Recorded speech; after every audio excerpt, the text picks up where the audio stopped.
Right. We are live. It is April 4th.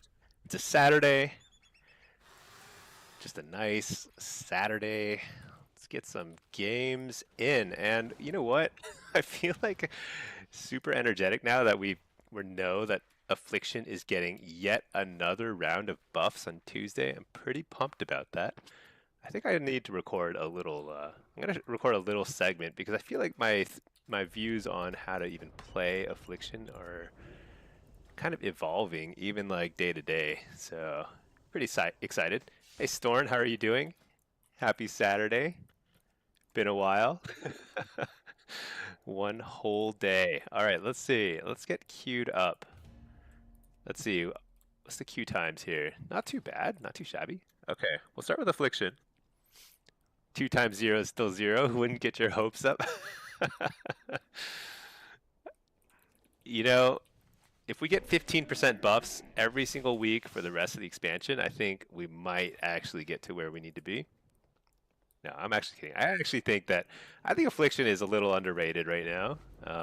It's not the best, but it's perfectly playable, and I think it's about to be probably mega good.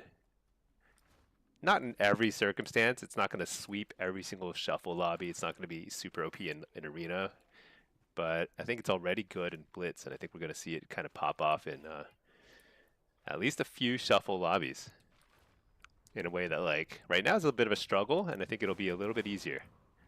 So, pretty exciting. Let's see. In the meantime, I was going to check a couple settings.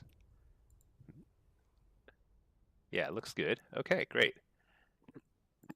Something's wrong with my audio feedback on my end, but I think audio is coming through okay, at least according to the audio meter. So, all right, we're in queue. I don't think I'm gonna do any more PvE. I think I'm kind of done. I might do some like random couple like M pluses here and there, but definitely won't do it on stream. It's too boring. Let's see, Storm. Jazz recently had a good point comparing what Affliction can do with a precog versus demo a destro. It's leagues different. Uh, yeah, I mean, so you mean like when you get a precog as destro or demo, you can really just like really ramp up your pressure. I mean, that's true. That's true. But that goes both ways, right? I mean, so it's like it's less dependent on precog. So right now, the problem with Affliction is higher level players have recognized that it does decent damage, but it's not quite enough. And if you leave an Affliction lock alone, basically, let's say you have 24/7 precog on Affliction, you don't do that much more damage. And you don't do that much less damage if you're getting shut down, you know? So it's like they just ignore you. But if you amp up our damage, like, what's it getting? Like 15% buff, something like that? I think it starts getting pretty scary. Like you can't ignore an affliction lock, and yeah, you don't get as much out of a precog, but if you if you just constantly do a lot of damage, you can't even really be shut down. That could be a lot of pressure. It's like a DK. Hey, Messy Hawk. You lost the Blitz game against Dean playing Affliction at 22 MMR? Yeah. Oh, Dean is Dean playing Affliction now? He's probably getting ready for the buffs. Um, yeah, I've only had him in one game so far. I think he was playing Destra though. But I think Affliction is gonna. I mean, it's already very good in Blitz, and I think it's gonna be really, really good. I think you. I think it lost a little bit of kind of the 100-yard utility that it had last season. Like you could blow people up from 100 yards away. Now it's a little bit harder to do that, but I think it basically has everything else on the table. Hey there, Brit Peak. You're suffering so bad as any spec. You can't get a single spell off. You'll bait and interrupt, and then there's 3 more interrupts and 4 types of CC to follow. Seems like win condition to play melee. Yeah, Brit. I would say that that's the struggle of playing Affliction, not Affliction, Warlock in general is especially in Shuffle and Arena. You are the target of every interrupt, of every CC, and it's very hard to learn how to navigate that. It takes practice, and I think I'm going to try and come up. I think what I like it's what's hard for me to do is like even figure out what I'm doing because it's like so natural. I've done it for like so many years now. But I think I'll try and analyze it really like closely, like what I do to try and get things going. But really what you need to do is you need to be pretending or trying to fear a lot.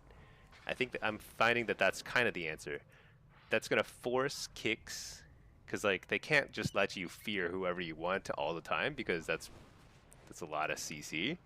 So they have to kick it.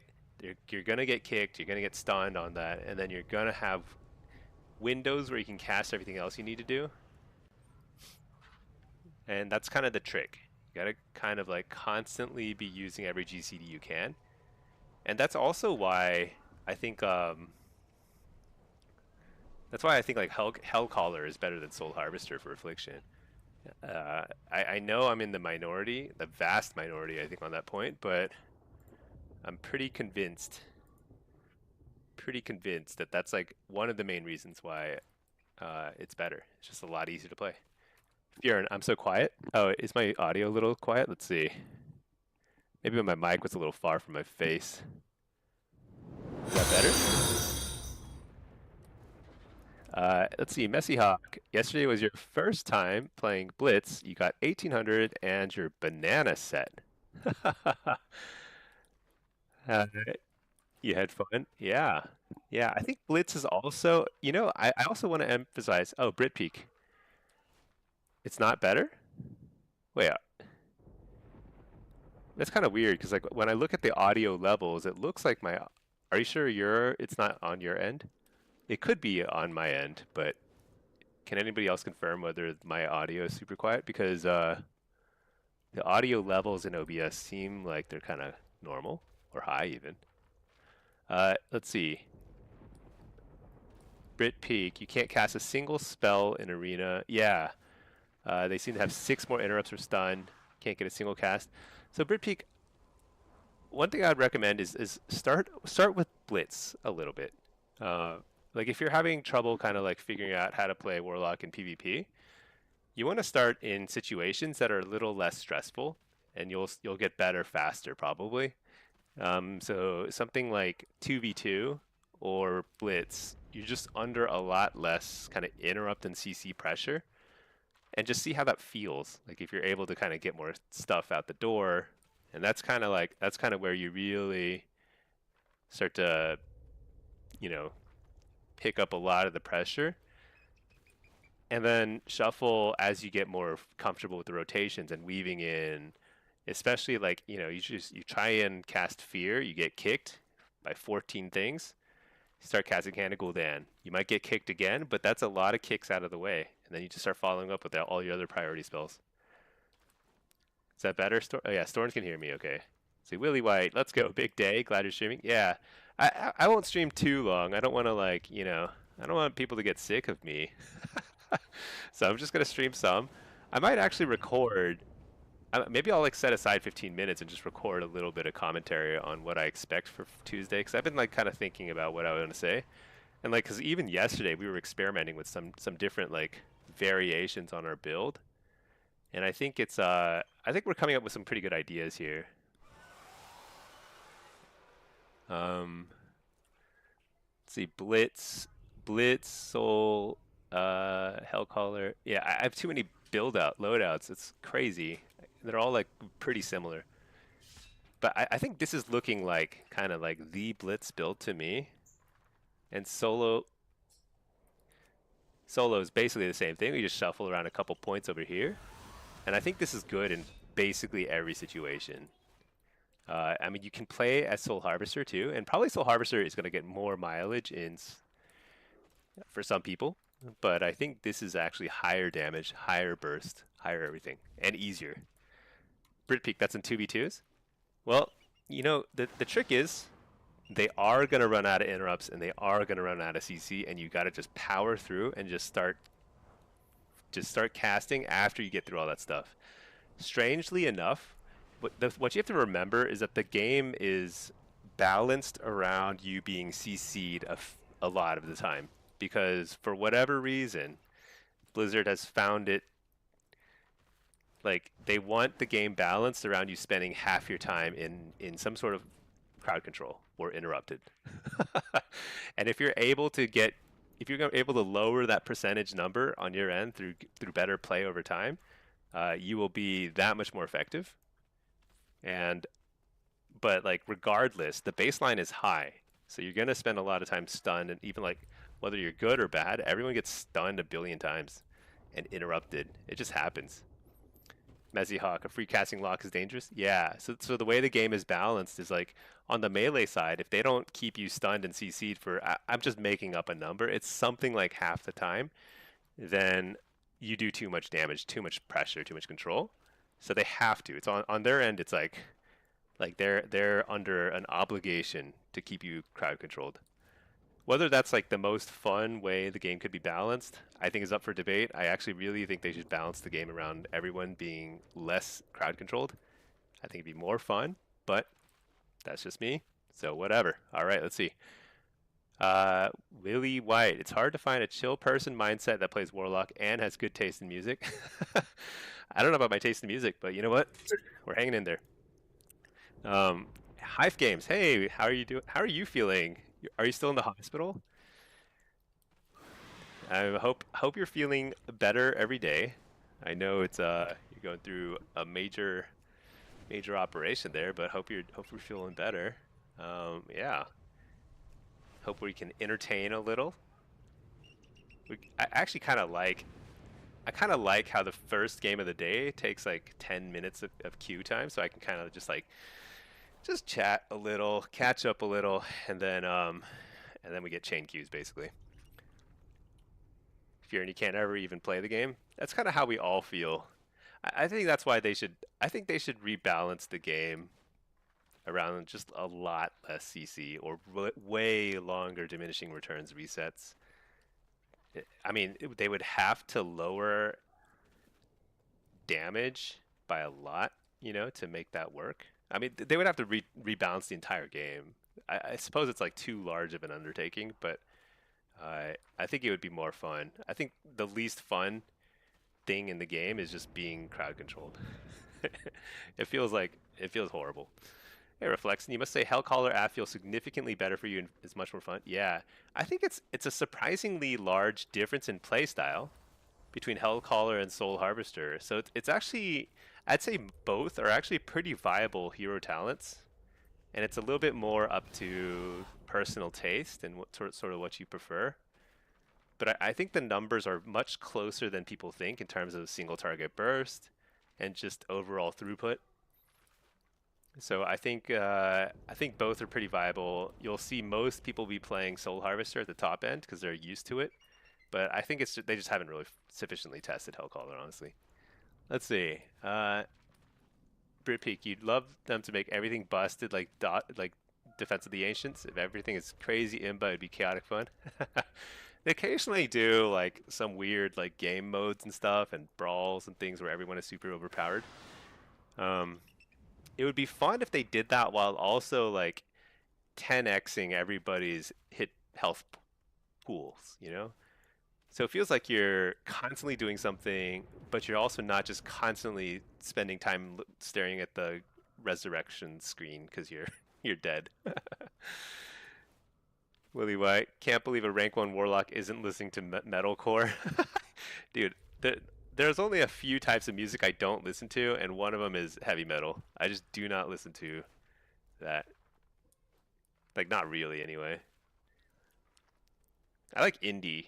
I think it's probably generally my favorite stuff. I don't know what I'm listening to now, but I just kind of throw on some like Spotify playlist and like it just kind of is what it is. Let's see. But yeah, my favorite stuff is like Arcade Fire, Strokes, stuff like that. All right, let's see. Storm, if it were up to you, get rid of separate balancing between war mode and rated. It's annoying that being in war mode is not truly setting you in PvP mode. Yeah, I think that's like that's an interesting point. I don't I mean, like it's true. I think the weird thing is that like different spells have different modifiers. There's different scaling depending on where you are, like in an instance arena, rated arena, like what? And I think that's confusing, and I agree. It shouldn't be so confusing. That said, I think like basically pay no attention to war mode, world PvP. They basically give it no attention whatsoever, and I'm actually totally okay with that because it's not actually that fun. And it's very, very like faction driven. Like if you're Alliance, you have way more fun than if you're Horde in World PvP. I've I've played both now, and it's like you can't even do things in war mode as Horde.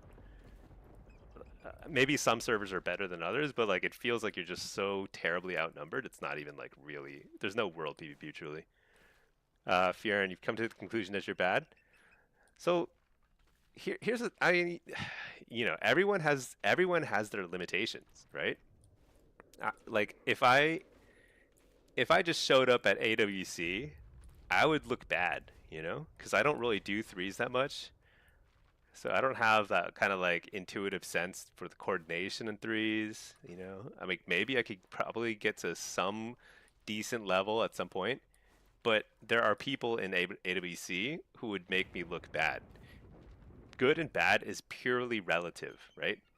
Who are you comparing yourself to?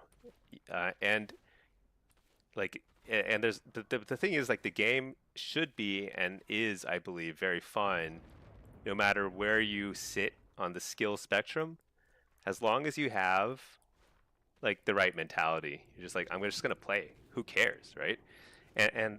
One of the key things to keep in mind is that other people will call you bad no matter how good or bad you are. And the people who call you bad are all equally as bad as you. Because if they're talking to you in any sort of PvP, they're the same rating as you. They're the same MMR. So they have no room to be like criticizing or whatever. But you'll still run into a lot and makes people angry and whatever. But the truth is, at some point, you're gonna get to an MMR for yourself where you're gonna win and lose 50% of the time, and that's actually the perfect place to be. It means that like you're at the right balancing level, and like maybe over the years you can improve over time. But who cares? You're gonna have the same relative experience, like no matter where you are in the game. Let's see. Storn, if it were up to you. Oh yeah, what war mode? Let's see. Hive Games, you got home yesterday. Nice. You're sitting in a wheelchair trying to level a shaman. You're going to PvP but can't focus on high intensity. Yeah, you got to ease into it. Oh, okay, you're home. Well, that's good. Uh, let's see. Oh, some other people are noticing that my mic seems lower today. Why is that? I feel like my audio input level looks to be about the same. I will turn it up a little. I don't want to make it like blast in everyone's ears, but hopefully this is a little better. Let me know if it still sounds quiet. Maybe I need to reboot or something. I don't know. Okay, let's see. Siri Targaryen, hey Stinky, how are you today? Also wanted to know if you had trouble with monks. You had one for like 4 shuffles in a row where he just kept you rooted and stunned. Oh yeah. You're talking about Windwalkers, right? Windwalkers are pretty busted. They're busted right now. That's just all there is to it. I think they're getting nerfed, right? Let me see. Uh, there, there are a few specs that are kind of like unsurprisingly getting nerfed soon. I'm pretty sure Monk was on the menu. That's Brewmaster. Windwalker, yeah. See, they're getting damage reduced. I don't know what this is, but 50% nerf to some ability is always a welcome thing to see. This again, I don't know. So it's basically like some sort of like. It's actually not. I thought it was a bigger nerf. Maybe that's not a big nerf, but they're definitely overtuned. And they're very good against warlocks. I don't know if it's always been that way, but it definitely feels that way now. The game will always have some element of rock paper scissors, and there are some classes like monks that are just going to be tough for us. So you just do your best. That's all there is to it. Storm, yeah, no attention for the whole war within and ringing deeps. The crate plane was flying through the rocks for like half the flight. Yeah. Oh yeah, I forgot about that. Yeah, it wouldn't even land in some certain areas. 80 alliance versus one horde. Yeah, it's like world PvP seems super fun if you're playing alliance, and if you're playing horde, it feels like you're just persecuted. Like you can't even go anywhere. Hey Syra, how are you doing? If you're in it, they're not. It's a three team. Just feels like no matter what you play, you suck in both PvE and PvP. Yeah, you know what? I That's okay. That's okay. You know, it's all about mindset.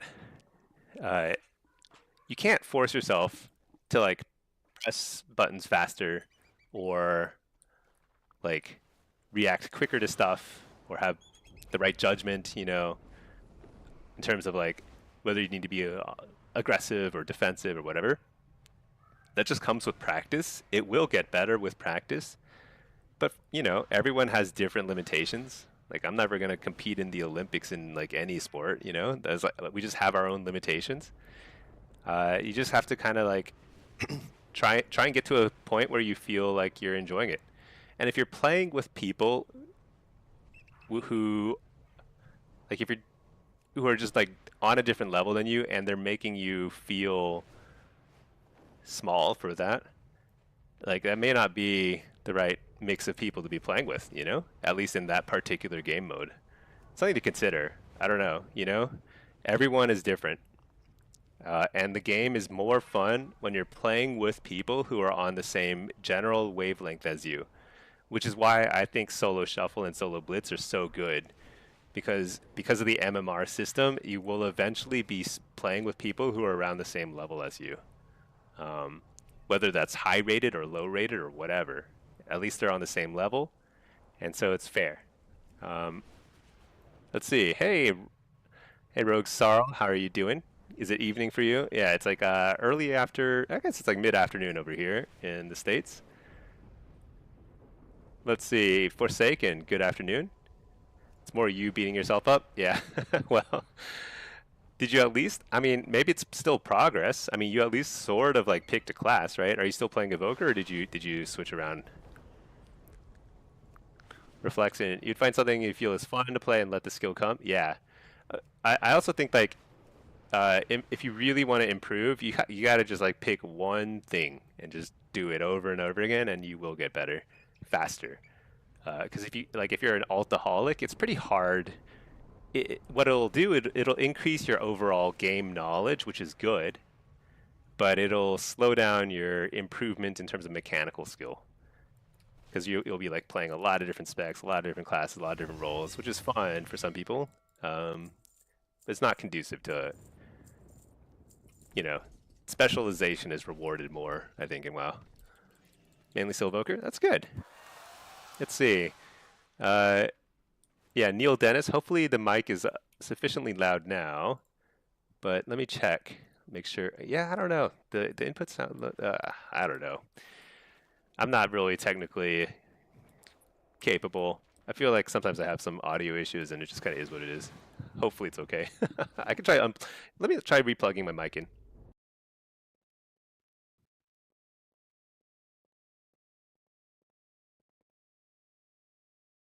Okay. How's that? Better? Worse? Same? Probably same thing. All right, let's see. Messy Hawk. You only know how to PvP on Ret Pally since it's easy mode? Yeah, dude. I think Ret Pally is awesome. I think, yeah. I think if I were struggling and I really wanted to just enjoy more of the game, I try and recommend it to people, but I really think like stuff like the one button rotation is really good. It doesn't work all that well on all classes, but I'm pretty sure it works well on Ret Pally. I know it works well on Demo Lock. At least when it was first implemented. I haven't checked recently, but I'm pretty sure it works on Demo Lock. It doesn't work on like Affliction. I don't think it works super well on Destro. Maybe it's like okay, but not that great. But it works great on Demo, works great on Ret Pally. I think it works on Boomkin. There's like some other class, like BM Hunter, I think it's very good. I would like those sorts of things. Like if you really want to just like see if you can express skill through strategy and through cooldown management instead of just like rotations. I mean, I really think that one button rotation is sort of like that's what it's for. And if there's no like there's nothing wrong with doing that. It's the way to go, you know? Hey Pack, sorry you're late. You just got you're not late. I haven't even gotten to my first shuffle. I've just been chatting. I've been thinking about like how I'm gonna record like a 15-ish minute segment about how pumped I am for another round of buffs for Affliction. I'm like, it's like the thing, you know. It's gonna be awesome. Hive Games, yeah. The comment of anyone will call you bad is totally true. You're friends with Thugonomics and Abrua. Last time you did BGs together, someone was raging at Thug for being bad. Yeah, I, dude, I. If you watch my games, like, I will constantly be get called bad by people who are exactly the same rating that I am, you know? Or even if I'm playing like at lower ratings on like an alt or something. And it's just like it's so absurd when you just step back for a second. You're just like who well, what are you talking about, you know? The thing is the thing is it's a lot easier to see other people's mistakes than it is to see your own mistakes. And I guarantee you if like you're just like to sit down and just examine everyone's gameplay, if you're around the same MMR, you're all making about the same number of mistakes per minute. You know? That's just kind of how it is. So yeah, the toxicity is unwarranted, but it's ever present. It's never going away. Just is what it is. All right. Let's see. We've got Windwalker, Warrior, and what is this? Shaman? No. I mean, Shadow Priest. All right. So we're gonna play this build, which I think is the first build I'm gonna really push on Tuesday. It's just kind of a fun build. Basically, I took Shadow Bolt off of my bars entirely. I'm just gonna replace it with Seed of Corruption. Just dot everything and hope for the best. Am I wearing PvP gear? I am. Oh my gosh. This is going to be huge. My first shuffle, I'm actually wearing PvP gear, not PvE gear. Let's see. Messy Hawk. Last time you tried one button on any dot class, it doesn't acknowledge pandemic windows. Yeah, I think that might be right, Messy. I think that's why it worked really well with demo, and with Affliction, it felt like it was. I think it was working well with refreshing dots, sort of, but it just doesn't work with the Jinx talent, which is super important. And it just like it just kind of inconsistent. So yeah. Let's see. AoE Fear. Coil this guy.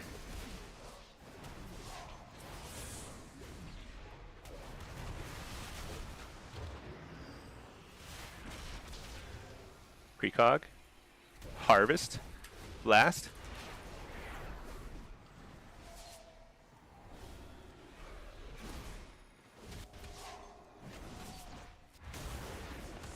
Fear the Healer. JK.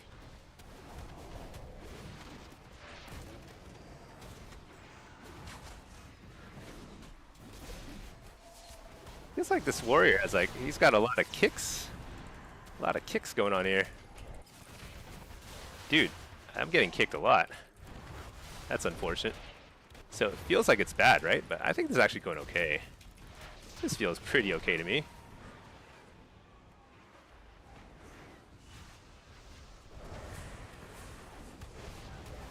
Trinket. Oh shoot, that was a mistake. I thought I had that guy under more CC. So sad.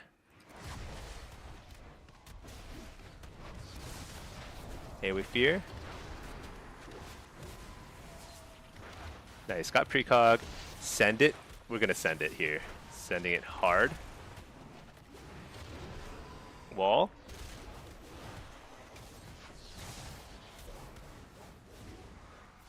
He dispelled UA. Very risky dispel. I like it.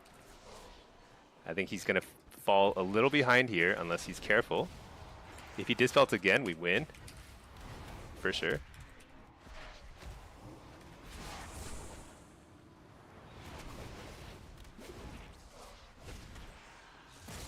Nice, we got precog.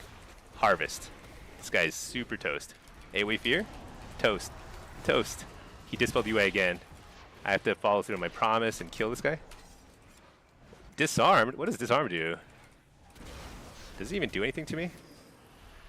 Dark Lair. Interrupt the song of GG. Am I gonna die here? That'd be really upsetting. Alright, okay, we killed him. Now imagine I'm doing like 15% more damage.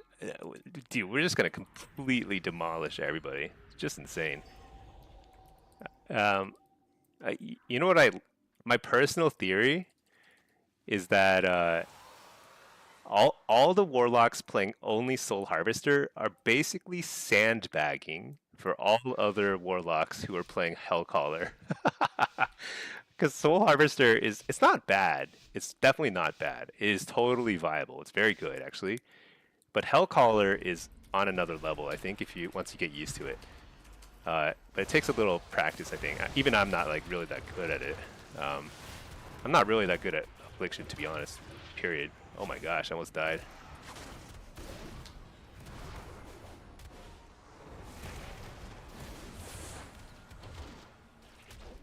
This feels bad, but totally okay actually. Let's harvest.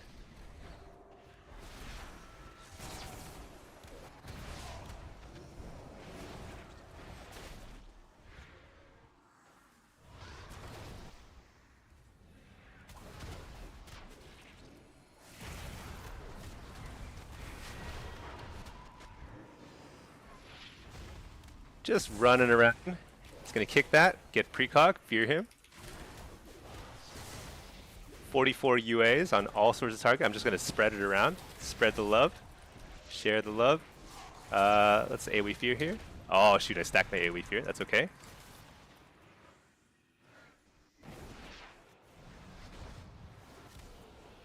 I think I eat this. I'm okay with this.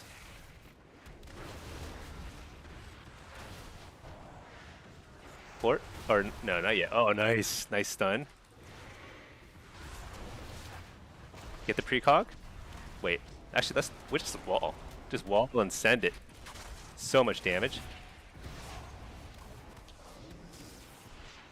Dude, why did I not have Impish Instincts? So bad.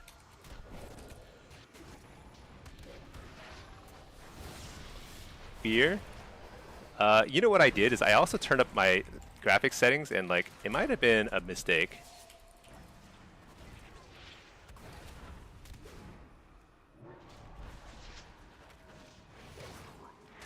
That's okay.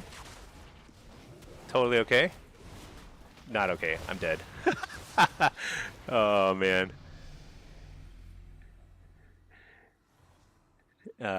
Okay. You know what I was trying to do is I was trying to turn my graphic settings back up because I like it a lot, but I was definitely getting a lot of frame rate lag. Let's turn it down a little. Options, graphics.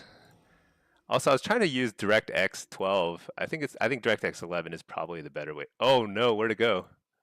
Where'd my game go? There it is. Okay, we're back. It's okay.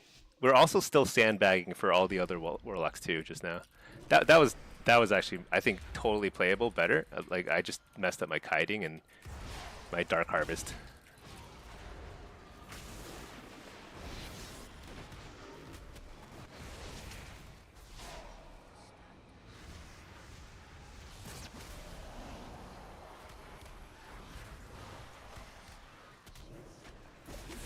I'm also of the personal opinion that I shouldn't die here, but I might die here.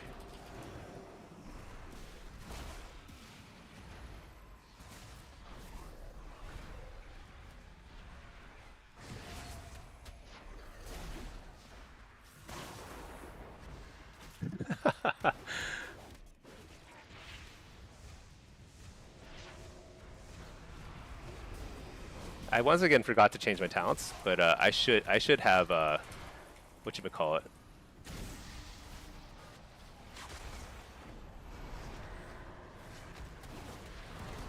Impish Instincts here. Fear the Healer. It's a pretty nice fear.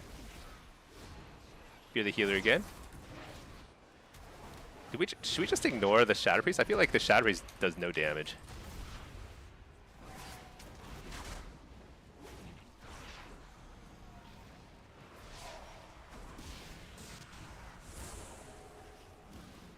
You know, they really should buff pet survivability. I don't know why it's so weak.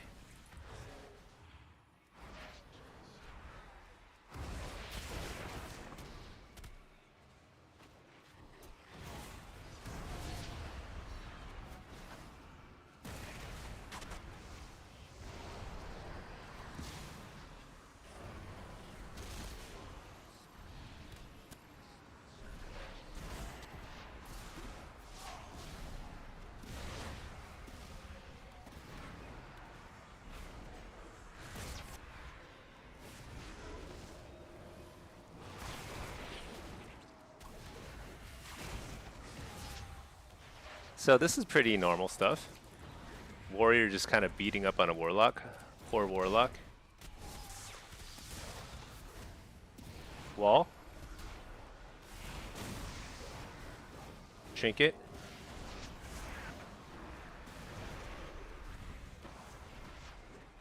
Let's just dot these guys up. Oh, he's... Alright, let's see if he can handle this harvest.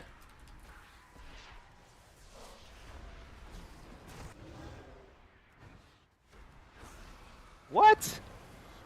You gotta be kidding me. How did we lose that? I mean, why am I also getting so much frame rate lag? I've got to figure out why this is the case. I mean, I hate to turn down the graphics even more. 7? Let's see.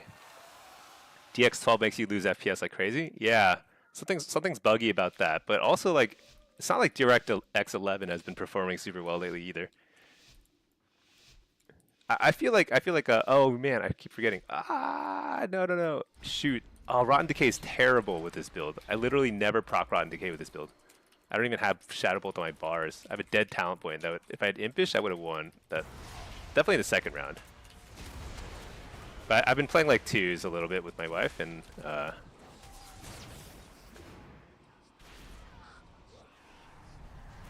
that's okay.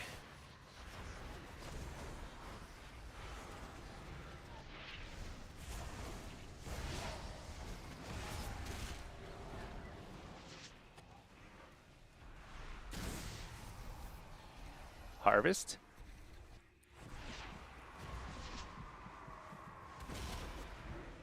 I think I want to eat the Song of Chi-Ji whenever it pops up, because it's sort of like a free dispel on all the Shadow Priest dots.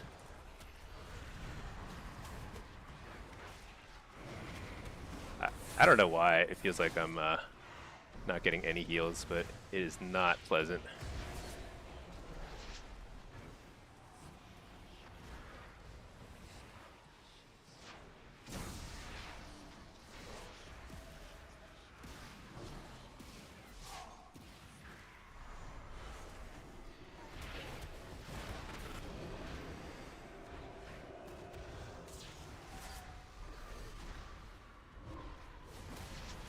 Harvest.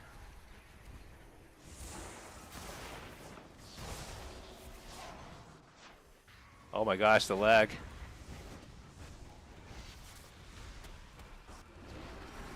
Get this guy out of it. JK.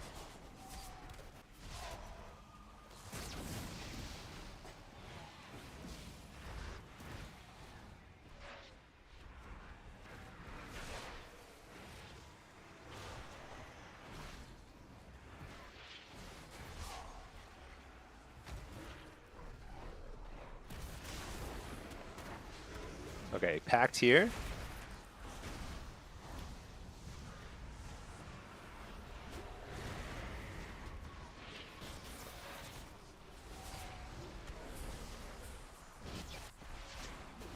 Dude, I don't know why. I don't know why this is happening so much. It's like, okay, well, first of all, I do need Impish here. It's actually hilarious that I haven't changed it 4 rounds in.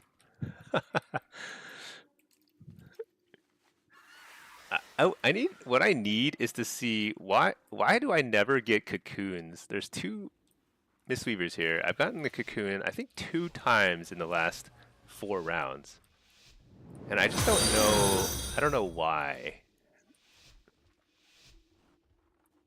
But maybe I'll find out sooner or later. Let's see.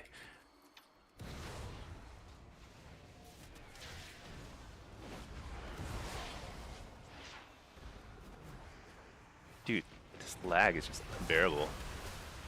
AoE Fear.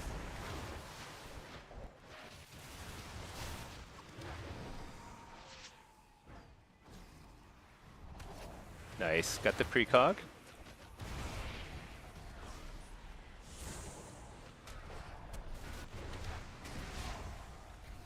Just gonna harvest here. That's like... I mean, I got a cocoon there, but... I don't know. Anyway, whatever. Who cares? Interrupt the healer.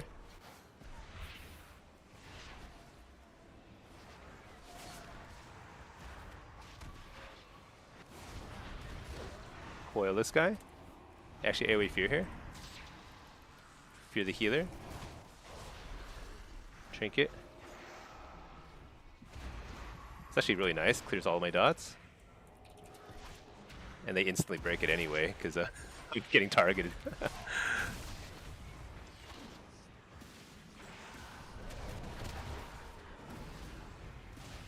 So this would have been a nice time to cocoon, but it's okay. Can't have it all. Fear the healer. Oh shoot, now the cocoon comes in a little late. That's sad. Well, that's okay. Let's see if we can do some damage here.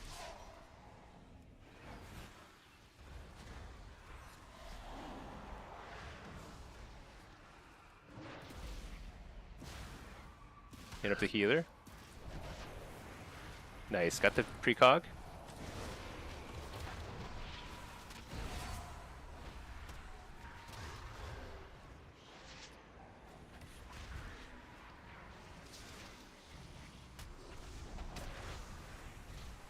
Harvest.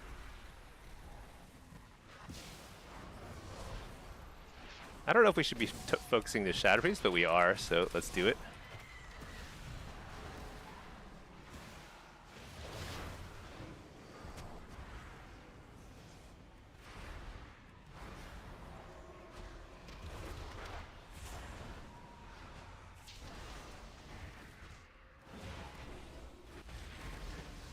Healed my pet. I don't know. I don't know. I think the Affliction feels pretty good. I think that there were the second round. I'd have to look at the replay to understand why we lost. I'd also have to look at the replays. Like, I wonder if I'm getting cocooned and I just don't even see it because they're cocooning me when I'm at full health and there's nothing hitting me. Because that's what happened that last round.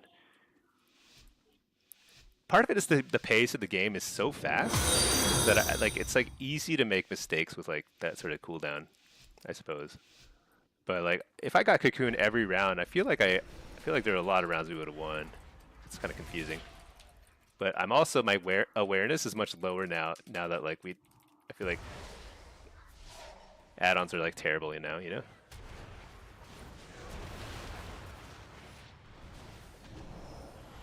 That's a good cocoon. That's a great cocoon. Because like that gets me, I don't have to port away and run, I just blast.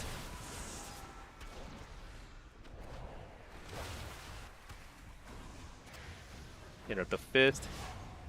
I don't like the Song of Chi-Ji, but that's okay.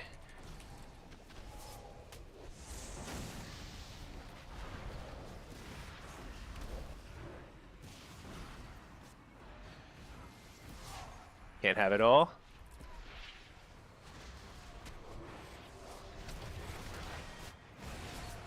AoE Fear.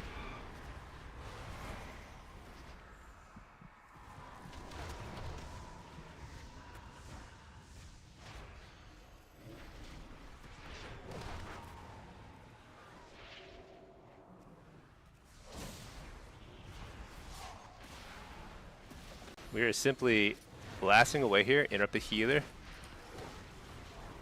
Coil him. So much damage. He's got to disperse, right? Oh, he's dispersing. There we go.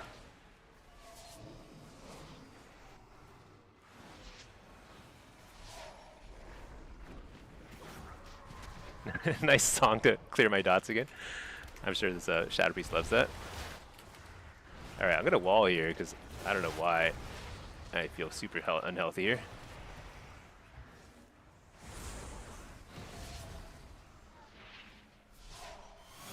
Just dot everything.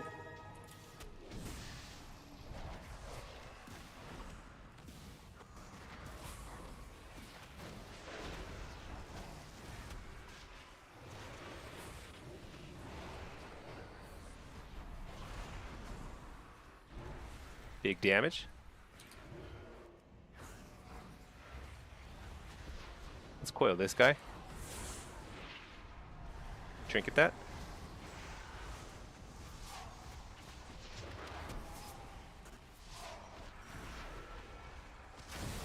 Can't break that.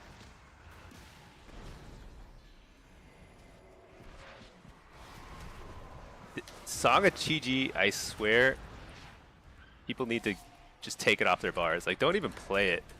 There are too many dot classes in the game, right? But do you ever want to use Song of Chi-Ji? Ever? No, right? Just please, no more. Alright, here we go. Big damage. This might be not a kill because I got feared during it.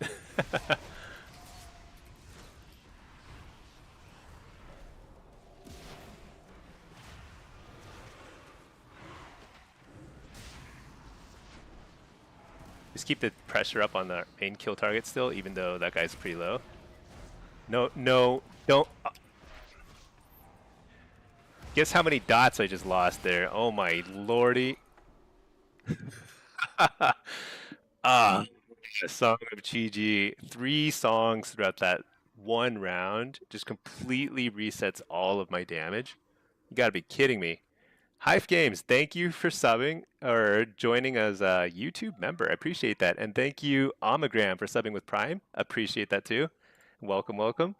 Let's catch up on chats. First, let's queue up again. I really think I could have played that better. First of all, I had the wrong talents. I just completely forgot. Honestly, it's too hard to remember these things. But secondly, yeah, could have been better. Secondly, I got to figure out my lag situation. Let's see. What did I miss? What did I miss? For a second. Yeah. Okay, so Storn on alts you rarely played. Used to place the one button thing on the bars, but not sure. Oh, just to see what it would use next. So one thing to be cautious about there, Storn, is that I don't know if they fixed it or not, but it used to be the case where if you even had the one button rotation button anywhere on your bars, action bars, it would slow down your GCD. So even if you're not using it, it might be slowing down your GCD. So you don't want to. What you can do instead is you can turn on assisted highlight, and it'll highlight the button that it would be pressing with the one button rotation instead, so that can show you what you should be pressing. So it's still useful. It requires a little bit more kind of like paying attention to what's getting highlighted, but still good. Let's see. Pack the chat. That chat is what it's all about, sir. Yeah. You're hyped too? Yeah, it's going to be super fun. It's an interesting change to the spec. Yeah, panic disarm against the caster. I know, right? Hellcaller is good if you like using dots on an yeah, Hellcaller is more like a true Affliction lock. Honestly, Hellcaller Destro is kind of like fake Destro. I mean, we're all forced to play it because it's so much better, but it's like fake, you know? All right, let's see. Blizz, whatever. I don't even know what I'm running. Let's just run this. Let's get Soul Rip. Okay. How insane would it be to use SBA in PvP? What's SBA? Shadow Ball? I don't know what SBA is, but clarify and I'd be happy to comment on it. Do you feel like Soul Rip does anything? Yeah, Soul Rip is great. I actually normally run Soul Rip and Nether Ward together with Jinx. Against that kind of like against Warriors and Windwalkers, Impish Instincts is very good. You want to be able to pour it out of there as often as possible. Let's see. MSM RX, he had no mana. Yeah, I mean, honestly, I think the Mistweavers were good. I don't know if you could see, but they were also criticizing me. I don't really read chat during when I play, but they were saying like, "Oh my gosh, teleport" or whatever, you know, while I'm on stream being like, "Oh my gosh, cocoon me," you know. That's the thing. I made a billion mistakes, but so did they. We have no room to criticize each other. Just get out there and play, you know? Siri, the problem is all the dispelling too. It's yeah, dispelling is crazy because like certain classes like monks can dispel a lot.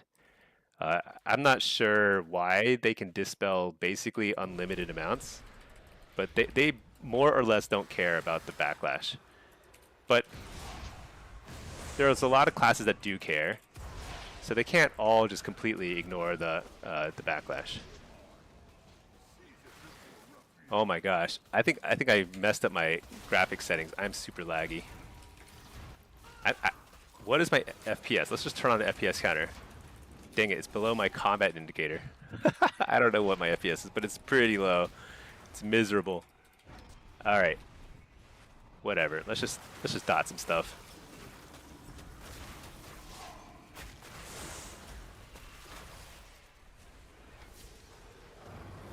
See that guy with the cocoon? Let's just dot him. He's gonna feel super safe, and then his cocoon's gonna go away, and then he's gonna be very sad. Oh my gosh, I'm like CCing into CC constantly.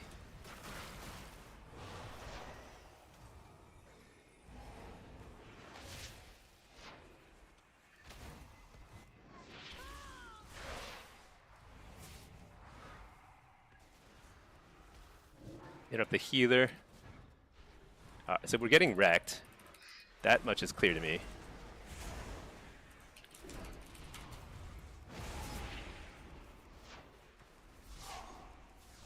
Basically, we just want to hold off until everyone reses. Try not to lose any ground here. Dang it. They got the crystal. I can't do everything, you know?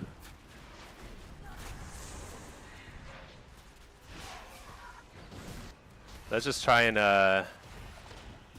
not die inside the cart. All right. Best we can do. This is brutal. I don't even know how we died so fast. All right, let's see. Affliction, you see App is getting buffed? Oh yeah. Dude, I'm so pumped about it. We're going to be playing so much AF next week. I'm already kind of playing a lot of it, even though we're pre-buff. Pre-buff AF. Dude, we're getting I think it's kind of unusual for us to get wiped that badly. I feel like something went seriously wrong on the team fight that I literally didn't even see happen.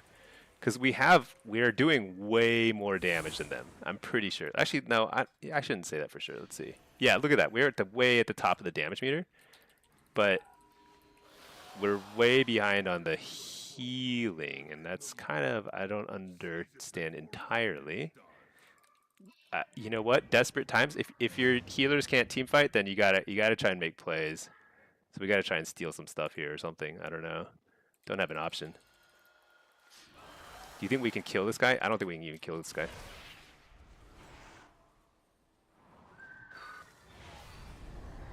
Well, I coiled him. All right. Yeah, I don't know.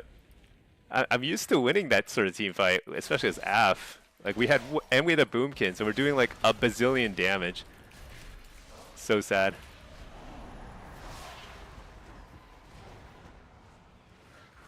All right.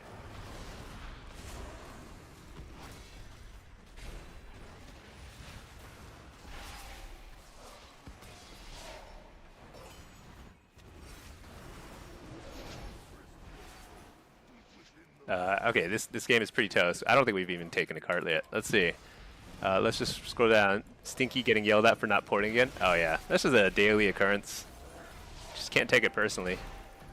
Maybe I should take it personally. Would that make me a better player? I don't know. Maybe. If SBA is even on your bars, it extends GCD. Cupid, what is SBA? Do you mean Shadow Bolt? So Shadow Bolt is so Shadow Bolt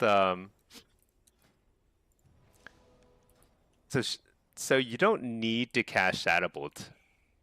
Oh, single button assistance. My bad. Gosh. I literally spent minutes talking about it and I totally Totally didn't understand. Yeah, so single button assistant. I don't know if they fixed that or if it was a bug or what, but at least as of early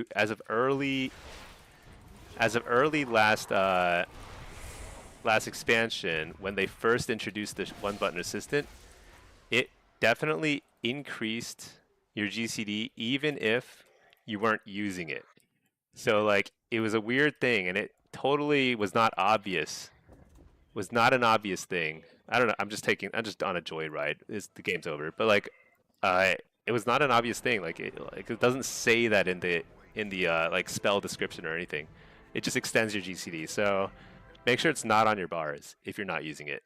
I don't know if that bug is still in place or not though. Okay, let's see. Sorry, chat, he's new. Yeah. All right, let's see. Hive Games. Uh, let's see. Butter him up because he's toast. Yeah. Did you update your GPU when you finally got your? Oh, it had an update. You know, I haven't updated my GPU driver in a little bit, but it hasn't been that long. I want to say I probably updated it in the last like few weeks, something like that. I don't know. It hasn't been that long. Should I play some Destro too? Play a little of everything. Why not? Let's see. What happens if you die inside the cart range? Oh yeah. So if you're about to die and you're on a map that has a cart like that, where it's like influence based, um, you will you will cost your team a lot of influence. So it'll like accelerate the pace at which the other team gets control of the cart. That matters in that map and Silver Shard Mines. I think those are the only two maps with that kind of like influence counter where like there's like a what is this? Somebody's requesting a neighborhood charter. What? I decline. I have a neighborhood. What in the world? Anyway, so like there's like a yeah, any sort of like influence sort of thing. I think Silver Shard and Deep Hall Ravine are the only two ones I can think of. So if you die inside the cart, it costs a lot of influence. It can be bad. But if you stand outside the cart and you actually end up living, then you know that's a little bit of a drawback too, because you're not in the cart gaining influence too. So it's a kind of judgment call. But if like in that situation, I knew I was about to die, so just kind of run outside. Let's see, Cupid, do you think you could hit top 50 on Destro in Blitz with single button assistant? I think highly unlikely. Highly unlikely. I think single button assistant is not great with Destro. It's okay, but not great because fundamentally Destro and Affliction are dot classes, and I think like the way that it spreads dots, like it won't target for you is the thing. So you're gonna be like tabbing a lot anyway. It's not gonna save you a lot of clicks. I feel like it might. I don't know. I've never tried it. I could try it.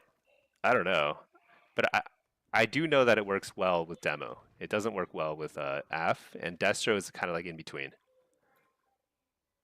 Let's see. Wired controller. Given the new buffs, what do you think would be the best build? So it's going to be. I think it could be Soul Harvester. I don't want to count it out, but I think it's going to be UA based. Oh wait, what? This is Destro. I think it's going to be UA based. However, I think we'll be using a fair bit of seed too. The problem is, yeah, I mean, the only, I think this is the build. This is the build. The question really, so, but the exception is if I were playing Soul Harvester, I would just move a couple points around. So let me show you my Soul Harvester. This is probably the Soul Harvester build. Well, okay. There are two decisions you need to make when you're playing either Soul Harvester or Hellcaller. The first is how much to invest in seed points. I think you only need one, and you get basically 80% of the benefit out of it. So you don't need to get all these points. But the question is like also when you're playing, if you're playing Soul Harvester, do you even want to cast seed very much, or do you want to play more like single target? In which case you would just move these points here, there, like that. That would be maximize your Shadow Bolt or Drain Soul damage if you really want to play Drain Soul. I think damage ends up being pretty similar, honestly.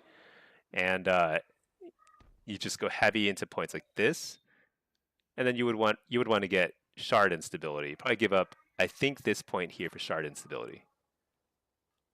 This is probably overall the better Soul Harvester build.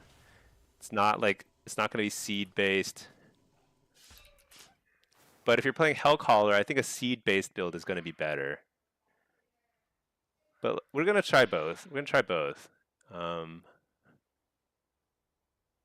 Hold on, let's see. There it is. Shadow Bolt. Put that back on my bars.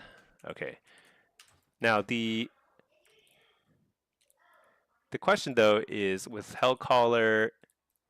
Basically, I think there's going to be multiple ways of playing the same spec, and I think it's going to be fun because they're all pretty different. They have different advantages.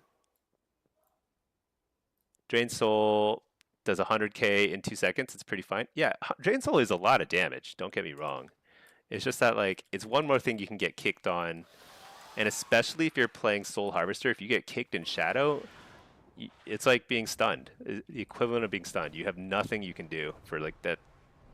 Anywhere between 2 and 6 seconds. Like a counterspell from a mage is like devastating. You know. Why Seed?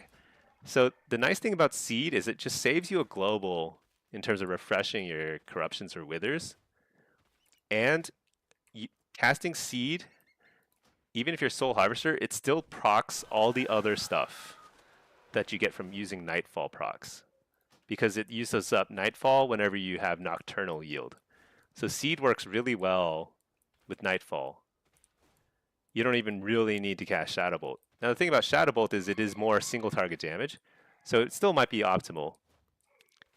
But I think there's like a little bit more flexibility actually. But we're going to try both. I suspect that I'm going to have more fun and better results with Hellcaller, but we'll see. Let's see. Hi, SBA single button assistant. Oh yeah, you're right. You need to go lay down. Oh, thanks so much for joining as a member. Hive, get some rest. I hope you're doing okay. Yeah, you'll be back in action on your shaman. I think it's soon enough. I'm sure.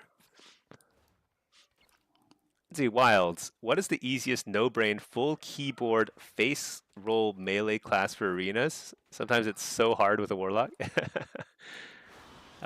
So the most face roll classes are going to be Ret and BM Hunter. Now, BM Hunter is not melee, but it is basically pretty face roll. The reason why Ret and BM are so good is they have a lot of you can cover up a lot of mistakes with a button. You're like, oh my gosh, I made a huge mistake. I'm just gonna press bop. You know, that's actually really, really powerful. Having 3 or 4 like get out of jail free cards. Now, I think DK probably is in the same camp, but I haven't really played it much. The reason why I think like some of the melee like Warrior and Windwalker and stuff, like I think they're all like pretty simple in a lot of ways. They still require decent positioning and movement, like character movement, to get the most out of them. So I think like those probably are a little harder than DK, Ret, BM, which are a lot less positioning dependent.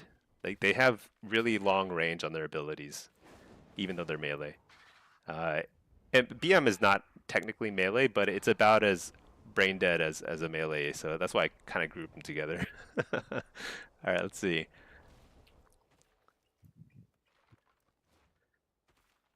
Blath, you generally don't think criticism makes much sense when it comes to a leisure activity, but in arena, shuffle, it's even illogical. If you play badly, it automatically means the enemy DPS should still end up going 4-2, which is positive rating anyway. It's a healer, you go 3-3, maybe annoying, but just manageable. Yeah. Yeah, you know, it's like, I think it's just people just get frustrated. They want to take it out on somebody, and the game gives them like 30 seconds in between every round to like take out their frustration on somebody because there's nothing else to do. So I think that little wait time in between rounds is like it fuels the toxicity. What would the tree even look like? Yeah, I'll like go through the tree in greater detail, but I'm still testing a little bit. I actually should be recording the next solo shuffle I get. I'll record the combat log. But this is largely what I plan on playing a lot on Tuesday. Um, it's not perfect, but I do think Hellcaller is probably going to be pretty fun. Soul Harvester is probably better at the very top end of play because it's going to be better, slightly better single target. Not every minute. Like your minute burst as Hellcaller is much higher, even single target. But every 15 seconds, getting a nice little burst, basically a steady stream of mini bursts out of Soul Harvester is pretty nice. Bean Burrito. Do I think the buff is significant enough? I think the buff will be good. I think it's already. I think Affliction is already underrated. The problem though is that Affliction is hard to play, and I think the buff will make Affliction, even though it's still hard to play, it's going to be a little more rewarding to most people. Because like, although it's good now, it's going to feel a lot better, and I think that's good. So yeah, I suspect Affliction will be really fun for a lot of people, especially in Blitz where it's already good. It's gonna be like super strong in Blitz. With Hellcaller, Drain Soul is not that much damage. So Hellcaller, Drain Soul it's not gonna like add a ton of damage. It will add a lot of damage to Soul Harvester for sure, comparatively. But really, the reason why you get a lot of damage out of Soul Harvester when casting either Shadow Bolt or Drain Soul, it's a lot less to do with the Drain Soul or Shadow Bolt itself, and way more to do with just using Nightfall procs. Because when you simply use a Nightfall proc, it like unleashes your Demonic Soul and does all this other stuff, like Demonic Soul related stuff. But it doesn't really matter what you use your Nightfall on, which is why Seed is actually perfectly okay to be using your Nightfall procs on for Soul Harvester, and you lose like a little single target damage, uh, but I think it might actually be pretty nice too. Let's see, Ray, do you just not cast Shadow Bolt enough as Hellcaller to make Shard instability worth it? So right now I'm testing this build where I don't even have Shadow Bolt on my bars. I mean, it's on my bars, but I'm just not pressing it because I don't need to. You used to have to cast Shadow Bolt regularly, even as Hellcaller, because you needed to stack up a debuff. I can't remember what it was, like some sort of Shadow Embrace or something like that. And it was like important to stack that debuff on your kill target. We no longer have that. You literally have no reason to cast Shadow Bolt at this point. It's almost like a complete waste of time because it's like a dead global. So we're trying to make more out of our Nightfall procs. Oh wait, I'm playing Destro here. Let me reload my UI. So yeah, so we're trying something different here. I don't know if it's going to be better or not, but it's feeling pretty good right now. They should make Ellie a one-shot RNG spec. Are you kidding me, Cupid? No, no. They need to get rid of all the one-shot RNG specs. There are still too many of them. It's no fun. Wild. Try DK. Yeah, I think DK might be good. I think anything that's less positioning dependent is always going to be more fun. But yeah, Ret, DK, BM Hunter are probably the strongest recommendations for newer players. So Telesis, do you like the upcoming Affliction buffs? I do. I'm going to record a little video where I just kind of talk through my thoughts on it. Because I have a number of thoughts. I've been playing a lot of Affliction. And I think it's going to be pretty good. I really think we're going to have a fine time playing Affliction. Should I play Havoc or Mayhem? I've been having more fun with Havoc lately. A little bit more control. But whatever. I'm feeling lazy. Let's see. Blaz, Monk to you is pure horror. You played many classes. Since you played AF, you didn't play any other classes. They all feel boring. Yeah, AF is so fun. It's also a much faster pace, right? It's like you're always pressing something. You're always doing something as Affliction. Super fun.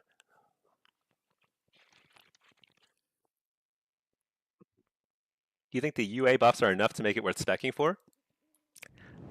In BGs, you feel like it barely contributes? I think even now, I think I'm having better results at playing UA in BGs. I am using a fair bit of Seed of Corruption, but I think UA is way more threatening even now on single targets, which is really where you want to be like blowing up some priority target here and there. So you want to dump all your shards on like somebody. And it's especially in BGs, like you do have massive, like early on in this game, we're gonna have a massive team fight probably. Like most war songs kind of devolve into a ridiculous team fight at the start. Totally irrelevant. Like it does not matter who wins. Oh my gosh, I was pressing my affliction buttons. Totally irrelevant, but it's still just one of those things that like everyone ends up like doing. You end this like crazy team fight. But it's sort of like later you're gonna try and kill a flag carrier, and to kill a flag carrier you need as much single target damage as possible, and that happens a lot where you just like it doesn't really matter if you do a lot of AoE damage if like you don't do enough single target.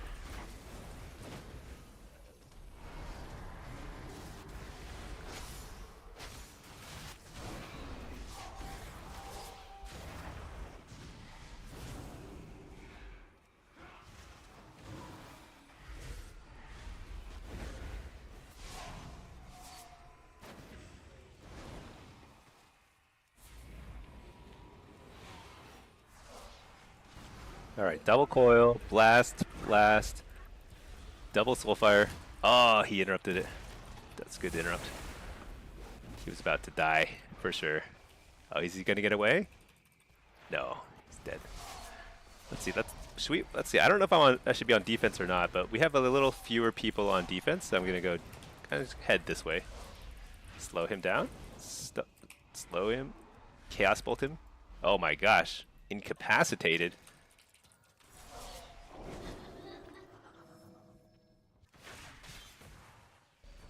What is this?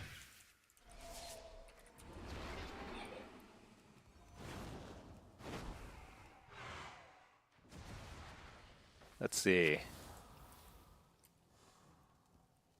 What are we doing here? Let's see. Cupid, you feel like Dean and the top blocks just pump? Yeah. I mean, it's definitely good, just like spam seed. That build is definitely good. But I think that in a lot of maps, it's better to run pure or heavy UA damage.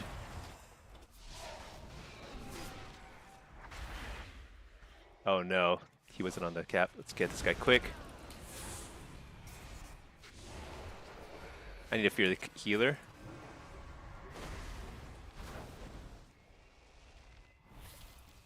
Trinket. Double coil. Fear the healer again.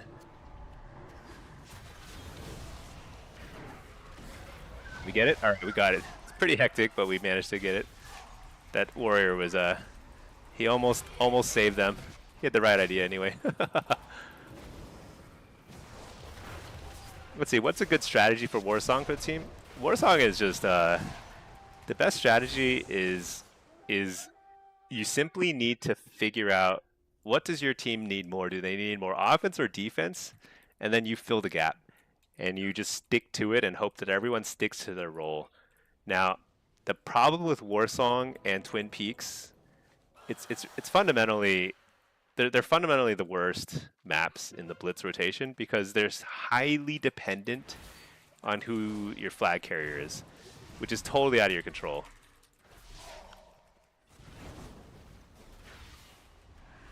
So, oh my gosh, that's a huge little.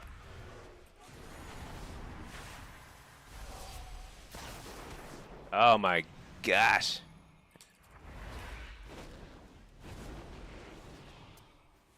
Dude, it is so busted how so it's amazing that we got the first cap, but this is why this map is so unbalanced. It's because they have a Pres Evoker and they can get across the map even with like 50 people slowing them down and like smashing them.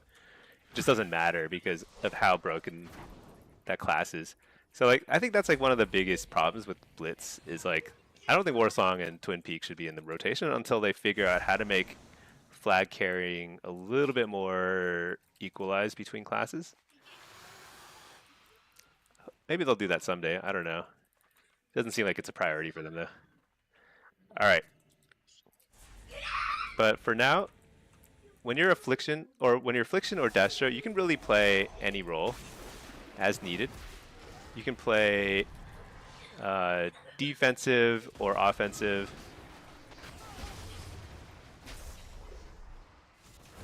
Did I set a port upstairs? I think I did, right? Did I die though earlier?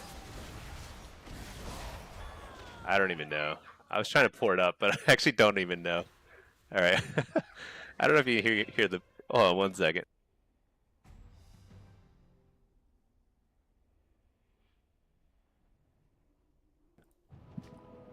All right. Let's see. People make you defend the flag as red.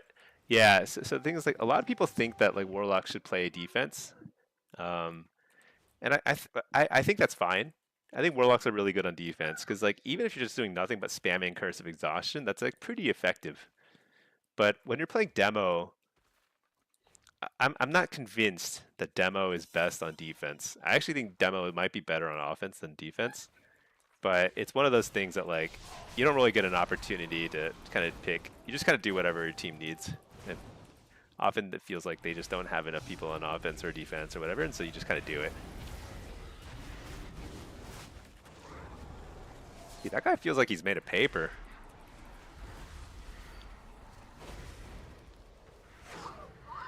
Everyone feels like they're made of paper. I don't know. Let's see. They should let us ban maps from the map pool. I actually think that they should. What I would like to see is a little bit more data, kind of like across the board on terms of like what's performing in which maps, because I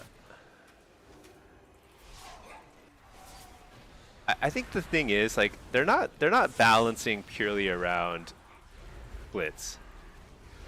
But if Blitz were like the main game mode, like if that's what people were playing, then they would balance the game around the kind of like utility around among the different maps and stuff. Which I think is like if you take something like League of Legends, they have to balance the game around the different roles that everyone plays and the way the map is structured and stuff. Um, and I think most the Blitz maps are really good and fair in terms of like how people can contribute. And it's you can still play to your strengths. Like stealth is very powerful in a lot of maps. Overpowered, you might even say, but capture the flag, I feel like it's kind of broken. Like you need certain classes to be on your team. All right, let's see. Uh, do Blav. Oh yeah, let's see. Cupid. Good Warsong strat depends on healer and lineup. Ideally, rogue picks hands off to dragon, two people on D, rest with flag carrier. Yeah, usually you want about half and half defense and offense is the main thing, and you want one healer offense, one healer defense, and then um you want to have mortal strike if possible on the offense too. You just want or you want like a bunch of like burst damage, especially stealth is really good on offense. But it doesn't matter too much, honestly. As long as you have a fairly even split, you have a healer on both offense and defense, and or you've got a super coordinated team that's like, okay, we're gonna do some crazy thing where it's like we have everyone on offense, only one person defense who's just kiting around or whatever, which is possible. And that is a good thing about Blitz is like there's a lot of creativity, but man, I don't know. The team with the Presovoker usually wins in Blitz. That's kind of we happened to win there, but like that was like an unusual game. All right, let's see. Uh, Messy Hawk, capture the flag was fun in Halo, not WoW. Yeah, capture the flag it would be fun if I think they should just what they should do is they should make it so if you have the flag, you cannot use any movement abilities. Like no dashing, no teleports, no like flying around, deep breath 14 times in a row. I think that would make it, and then they should make flag carriers tankier, like more inherently tankier, something like that, where like anybody could carry the flag, and it would be way more flexible in terms of like how you could play it. You wouldn't be so comp dependent, I think, and I think that would be pretty interesting. Because like right now, especially as you get to higher ratings in Blitz, it's like kind of frustrating where you really know the outcome of a capture the flag map at higher ratings based on the comp, but it's not as obvious at in other maps. Other maps, there's like more fairness to it, I think. Anyway, let's see. Skadoosh, what lock spec do you feel is most impactful in Blitz? It's either Destro or AF. It's either Destro or AF. I've been playing a bunch of AF. I'm playing a couple of Destros here. I'll play some demo, but actually I've kind of miraculously convinced Pinky to play some Blitz with me on occasion. So it's actually been kind of a blast. We've been playing demo Holy Priest, and it's sort of fun, sort of fun. So I might just like not play my demo spec too much in Blitz at least for now, unless Pinky's around. Yeah, I gotta level some more alt warlocks. I've got one at 90, but I gotta level another one so I can play some more other stuff on stream. But yeah, uh, duo queuing with a healer is a billion times more powerful, and like it's amazing what you can do when you can coordinate on comms. It's so insanely OP. Like a lot of the highest rated players you see, they almost all of them like duo queue because like it's a huge advantage. So I think the people who purely solo queue all the way to like the top ranks are I think I like those guys. You know, I'm one of them. I only recently got my wife to start playing with me in Blitz. But but you need both, right? Because like you can only have two pairs of duo queuers on any team, and the other four people are going to be solo queuers. So you need the solo queuers to really carry their weight too. Okay, we're in queue. I'm also thinking a little bit about what I'm going to record. I'm going to make a 10 to 15 minute just little talk about the Affliction builds. I need to get more solo shuffle queues to pop so that I can test more Affliction builds. We're going to test this. We're going to test some more Soul Harvester, which I don't love, but I do acknowledge is probably pretty decent for burst. But we'll see. We'll see.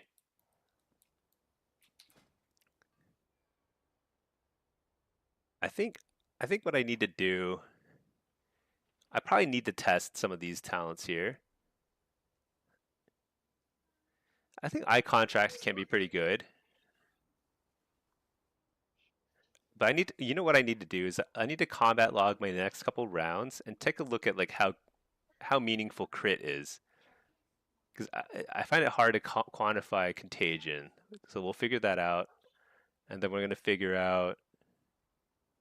I wonder if the combat log will show how much Ravenous Afflictions is proccing too, because it may not be much. In which case, this may not be a worthwhile 2 talent points. If you free up 2 talent points, you could actually start to do some interesting things where you like really get like, you know, something like this.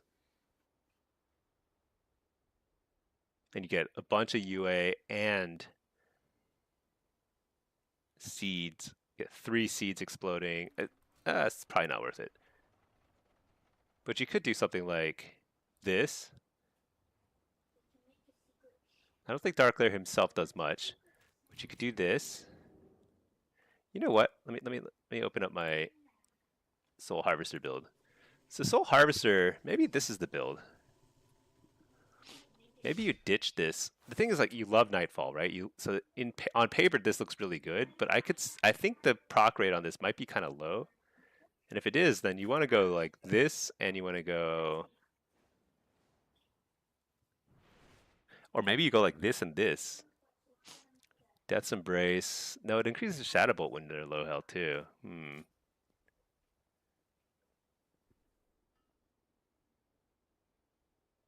Yeah, this is probably the build. I think the question is like, how do you get eye contract? But it's very hard to figure out what you give up for that. Soul Harvester, it's hard to get it. And then Hellcaller, yeah, you'd have to give up something over here too. Hmm. Tough call, tough call. All right. Wired, you had both sides of the tree for single target and AoE situations. Yeah. The problem is if you go heavy here, like I was trying that yesterday. I was trying a few different Affliction builds before the buffs announcement came out. But you know, now that we got the buff announcement, it's like even more exciting. But I think that like if you go both sides of the tree, you will leave some damage on the table either in a single target or AoE situation. And in all forms of PvP, single target damage is pretty king. So you don't want to give up too much of your single target damage in order to get more spread pressure. Usually, the exception is some sort of like some of the blitz maps where like truly it's just non-stop big team fights. Then maybe you want to just like seed spam. But yeah, Tuesday's gonna be fun. Man, if I get my 4 set on Tuesday, if I get something good from the vault on Tuesday, yeah, I've got to do 2 more dungeons. I got to fill out my mythic vault from dungeons at least, and then I need to get if I get something good from the mythic vault, I get 4 piece, and then maybe I craft a helm, and I just throw a ton of versatility in there. We're going to be a little tankier to make up for the loss of the 4 piece, and then we'll be good to go. Yeah, it'll be fun. I don't know. I'm probably going to get garbage on the vault, but I I think one of the nice things about the way the vault works now is like you usually don't get total garbage the first few weeks of the season. You can, but usually not. Skadoosh, you're running a similar build without malediction. Which one's malediction? Over here? No, here. This one. And he takes shard instability instead, or nocturnal yield instead. Yeah, I think that's reasonable too. Because corruption is a huge part of your damage. So even if you don't even cast seeds and you use all your, but the thing is like, yeah, I think that's actually probably better. That's probably better for Soul Harvester. Actually, that makes way more sense, honestly.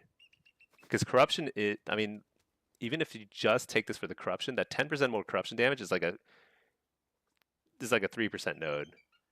And malediction, crit strike chance. Actually, this is probably about a 2-ish% damage node, and maybe it works well with Ravenous. I don't know. Tough call. I think with Affliction, the reason why it's so tough to decide is like a lot of these talent points are largely equivalent in terms of how much damage they add to your to your build. Feels good with Shadowbolt procs. Yeah. Pack, you don't like that talent that reduces the CD of Dark Harvest? How much does it realistically reduce the CD? I, I think it reduces it a lot. I mean, you're probably getting at least. I mean, I think it's probably reducing your cooldown by like 10 seconds at least every single time.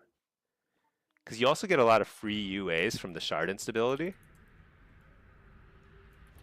I think it's not bad. I don't think it's that bad. Okay, let me reload my UI, and then we're going to combat log this. Realistically, that's for PvE. We can't sit and cast that long to make it worth it. But you get a lot of free UAs from shard instability. So I actually don't think it's that bad. Now, we can try Soul Harvester here, but I actually want to continue playing Hellcaller. If I can find the build. And we're going to combat log. / combat log. Okay. We've got our gear on. We're going to try this build. We're just going to run in and start. Now, seed is probably not the best option here, but let's just do it. Okay.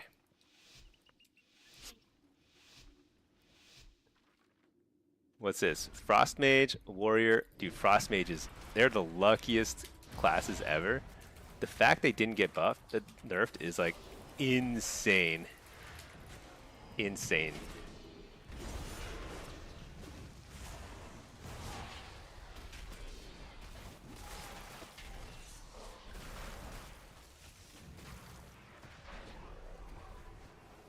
Oh, shoot. What am I doing?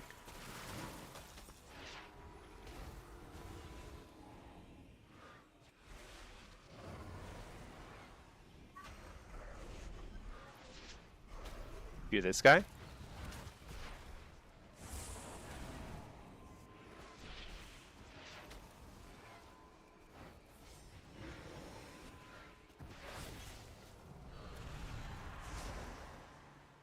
Dude, cycloned? What?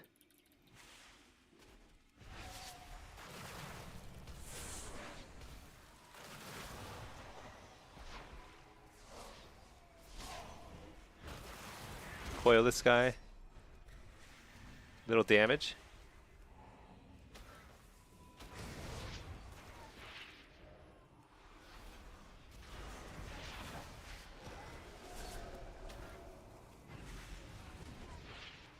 You're the healer. You're the healer again. Oh man, that's actually super tough. I think. All right. This particular situation may call for Soul Harvester. Let's try that.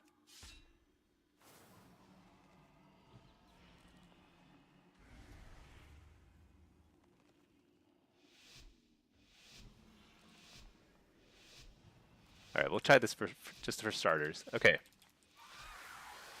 So in this situation, I'm getting more or less kind of ignored. So I might be able to cast more.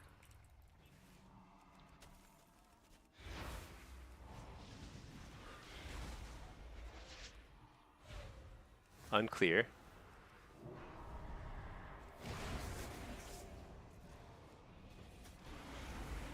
Nice, got the avoid the interrupt.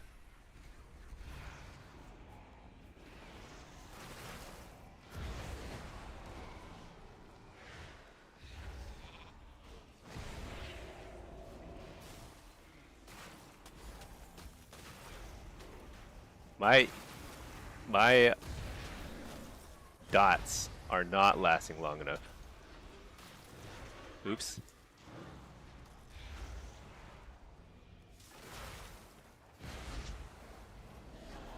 Oh my gosh, I'm so bad.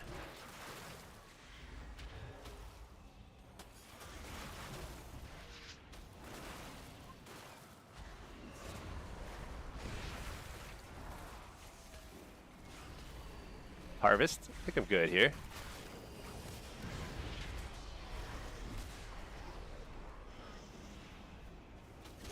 Just kind of keep the pressure up.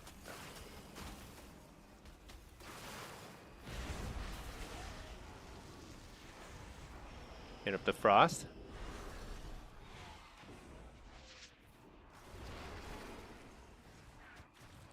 What? Oh my gosh, invisible ring of frost is so freaking annoying.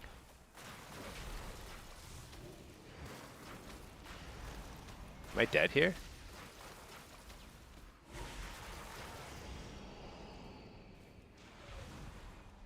Am I dead? No, he's dead.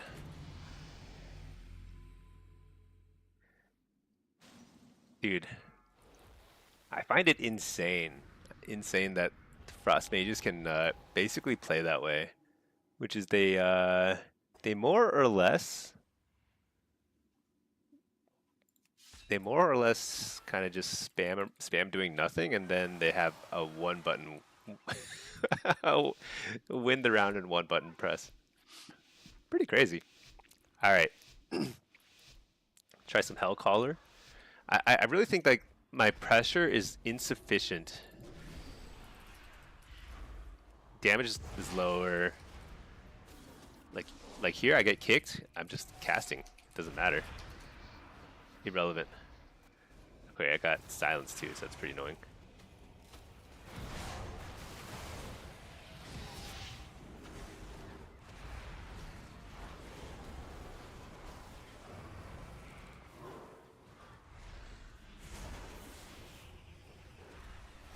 Harvest.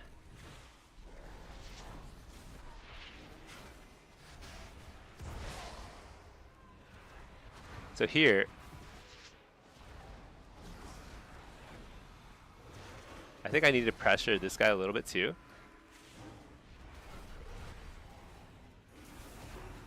Nice. Fear this guy. Hit up the healer. Coil him. See if we can force a block or something.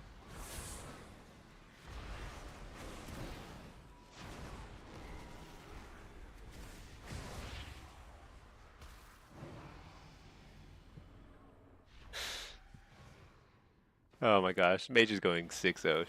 No problem here. Alright, let's see. Wire, that's what you thought. Let's see. You don't get that many UAs off. You know what? We'll count it afterward. I'm recording the combat log. We'll take a look. Let's see. Switch after every round for the science. I could. Why not? Let's do it. Soul Harvester, Hellcaller, and repeat. What I need is though is just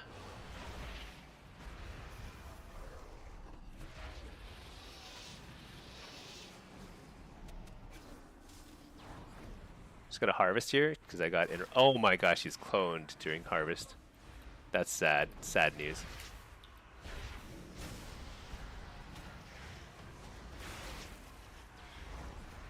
Interrupt the ray because it's super scary stuff. Lag.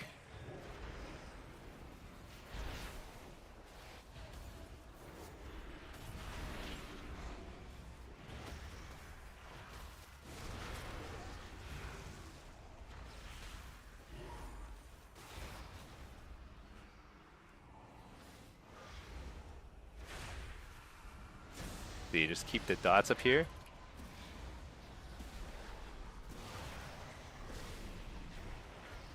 Harvest.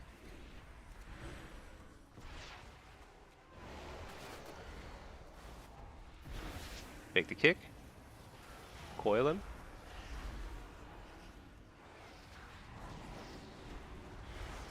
Keep dots on both.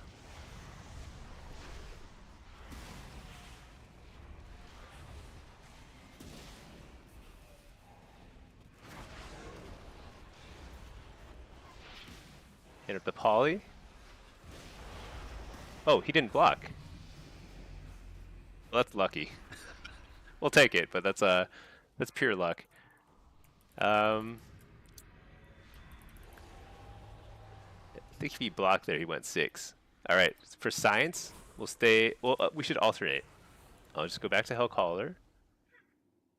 Actually, you know what? I've been playing Hellcaller every round with the Druid, I think. I don't know. Let's just do it. Let's just stay this way, and then we'll switch back to Hellcaller next round. And we're gonna get so much experimental, great data. Coil this guy.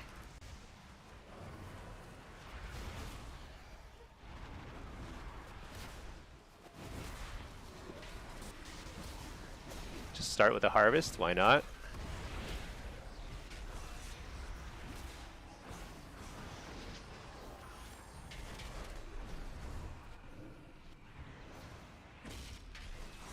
Dang. Dude, I've got to figure out the frame rate lag issue. It is so laggy.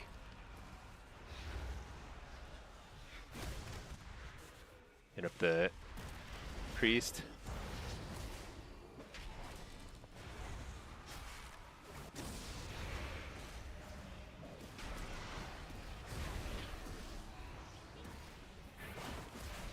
Alright. It's getting a ton of dispels, which I don't find fun at all. teleport. Harvesting with wall. Have to hope for the best here.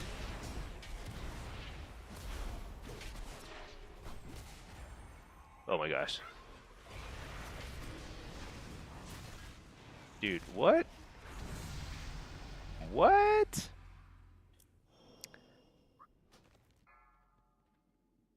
Alright. I'm bad. But I also am laggy. It's really annoying. I think it's a frost mage thing. Something about the frost mages, their spell effects are making me super laggy, and I can't figure it out. Wilds. Oh, glad you found a channel. You're a pretty cool guy for things. Oh yeah, glad to be of service. Hopefully helpful. Not one of my finest solo shuffle lobbies for sure, but we're getting. This is all for science, so losing is all part of the fun. Oh, she stacked the UA there, or the spell, whatever thingy.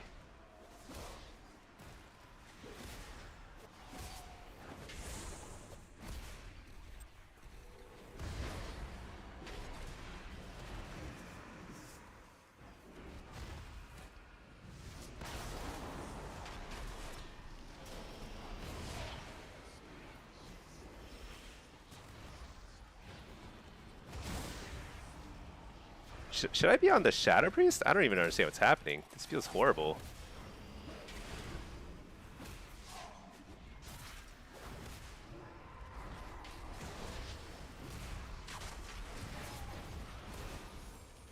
Coil this guy. Let's get some dots on him.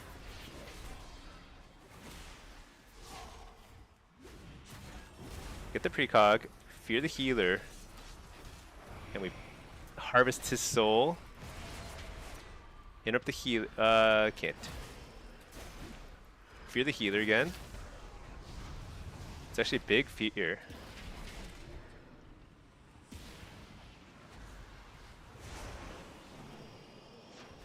Dude, I don't know. What a bizarro round. Okay. I'm actually shocked at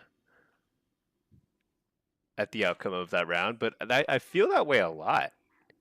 It feels like solo shuffle has become total madness because people die so fast. It doesn't feel like you ever really get to see people play the game. Like Ray of Frost just deletes people, and it's on the shortest cooldown in the universe.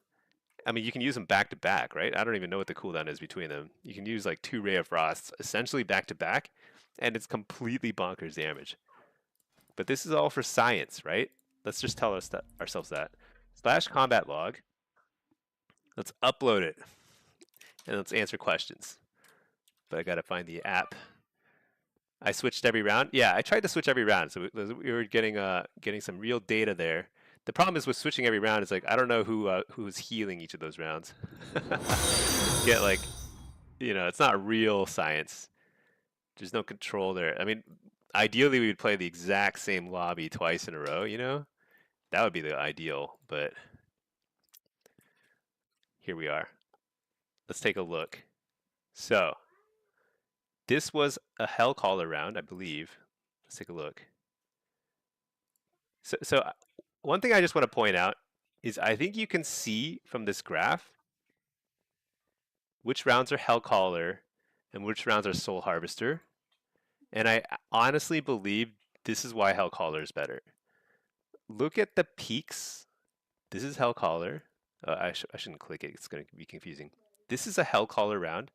Soul Harvester, Hellcaller, Soul Harvester, Soul Harvester. This is horrible, but you know what? This was also a Hellcaller round. I didn't get going there very well. I think we won that round, but we did not get going. It was just because like random stuff happens. Like the Frostmage just deleted the dude at some point. But I think this is actually telling. The burst windows for Hellcaller are much higher. Like it's like 75k DPS. You can never in a million years get to 75k DPS as Soul Harvester, even if you're free casting. You just don't have the same spike damage. However, you have more smaller little peaks. because like with Soul Harvester, you get like a lot of little opportunities. Every time you get a nice Haunt Shadow Bolt combo, it's actually a lot of little tiny spikes. I think this actually is a really revealing graph right here. Now, granted, I am more practiced at playing Hellcaller over the last couple weeks. I've been playing a lot more of it than Soul Harvester in general, but we're going to gather some more data here, more science. Hellcaller is that every time you Malevolence, you blow people up, but the rest of your damage profile is pretty smooth, so it's like a little easier to predict and deal with as a healer. But it's a lot more pressure. And so the question is like, who's going to benefit more from getting even more damage overall? I think it's Hellcaller. I think like if you don't kill people with your first Malevolence, you're going to kill people with your second Malevolence. It's going to be crazy. Let's see, Oppie, 1 minute for Ray, and they get reduction when you cast. Yeah, and don't they have like 2 charges of it? So I think it's like they can do it back to back, and it's just completely bonkers. Completely crazy stuff. Let's see, Wired came back to WoW after leaving and WoD, never played rated content. See how that goes soon? Oh, nice. Yeah, Blitz is the way to go. Just ease into it. It's super fun, super toxic. But just ignore the toxicity and you will have a lot of fun. I do recommend. There are a couple Blitz guides out there, and it's worth checking them out first because one of the worst feelings in Blitz is like not knowing where you're supposed to go and what's happening, and it's a very common feeling because it's like confusing. There's a lot of stuff that's like not quite the same. Hold on, what's going on here? We're just gonna harvest here. Fear the healer. Why haven't I? This is my first Nightfall proc. That's kind of weird. All right, so we got one of those fancy Cloak of Shadows, and we fear him during the. I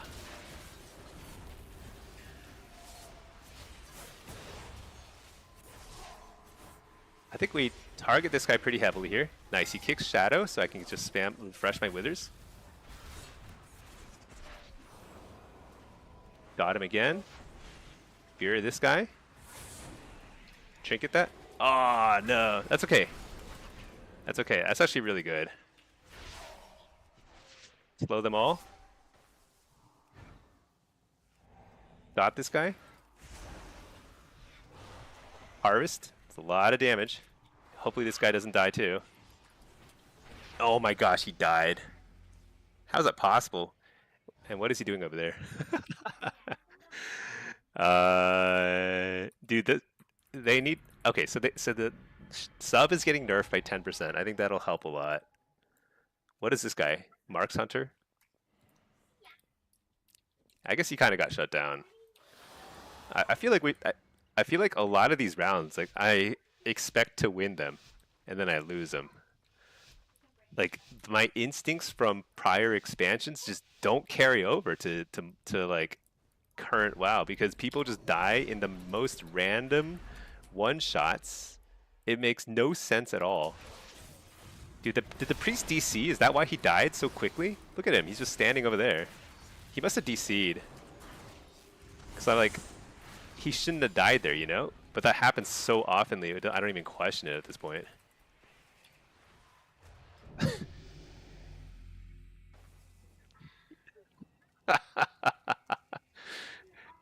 He managed to DC and leave the millisecond before the rogue died, so I managed to lose rating in a priest DC round, but okay. That's life. That's life. Yeah, because I think that first round we should have won handily, but he must have like AFK'd or something. I don't know. So sad.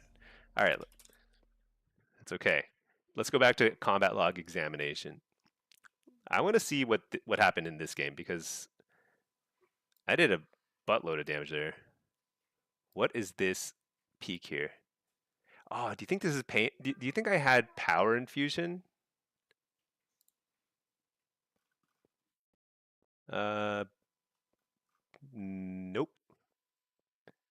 No, I did not. So it's not Power Infusion. It's just a big old Dark Harvest. So granted, I was probably hitting 3 targets at the same time. So maybe the single target burst here is a lot lower than it looks. But that's also true of Soul Harvester. A lot of you're still spreading a fair bit of damage.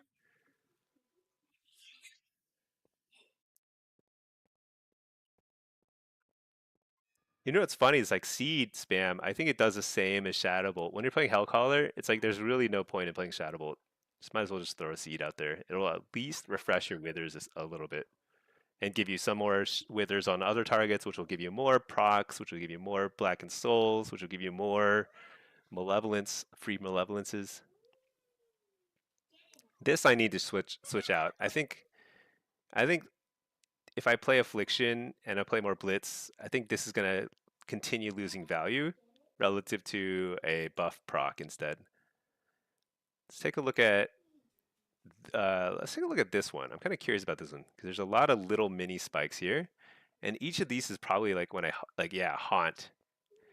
At each of these is probably a haunt, plus like the Shadow of Nathrza, all the Apex talents procking too.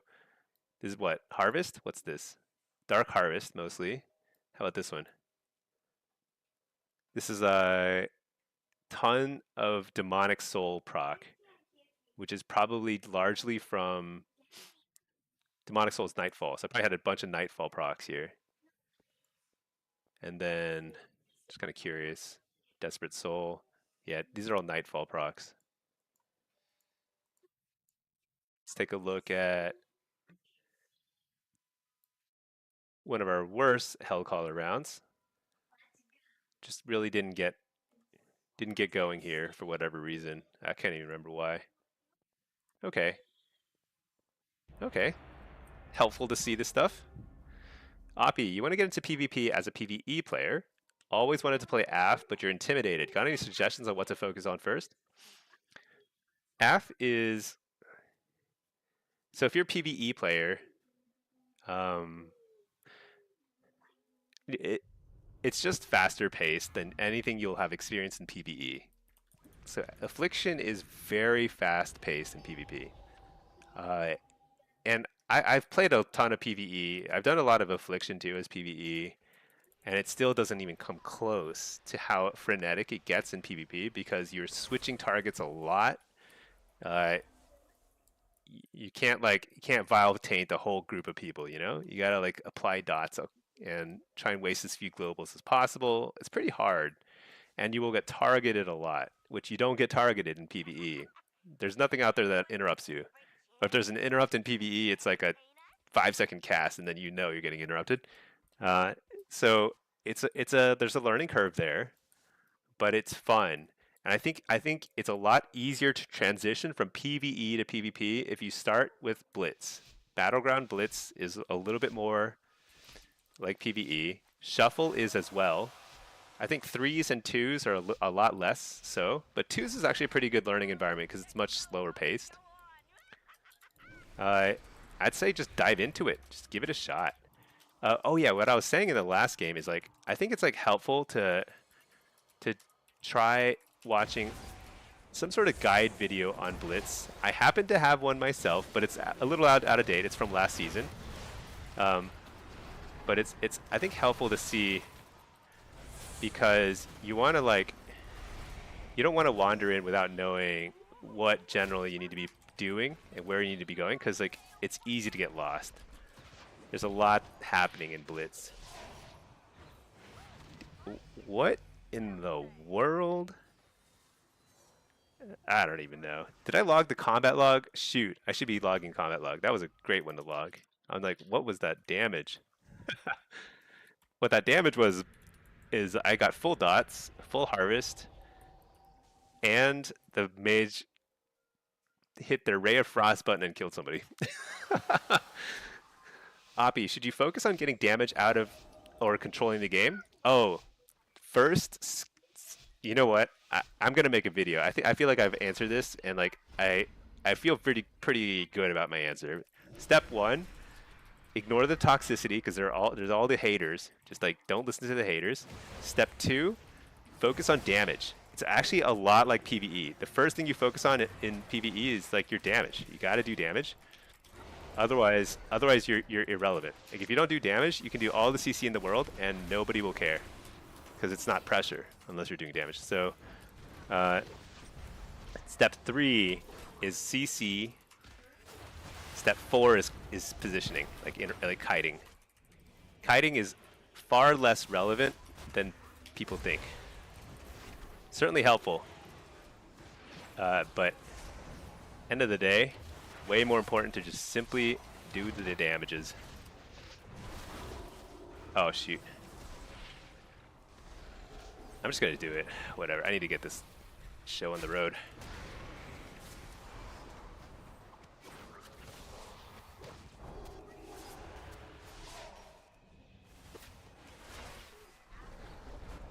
What is going on? This guy will not die. Just tunneling so much damage into him.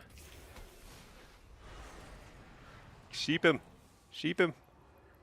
I'm stunned. Kill him. Alright, fear this guy. Re-fear the healer. Dot this guy. I'm going to dot this guy too because he's probably going to dispel this guy. Maybe not. There's the dispel. Fear him. Harvest. No, I'm not going to harvest yet. First, let's send them levels. Interrupt the healer. Wall. Harvest. I can't harvest. I want to harvest so bad. Got him. All right, there we go. Let's see. Hey, witch, please. Ahoy! All people are surprised when they see you as Affliction in the solo shuffle lobby. Why? They're simply acknowledging your greatness as a human being for venturing out into the world as an Affliction lock. All right, hold on 1 second.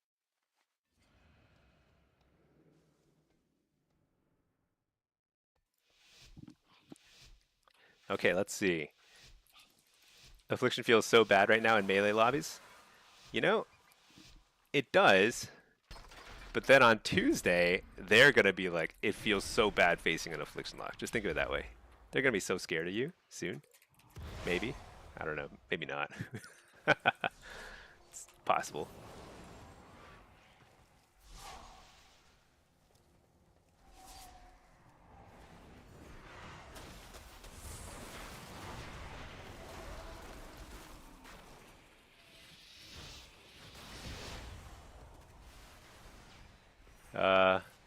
Huh. It's a lot of damage. Hear this guy?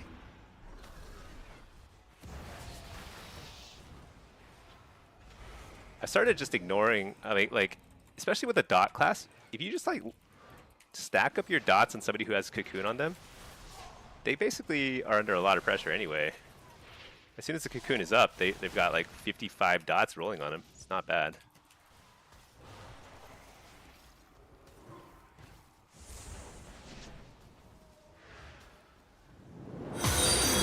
Select. Send it. I don't know. What am I doing with myself? Just thought this for shards.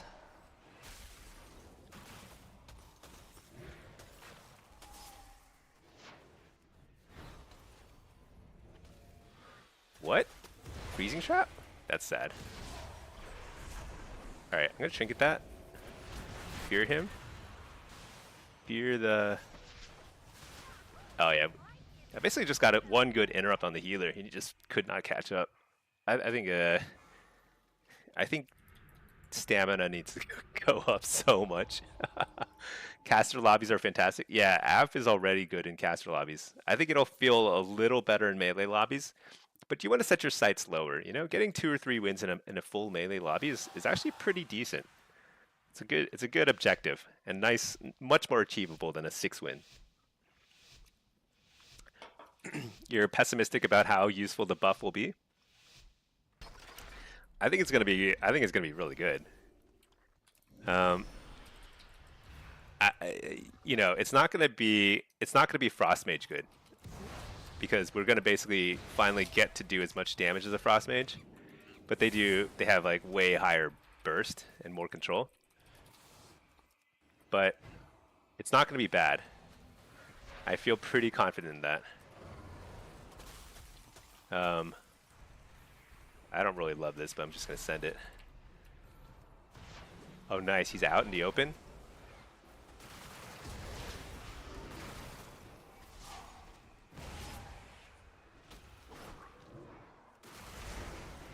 Tons of damage here. I'm going to dot the healer, because the healer's probably going to try and dispel the dude soon. Fear him, because he's trying to get an AoE stun.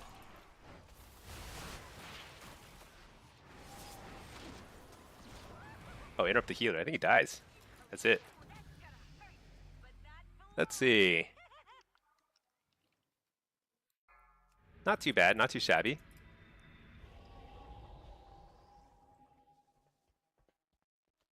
I wonder what I wonder what it would take for Blizzard to really change direction with Affliction. Because like it started to grow on me. I kind of like the glass cannon playstyle now, but at least through a lot of War Within, I just did not like it.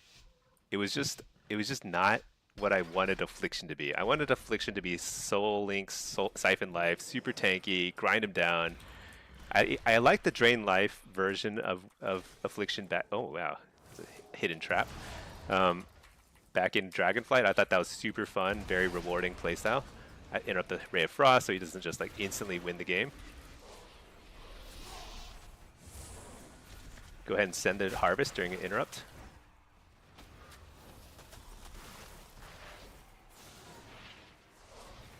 Fear this guy. Fear this guy. Coil. Wait, I didn't even coil. Coil this guy. Frost spell effects are so laggy. I think it's Frost Mages. It's got to be Frost. The thing is, there's a Frost Mage in every lobby. So it's like, you can't even tell if it's Frost Mage or just the video game in general. Something is laggy.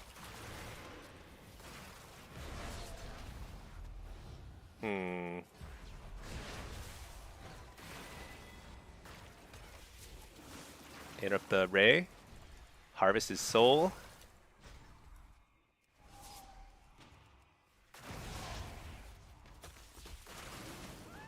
Oh my gosh, I'm gonna die here.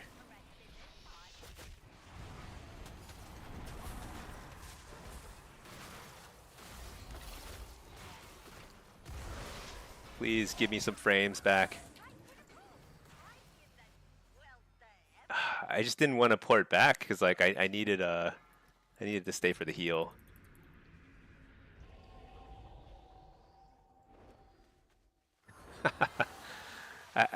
My wall was a little late. I think my wall was late. I definitely could have walled earlier there. Let's see, Oppie, how are you going through targets so efficiently? Tab target. Oh, the key. Go to key bindings. There is like a targeting option here. You want to bind tab to target nearest enemy player. If you have it set to target nearest enemy, which it's default to, then you're going to be going through all the pets and totems and all that nonsense, you know? So you have to switch that. However, if you do a lot of PvE too, you might want to actually not make that change entirely. There are some add-ons I need to test. I think there's ways to like try and like get the same effect out of like where it just uses hold on, there's a lot happening here. I need to reset. It's just too much damage.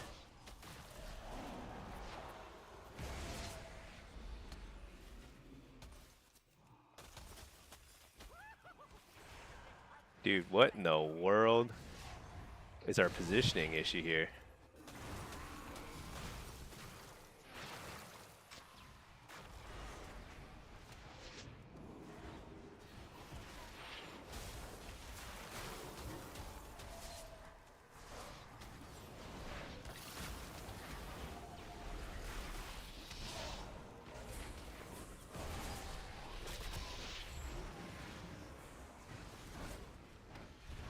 Oh, we can coil him away out here. He's in trouble. This is trouble. Oh, never mind. He's fine. I'm in trouble. Hey, we fear.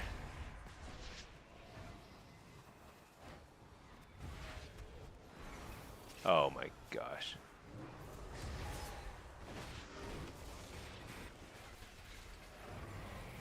Enough to poly. I think we get the kill here.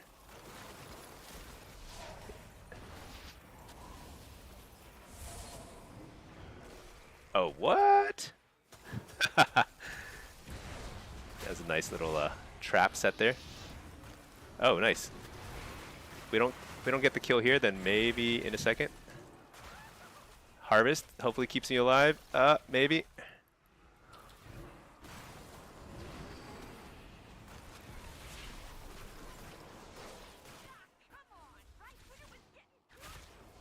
I'm dead.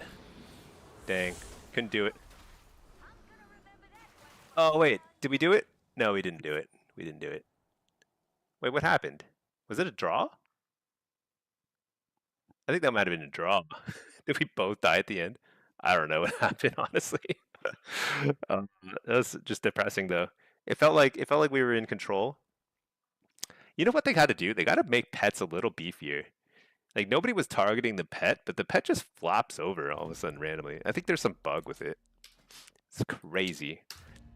But I am enjoying F. It's gonna be awesome. Yeah, so you know what? I think there are add-ons that will change your tab targeting mode depending on whether you're in PvP or PvE situations. So I think it's possible to actually make that better, but I haven't really tested them. I've got some folks who have popped in on the stream to say like, there are ways of changing that easily, but I haven't set it up. I should figure that out because right now I have tab set to tab target nearest enemy player, but then shift tab is what I use when I'm in PvE to target different mobs. But that's not the best combination of keys to be hitting, shift tab. But yeah. Oh yeah. Let's check the combat log. So we didn't get all the games because I think I forgot to record the log early in the lobby. But let's take a look. But I think a Hellcaller is feeling pretty sweet to me. It's like in a good spot.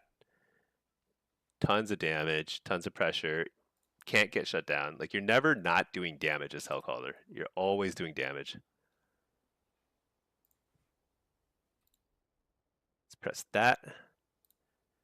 So this is that lot. This is the first lobby we were looking at. That was pretty heavy on the melee side. I don't know what this is. What's this? Rogue? I don't know. Anyway, this was that last lobby. Oh, this was the lobby where like somebody left. The other one was the lobby where somebody left. Okay.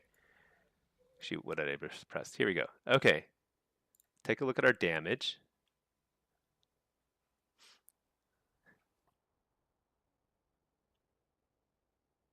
This game here, no. This is the game we lost. You could see like it just fell off precipitously here. It's kind of on me, like what happened here? Why couldn't I keep damage rolling?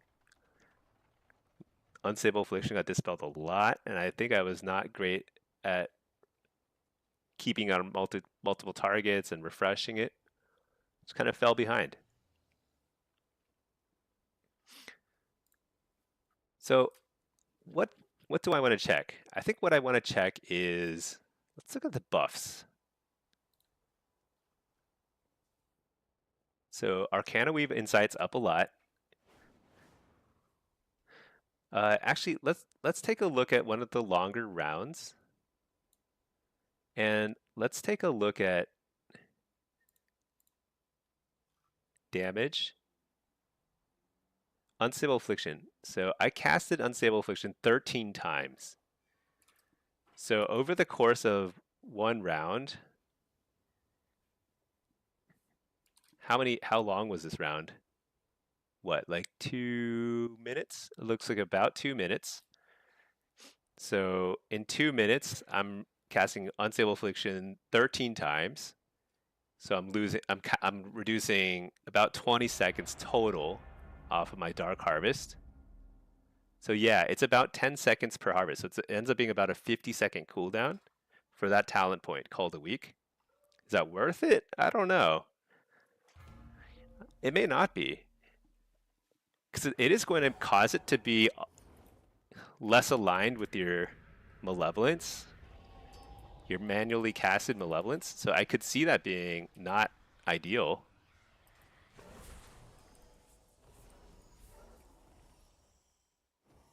Okay, let's record the combat log again. Dude, it's always a Frost Mage and a Windwalker. And a Sub Rogue. These are all flavor of the month players. So after Tuesday, they're gonna be playing something else. Let's see. Healroy, there's an add-on called Mini Tab Target that auto changes your tab depending on if you're in a PvP instance or not. Yeah, maybe I should try that out. I think I tried something like it before, but then like it wasn't quite working, or I was just like not getting used to it. It was like too hard for me to use it in PvE. But maybe I should just try it again, just force myself to learn.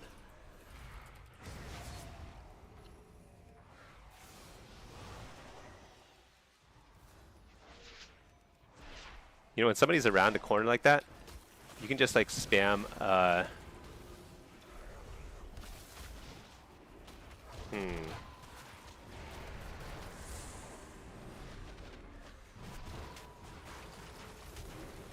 Here we go.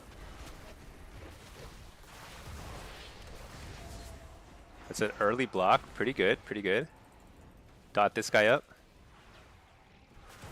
Reapply dots here. Coil this guy out of line of sight. He's like in trouble. Fear the healer. Oh no, I can't get it. Fear the healer here. Get interrupted. Oh, charmed. Port.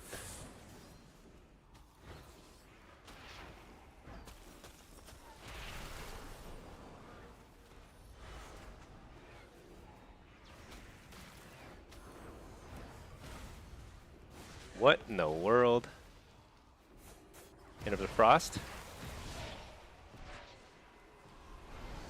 Send the harvest.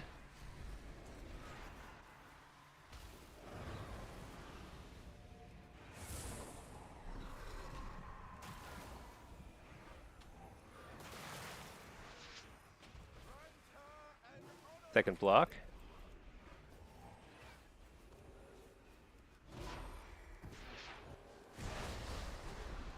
Reflect. Port. Fear this guy. Couldn't. Still a lot of pressure here. Look at the damage meter.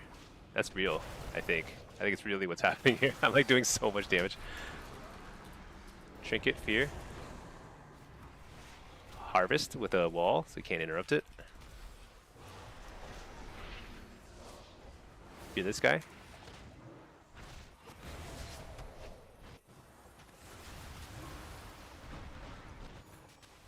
Port. Fear the healer. Oh, can't. Dude, if I die here, I'm gonna be... I know we had cooldowns there. Because we never use spell pop.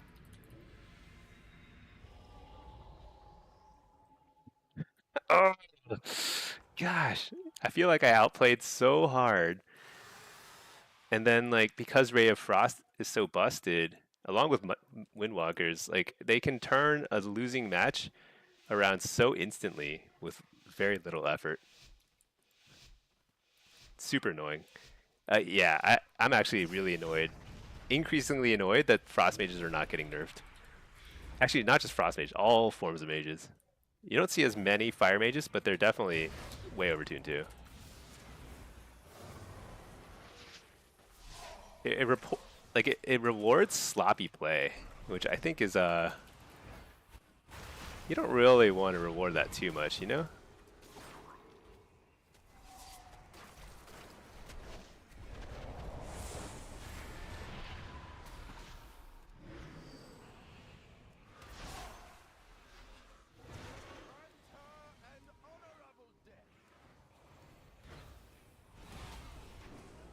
Okay, there's a spell bomb. Fear this guy.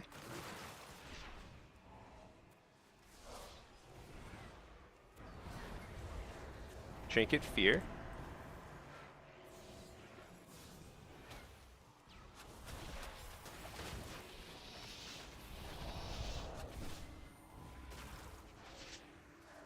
Fear the healer.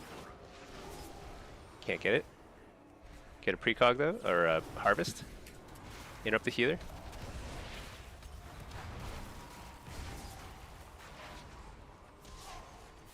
Fort. Hellstone. Fear this guy. Fear, triple fear.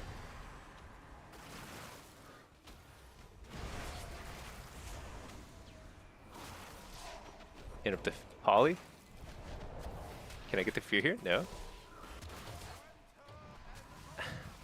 That's really sad. Really sad. Okay, I could have walled there. I tried to get a greedy fear there, but I should have just walled and then feared. That was actually on me. Prior round, I feel like it's just Frostmage things. All right, let's see.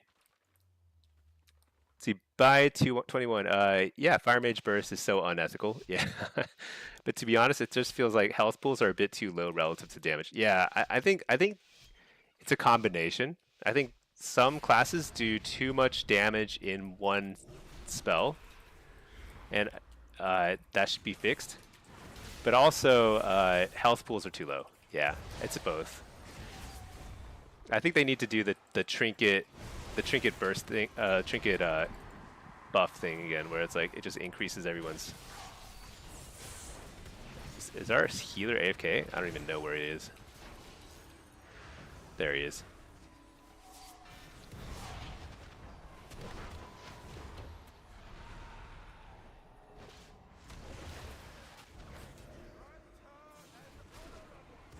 It is unbelievable to me that I can't get a pain sub out of this guy. Or I didn't see it. I think it's 2 rounds in a row where I feel like it was just, we got to use some cooldown. That's okay. Let's see. What kind of, so what about gear? What do you have to buy? There's no right or wrong answer to gear. In general, as long as you're not wasting conquest points by buying the same slot over and over again, you're going to be fine. Because number one thing that matters is item level. So as long as you use the 9 free heraldries you get, as long as you don't buy a conquest weapon so you don't, waste a bunch of conquest on a weapon and you fall behind. Oh my gosh, are we going to lose here?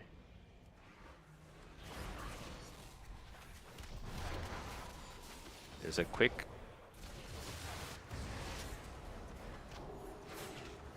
Oh my gosh, a bop! It's a miracle.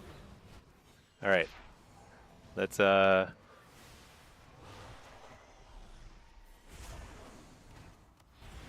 this guy, fear them both. He dots that, I interrupt that. I think I eat this stun. It's not very scary yet, right? It is scary. Oh my gosh, I lost again? Out of nowhere. So bad.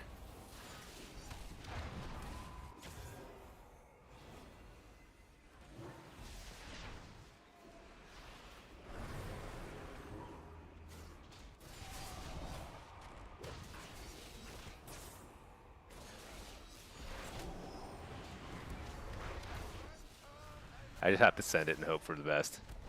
Oh. Oh my gosh. Yeah, health pools need to be buffed. So Sub Rogue is getting nerfed, and so is Windwalker. They're both doing too much damage. But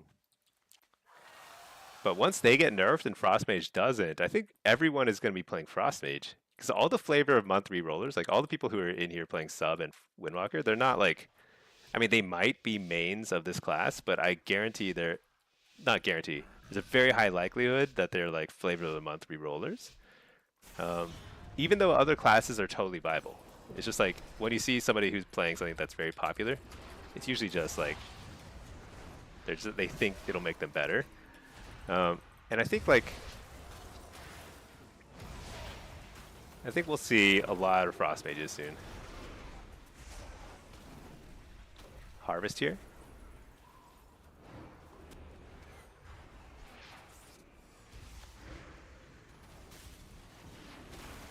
Make the kick.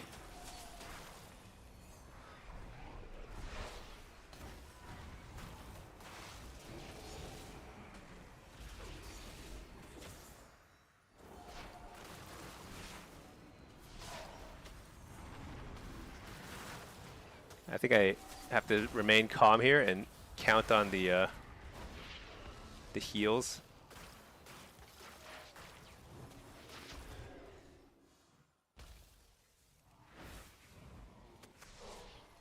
So laggy, but all right, we're back.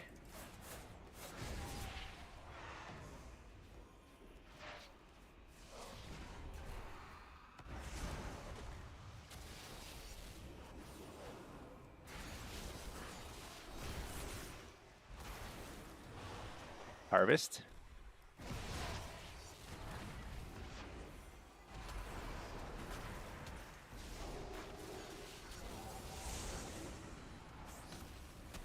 Nice, got the precog right as he jumped on me.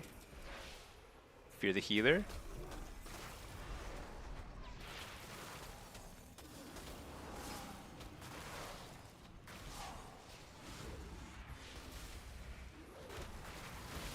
I think I wall here.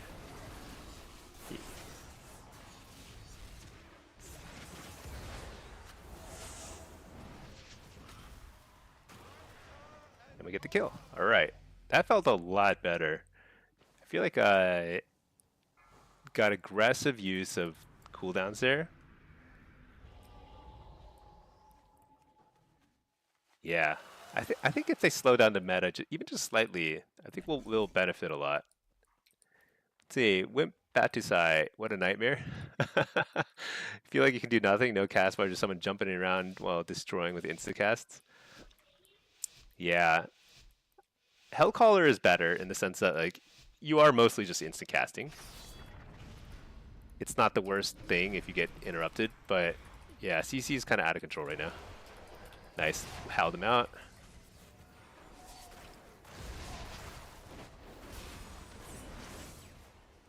Hit up the poly.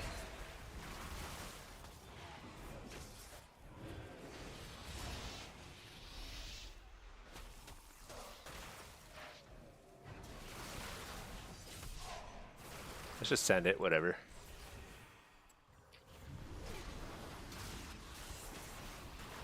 I actually had to wall there.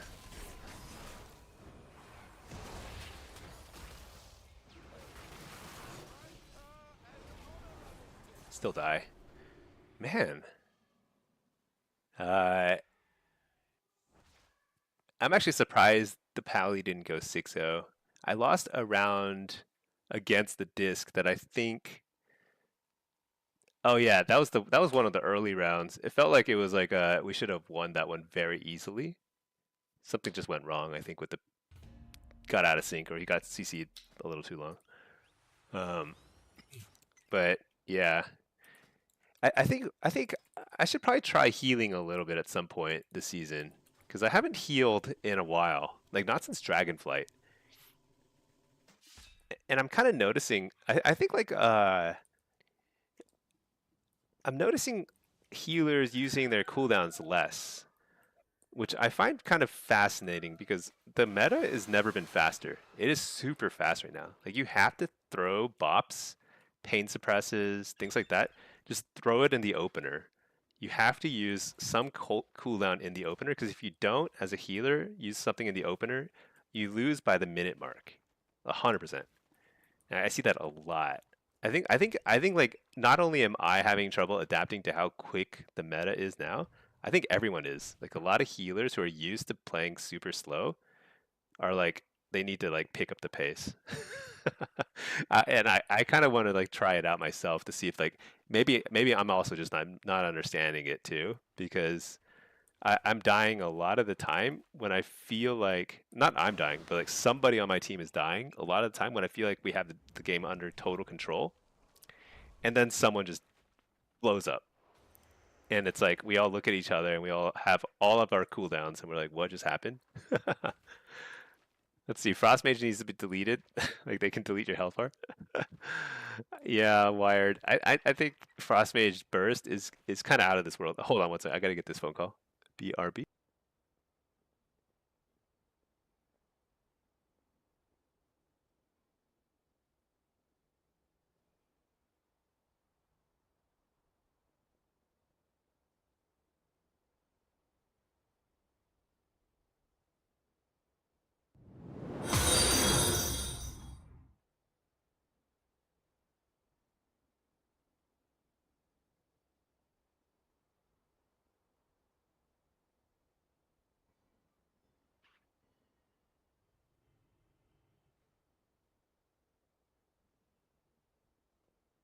Back. Let's see. Did I queue up? Let me queue up. Let's try some demo. I haven't played some demo in a while. Let's see. Uh, so gear you have to buy. Yeah, I mean, what I bought is not the right thing. Don't follow me. I bought things like the trinket. I would not buy the trinket early because you don't want that. You want stamina and you want versatility early on. So just buy any armor piece. Make sure you use all 9 heraldries on some crafted gear somewhere. Cloth armor, jewelry, it doesn't matter a ton. Make sure you don't buy a conquest weapon because you're going to get a free one once you get to 2,500 conquest earned.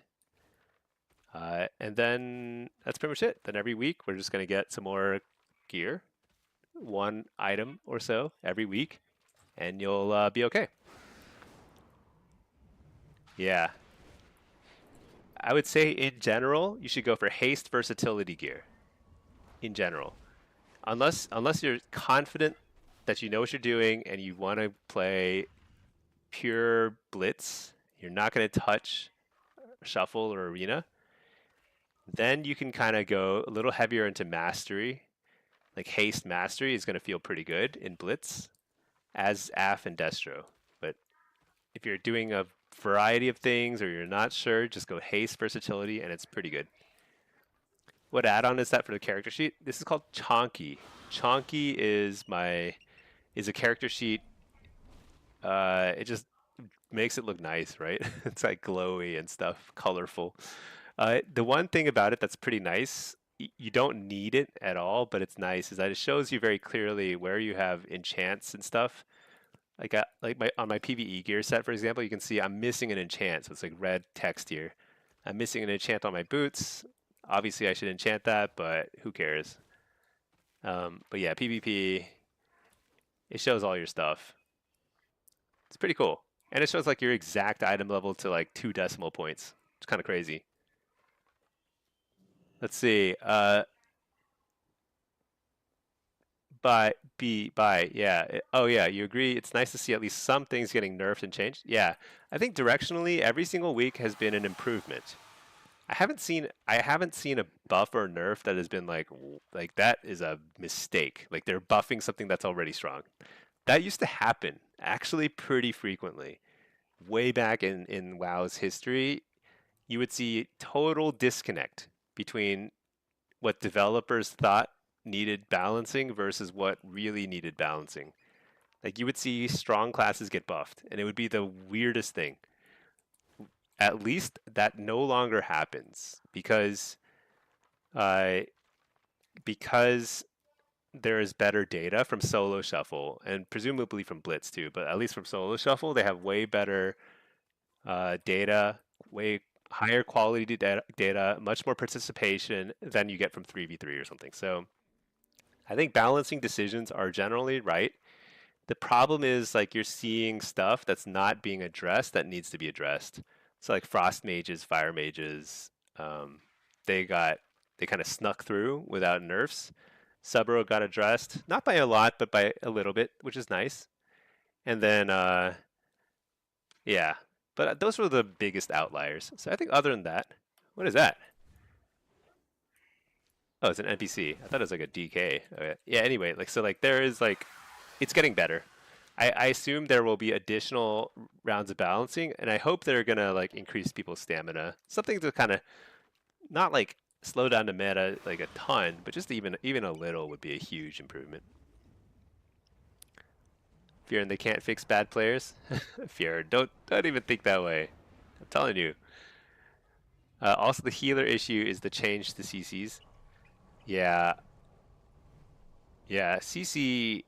I think they should revert the change to CC.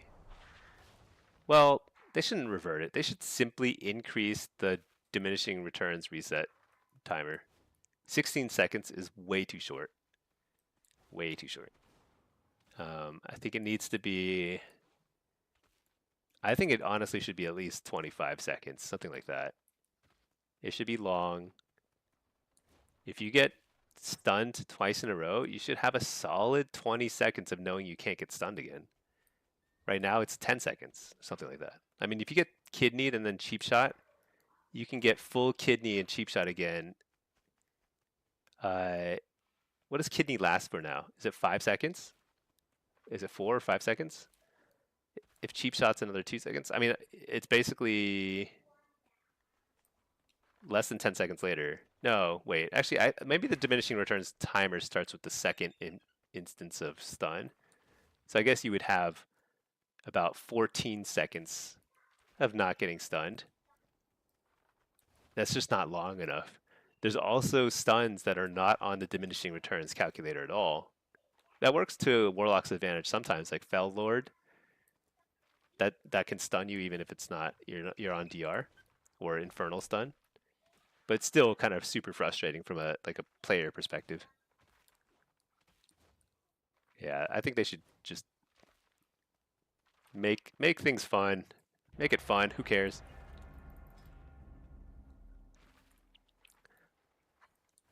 Man, we just keep getting a bunch of solo shuffles. I want to get a couple blitzes too. All right, let's reload the UI just in case. Start logging the combat, and then let's change the music because I don't know what this is. Let's listen to this. I don't know. Okay. / combat log. Let's get some data.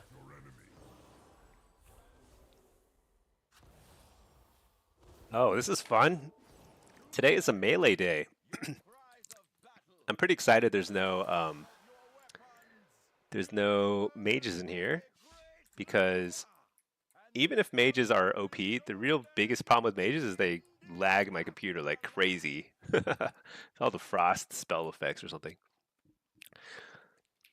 Okay. Feral. I haven't seen a lot of ferals, but what little I've seen of them, like in Blitz and stuff, it feels like they are actually really strong. But I don't see a whole lot of them, surprisingly.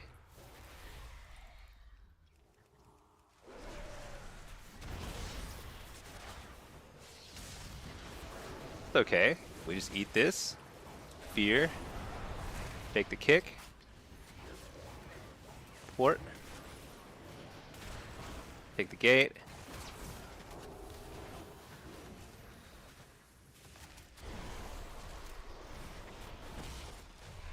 This, that, this. Oh shoot, I got kicked. Do I trinket that? I don't know. I probably should have. But once again, we're running into this issue where my pet is dying for no reason at all. I'm really delayed.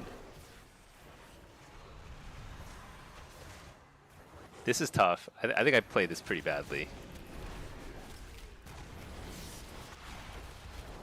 But we can recover, stun this guy.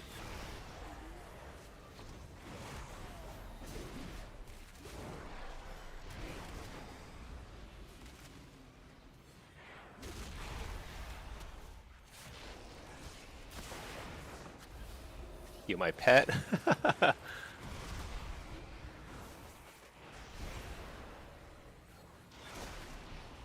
Why are we on this guy anyway? Maybe I should go on this guy.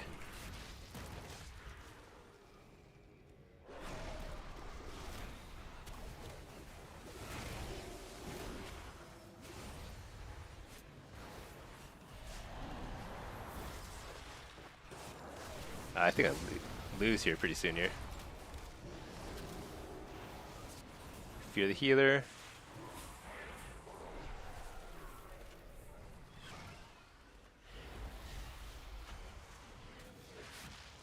Nice, he kicks Shadow.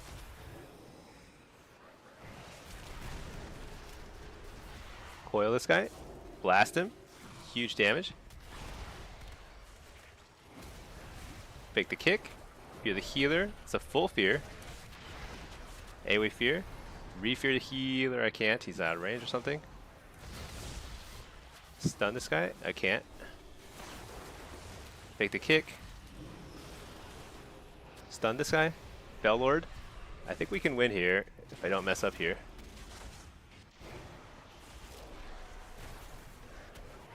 Fake the kick.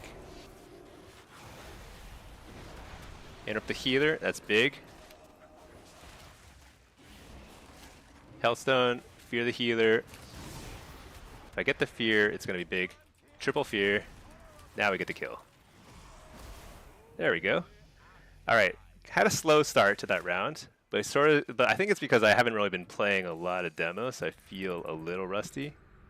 But kind of picked it up towards the end there. Let's see. I feel like my build is, I think it's right. It just feels a little clunky for some reason. All right. Let's try and play that a little smoother this time.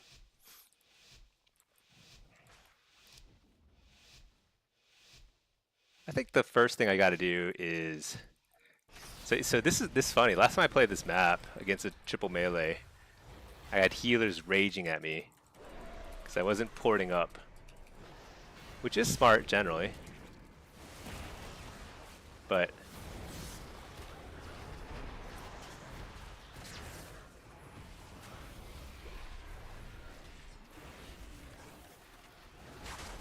nice. Got the interrupt. Alright, got the fake. Let's stun this guy.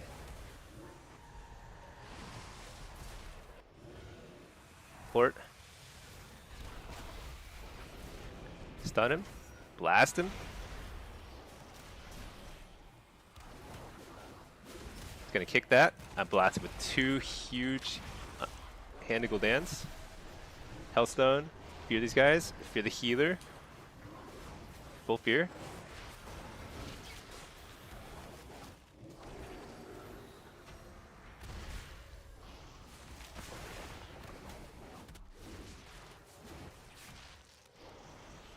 Just kind of kiting around a little bit while I wait for my big cooldowns.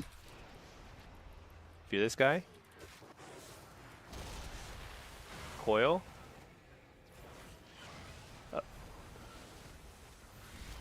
Fear the healer.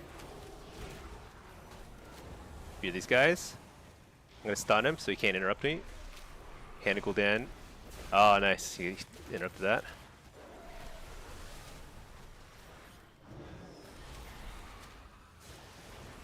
Doomguard. Something's gonna die here. Interrupt the healer.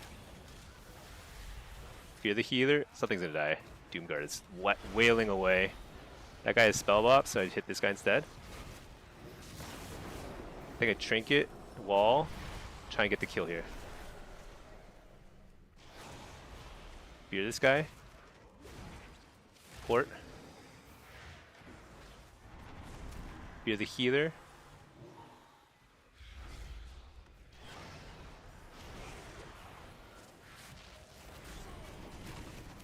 Dang, I got interrupted. I thought I could get that cast in there. Uh-oh. Not good. Fellord. All is well with the Fellord. When you lay a Fellord, you just can't die. There's no killing you. I'm like basically immune to death and doing a bazillion damage around the Fellord. Let's fear this guy. Stun this guy.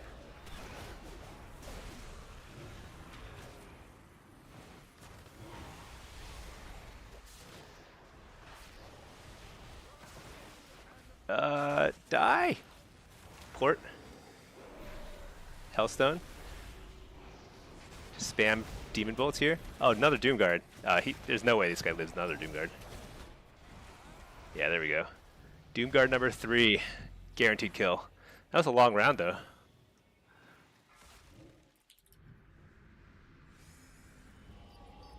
Okay, let's see. Ret Warrior. It's a lot of the same thing. We're just gonna do the exact same thing every single round. Just tank them up, CC, drop Fell Lord as often as possible. Try and get a lot of damage during the Fell Lord. I think the key is really we want to get 2-handed Gul'dans after every Tyrant. That's the key. So we want to like get kicked out of the way, and then we get the Fell Lord, get the handed Gul'dan. So here's what I'm going to do. I'm going to send everything. Oh, well, this is kind of an interesting adaptation. Are they not on me? Feared everything. Stun this guy. He's going to try and kick me. Oh, he still got the kick. Let's get out of there. Like, which one is the healer pally? Shoot, they all look the same to me. I don't know which one's the healer pally. Alright, Fell Lord here. Alright, they have a spell bop on that guy. Let's just get some kicks out of the way. That must be the healer pally. This must be the ret. Let's fear him. There's a bop. Something. Bubble, I guess.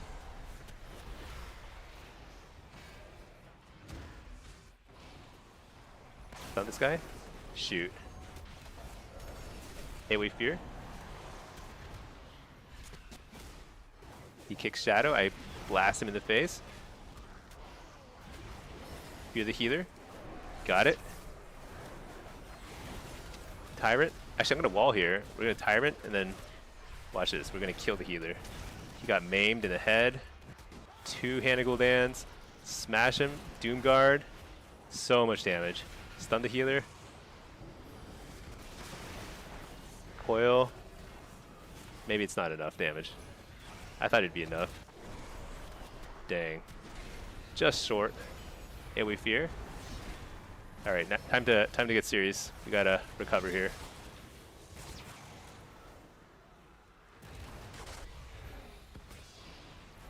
Kite here a little bit.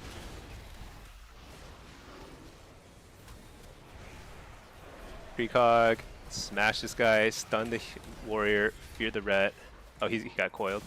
Whatever, not coiled. Cocooned. Get precog, blast this guy.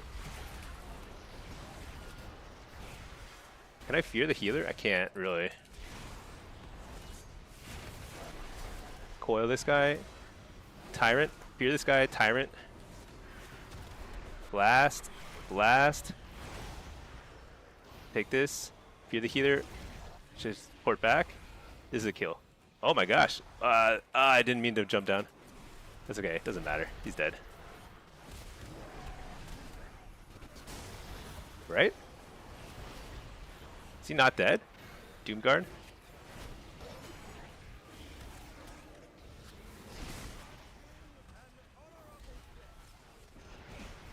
Dude, what? My gosh, that guy was impossible to kill. What was that? Just like 5% health for 2 hours. Let's see. I almost died there. I thought we had that in the bag.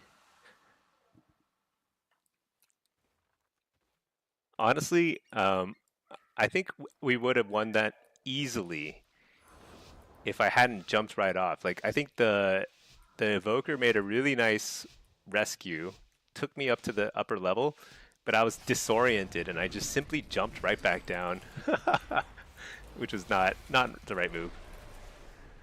All right. This will happen. If you win several rounds in a row, you know what's gonna happen is they get confused. They're like, maybe we can't go on the Warlock, and they won't go on the Warlock, and they will witness the true power of a recasting Demolock, which is significant, to say the least. Maybe. Will they? Maybe they won't. Oh, I got interrupted. Okay, they're switching. Well, maybe they're not. It's a bait. If I can get a fear, that might be a good idea to get a fear here. But I need to actually cast the fear button.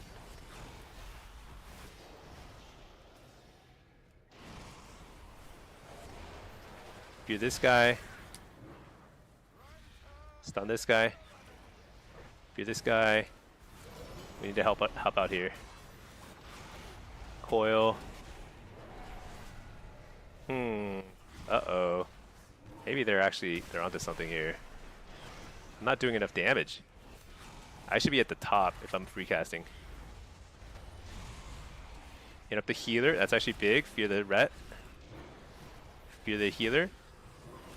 Doomguard. Big damage here. Big damage. Fear this guy again. I tried to reflect the sleepwalk. I don't know who he is targeting though. Stun this guy. Oh, he got the kick off. That was a good kick.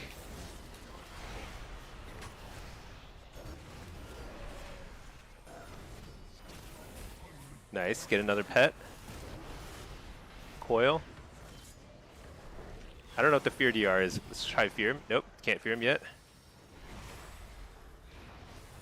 Try and fear it again. Oh, nice kick.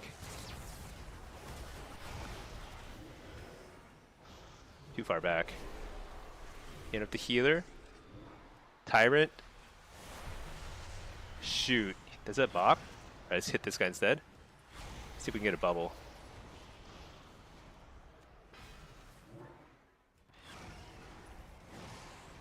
Back on this guy. Hey, we fear the healer. If I get the healer fear, it's a win. There we go.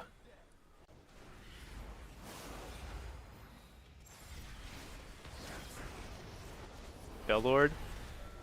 Oh, what humongous heal. Humongous heal. Another Doomguard. It's got to be a kill. Yeah, Doomguard. Every kill, that's like 4 wins now. Every single win has been associated with a Doomguard. Just so much damage. It's like, why do I do anything but cast Doomguard? All right. Let's see. Ret Feral. So this could be pretty annoying. I think they have a lot of control here. A lot of CC. Let's see how this goes.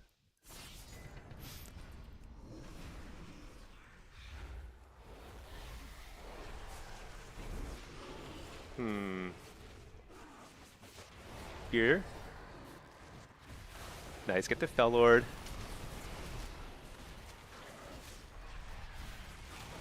I don't know who we're on, but I'm gonna go on the Feral for now. Wait, let's hit this guy. He's pretty low too.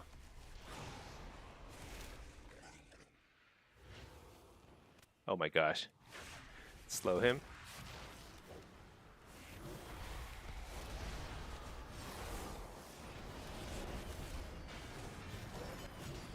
What the damage?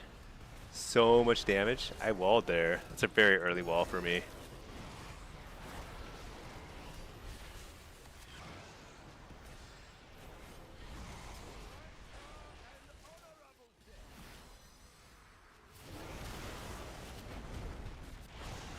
Kill the Feral.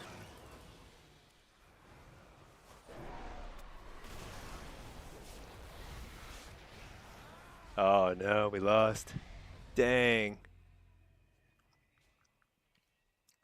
That was yeah, I think this is a tough comp. I think Ret Feral is like so much control and damage.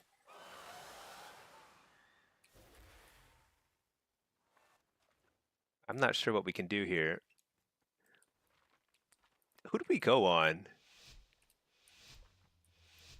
Yeah, oh, this warrior is feeling kind of down. Let's bring him. Let's get him a win here.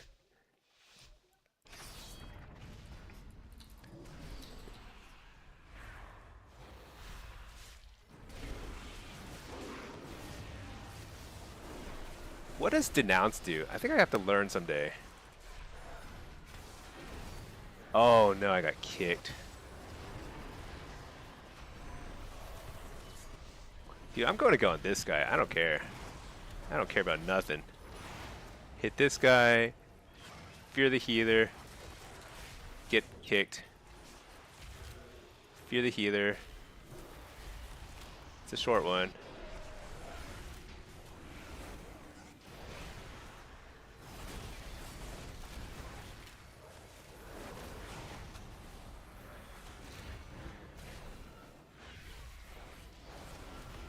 I need to be hitting both, kind of keep them both honest.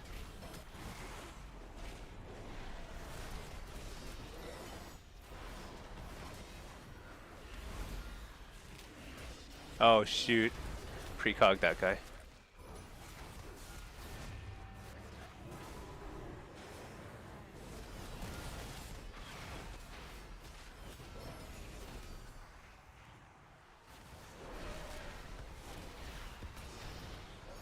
Coil. Big damage here. Double Hand to Gul'dan. Stun. Hand to Gul'dan again. Fake the kick. Hand to Gul'dan. Doom Guard. This is a ton of damage. If I can get the fear here. Oh, I didn't get it. I can't interrupt. Reflect. Hopefully get a hammer. Yeah, I think this feels better though, going on the ret. Switch to this guy during the... Dang it. Ah, I shouldn't have got interrupted there. So bad. Oh, we almost made it upstairs. Not quite. It's okay. This is the red, right? Or is this the... Which one is this? No, that's the Holy Pally. Let's go on this guy. This is the red over here. They all look the same. Coil. I have a Fell Lord back. So as soon as they... There we go. Fell Lord here. Wall. Tyrant. Alright, go on this guy because of the spell bot. Interrupt the healer. Huge. They're so scared. Just hit something. Oh, here we go. He's back. Is that bubble? I can't tell. Oh my gosh. Doomguard. Big damage. Alright, they're switching away. Hit this guy instead. Fear this guy. Hit this guy. Stun him. Pretend. Oh no, I tried to fake it. So bad. Coil. Fear this guy. Die, please. Fear this guy again. No. Oh, so close. So close. Feel bad. I feel like we could have won that last one, but I just didn't bring enough pressure. I think I got kicked at some really, really opportune moments. We were close. Problem is, it's hard to pick a target. Basically, they just have so many immunities. Like, Ret is the better target, but then they have, I mean, they get 55 tries before they die. Just insane. Oh, hello, Pinky. All right, let's turn off the combat log. I want to check out the combat log there. Oh, yeah, yeah. There's some stuff I need to do around the house. We'll get to it. Yeah. All right. Let's upload that combat log and let's check out. Hey, Great Mint, how are you doing? Good evening. You feel defeated today. Had an 06, then a 1-5, and a guy flamed you. Affliction back to 1.5 now. You know, my stream yesterday, I started, was it yesterday? It was either yesterday or the day before yesterday. I started my stream with a solid 0-6, followed by a 1-5. Solo shuffle, back-to-back lobbies. I got flamed there and back, and that's just part of it. Whatever. People just get mad. They get mad. It's irrelevant. 1.5 rating in shuffle right now is exceptionally good, by the way. Like, I'm struggling to get past 2K in shuffle, and I'm normally at 3K rating. You know, it's like it's a tough world out there right now. I'm also playing pretty badly. I feel like, but I'm playing a lot. I'm having a few good moments. But yeah, I'd say that like rating is compressed by 1,000 easily in shuffle right now. It's super hard. Uh, let's see, Fjern. Denounces damage casted ability that replaces Righteous Shield. It does big damage. Is it something they cast on pets? I thought it was like a pet thing, but maybe it's not. Maybe it's just damage. Interesting. Blue Pra, MK5. What race is good for Warlock on Alliance for PvP? I, personally, I think the best overall is Void Elf. However, it there's like such a small difference between races that it doesn't matter a ton. I think Void Elf spell pushback prevention is pretty nice because we get targeted a lot as Warlocks, and so you kind of want that extra little boost to casting. But it's not a huge difference. Night Elf, you can make huge plays. Drakthir, if you play a lot of Blitz, Drakthir might actually be better overall because you have more mobility and you've got the knockback, which can be a big playmaker. Kultiran, you can make big plays too. So like, long story short is like you can make a lot of stuff work, and it's totally fine.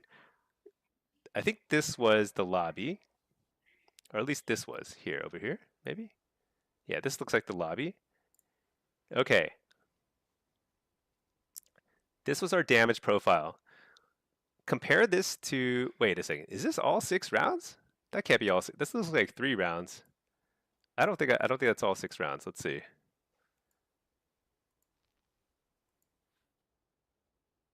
Maybe this whole thing. Yeah. Oh yeah, this is 6 rounds. 1, 2, 3, 4, 5, 6. So let's take a look at this. Look at so here's an interesting thing. We're actually learning a lot. Hey bud. Uh, our peak DPS as Affliction was like 70k DPS. Here, even when I line everything up perfectly, I'm probably getting Doomguard and everything here. 40k. So their peak DPS is a lot lower, but your bottom DPS is actually not bad. It's like 20, 25k, even if you're getting shut down. I was getting fully targeted this first 3 rounds. And then they were kind of like switching back and forth a little bit in the other 3 rounds. I think I was free casting a lot here, so I got to do peak damage. This is like as much as a demo lock can probably do, basically. And in these, this is like when you get fully shut down, you're doing a lot less, but steady damage. You're still very tanky, lots of CC. And if you manage to get a good Doomguard, you can get a kill. I think all of these ended with a Doomguard kill. All 4 of these rounds. These are Doomguard spikes right at the end. These 2 rounds here, I think we were actually doing okay. We just fell a little short on damage. Let's see. Great Mint. Yeah, just keep going. Just keep on going. Matt Rat. Do you think the AF buffs are going to be the real deal? Yeah. I think Affliction is already feeling pretty good. I've been playing a lot of it today already. And I think it's going to be pretty good. Cuz like the damage is pretty solid already. I think these were Affliction games here in a shuffle. Look at our peak. Peak is 75k DPS, something like that. Something around 75k.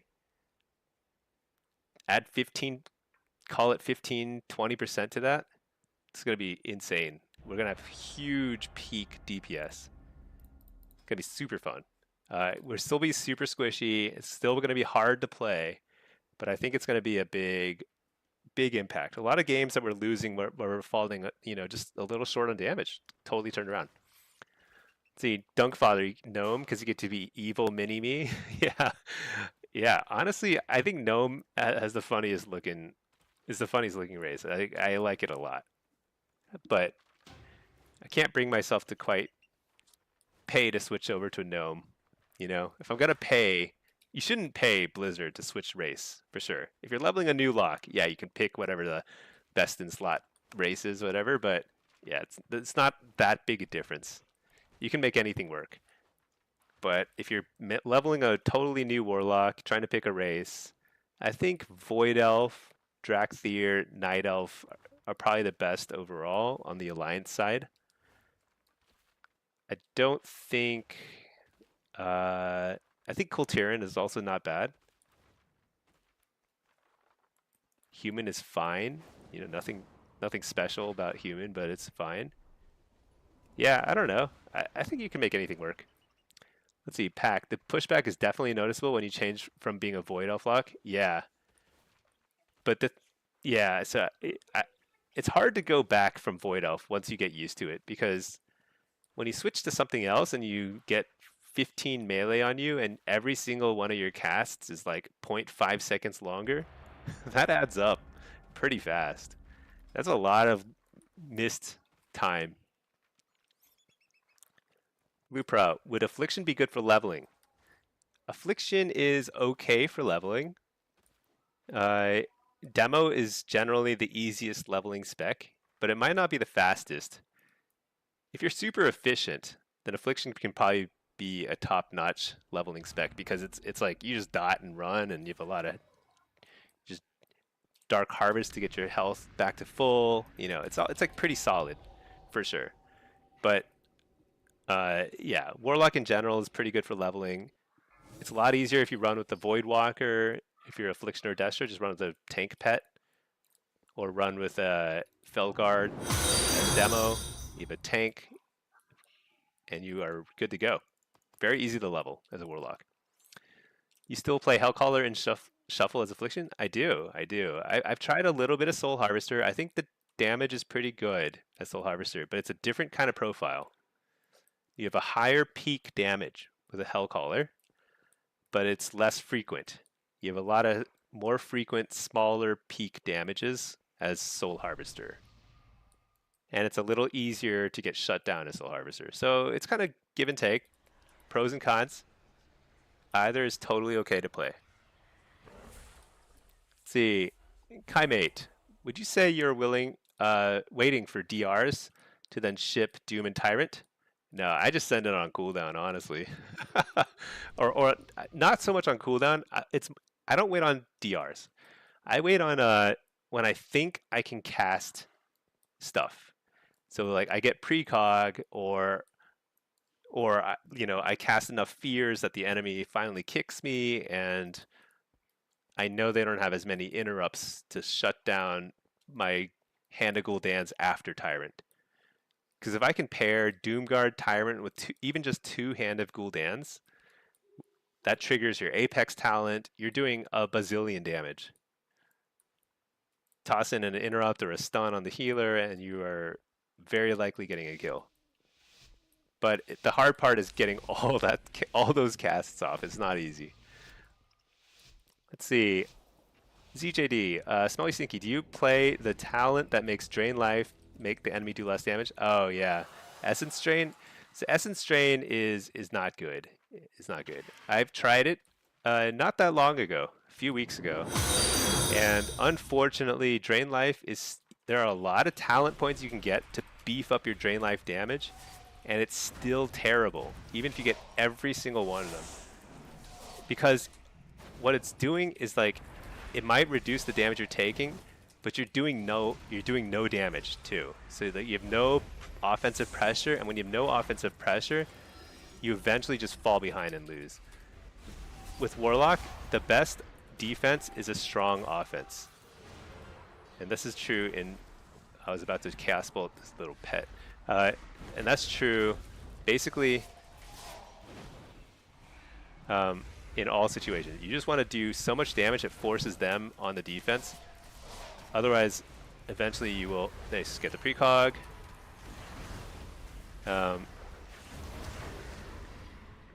Otherwise you'll just fall behind. All right, let's see. Here's their flag carrier. Oh my gosh. He got gripped right as, oh god.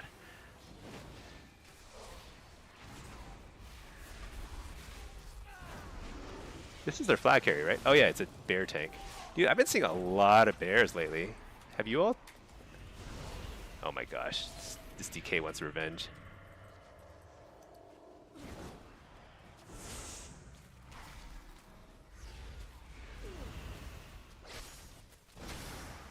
Double coil. Oh man, silenced. Okay, AoE fear.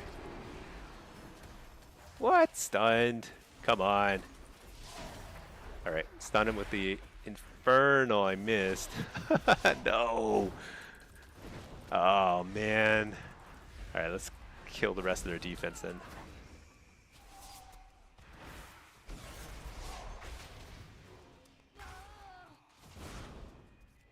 Oh, he's dead here. Doesn't survive that, that's for...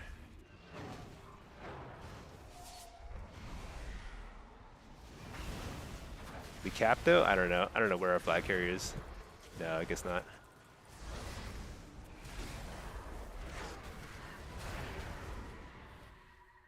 Well, shoot. Close one. Guardian is basically unkillable and used to do ridiculous damage. Yeah, I think they had to nerf Guardian damage a few times. It was so busted. I think there's a lot of tanks that are kind of still busted. I think Prot Pally is also very, very strong. But I think they're getting a little nerf too. Finally. But yeah. Luckily in Blitz it's not annoying when you get a tank on your team because there's a tank on the enemy team. It's not the way it is in Shuffle. In Shuffle, you're just like sad. You're just constantly sad when there's a tank on your team. Oh my gosh, this guy's really truly popping everything. It's okay.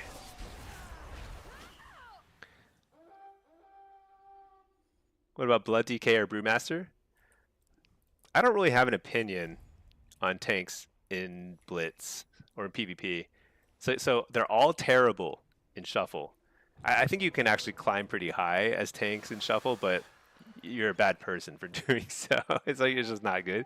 But in Blitz, I think Guardian Druids seem very strong to me.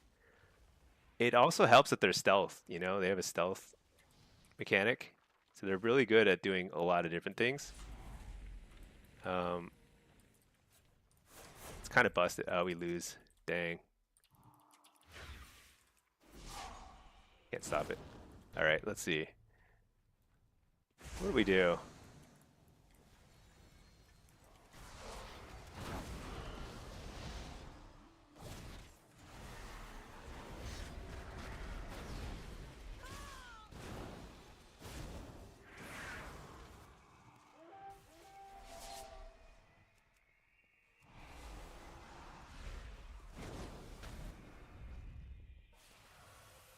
Let's just escort this guy for a little bit here. Fear, and it's sad being a tank. I mean, you can carry pretty hard as a tank, like capture flag maps. If you're pretty good, like you can actually make a big difference. But yeah, I think it's generally people will tolerate you, but you're not really like having a positive impact, you know, on the game. Let's just say that. People should get banned for queuing tank and Shuffle. I don't think it should be allowed. I don't think there should be tanks in Shuffle. I think it's just not possible to balance it in a way that makes it fun for everybody. Because you simply have, it's basically feels like you're 1v2. If you're a DPSer, you're either 1v2 or 2v1 every single round in Shuffle. It's just not fun. Absurd.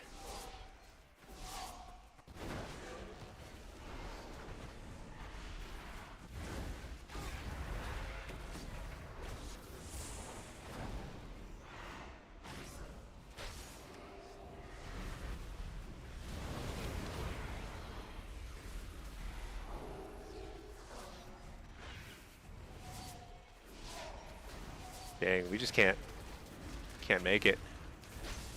Can't make it across.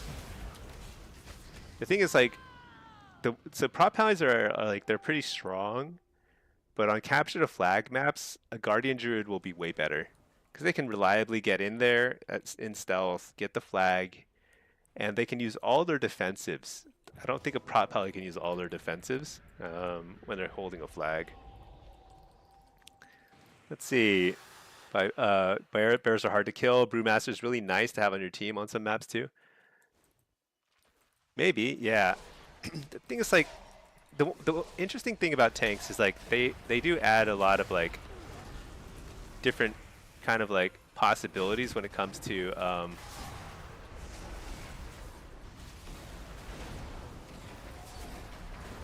hold on, this DK is so annoying.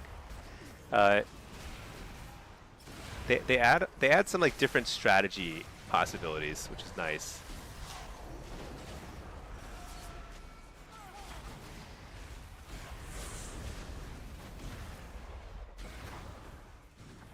Because like you can actually have a tank solo spin a node on some maps. It's not the worst thing.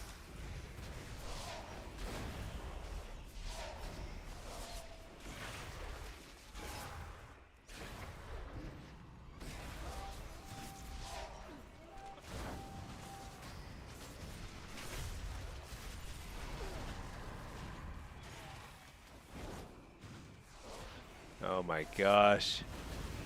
This guy is making me so sad.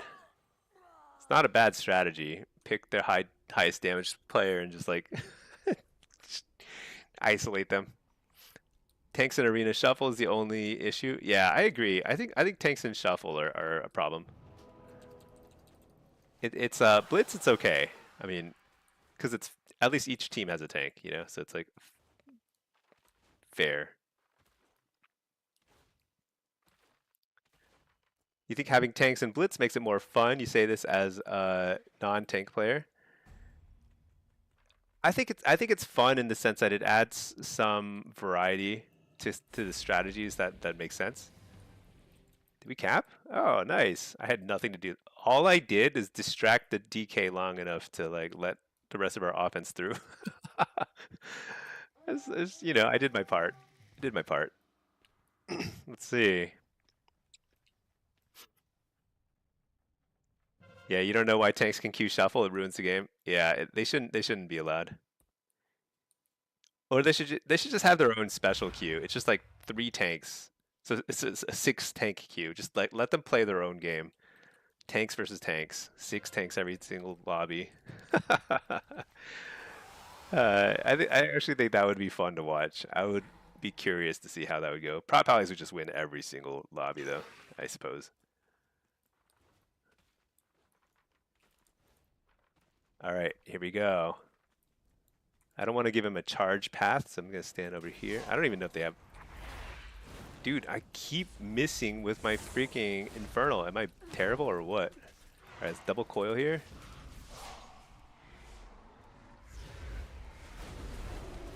He can't charge. I'm going to...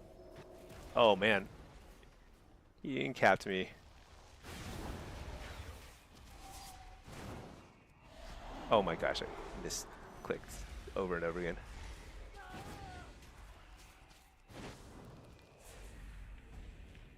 No. Spam slow. Can't slow him. No. No. I can't believe we lost. That's insane. All we had to do is hold out for 2 minutes. Not even 2 minutes. A minute. Let's see. Let the healers join them for low stress games. Yeah, a little relaxing game. Just 2 healers and 4 tanks. That would be pretty funny. Nothing happens. Game just like times out after like 3 minutes.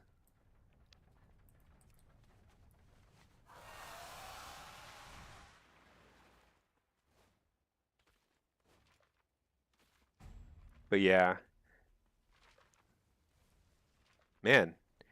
I don't even know. I should have been paying a closer attention. I don't know what happened, but...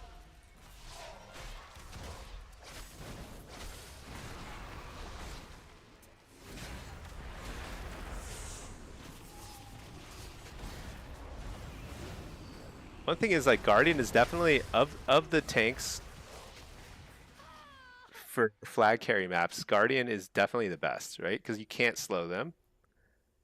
They're super beefy and they can stealth in to get the flag in the first place, which is a huge advantage. So I think actually Guardian is probably the best overall tank for Blitz. That's my guess. I have not looked at the numbers. I don't know the data, but it feels like Like a prot pally in a capture the flag map, they don't do anything, right?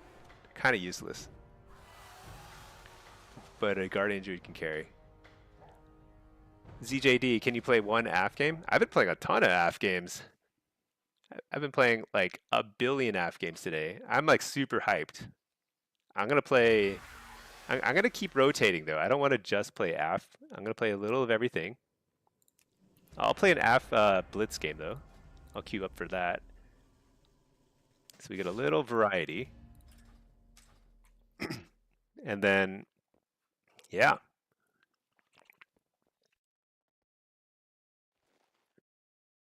Aaron, by that logic, lots of classes should not be able to queue. No, it's different. I mean, because like tanks bring truly they change the dynamic when it's like every DPS class brings about the same level of damage, but different utility, different types of spikes in their damage profile. But I mean, with the exception of maybe augmentation, every spec does about the same amount of damage, and if they don't, then it's a balancing issue on Blizzard's part. Now there's variability. Some do higher damage generally, some do lower damage, and usually there's a trade-off. There isn't always, because it's Blizzard isn't perfect, but usually there's a bit of a trade-off. So, but tanks are different. They do very little damage when they're balanced properly. Sometimes they do way too much damage early on in the season, but that gets fixed. So it really is like a 1v2 versus a 2v1.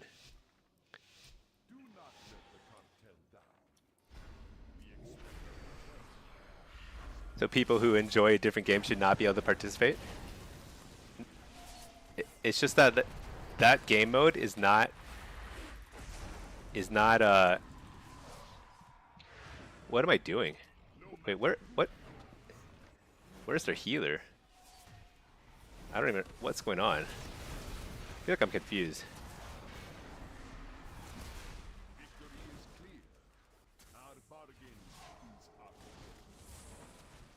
Where is their healer?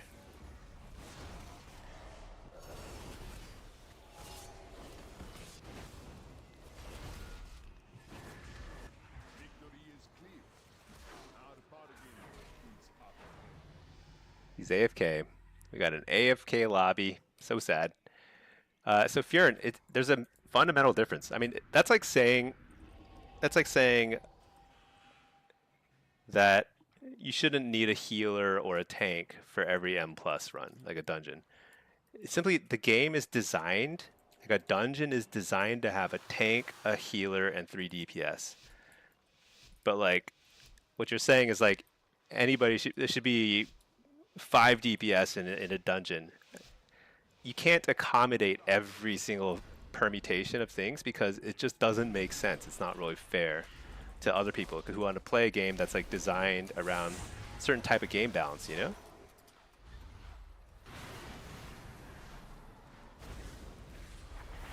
But yeah, so Shuffle is just not designed for tanks, unfortunately. Like, I could see it being different, but they would have to like almost rebalance the entire game.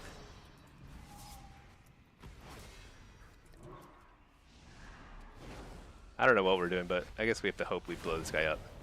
The other guy's like totally offline.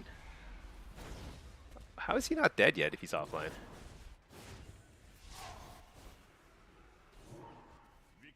Is he back? Nah. I think he might have moved right at the end there. I don't know. What are we supposed to do? PvP is a second thought. They don't balance PvP till the season starts, the PvE game mainly. I think Furin is saying that tanks should be able to play arena and shuffle. I mean, I don't think it takes a whole lot of playing shuffle and arena and seeing tanks in them to see that it doesn't feel like the game is like designed around that playstyle. It's just not. All right, this is like, let's guard this guy as long as we can. Why did I get the priest again? It's just not fair. Why?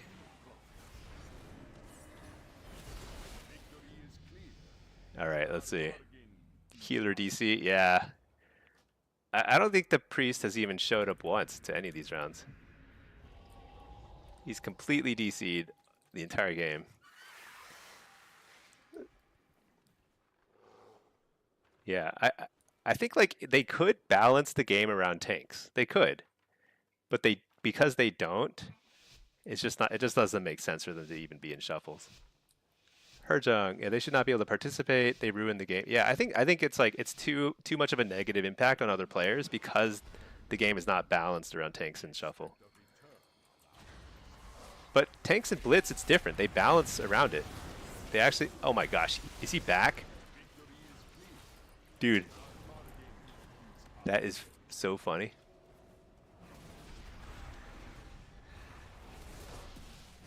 He happened to be back already, and I like completely messed up.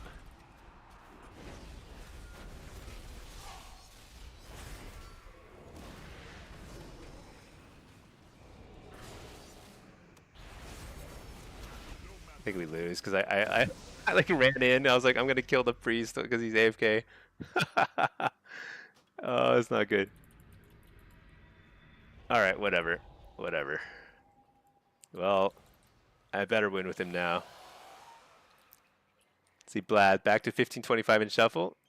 That's not bad, dude. It's not bad. 1500's hard. It starts getting sweaty in shuffle around 1400, honestly.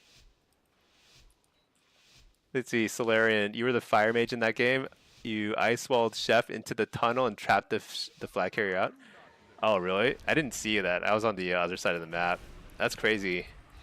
It felt like we had that in the back. Cause like, I think like absent a really big play like that, we just had to hold out for not too long. Dude, don't tell me he's AFK again. He's totally AFK again.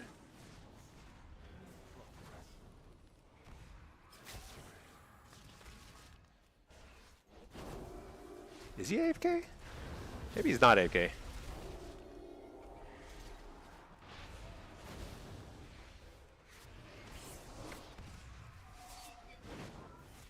Maybe he's not AFK. I think he's actually playing. Doesn't mean we're gonna win, but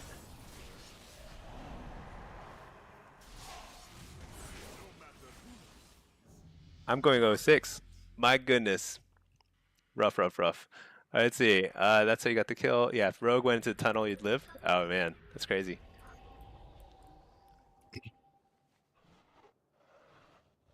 1-5 actually, I'm gaming. Oh yeah, I do have a win.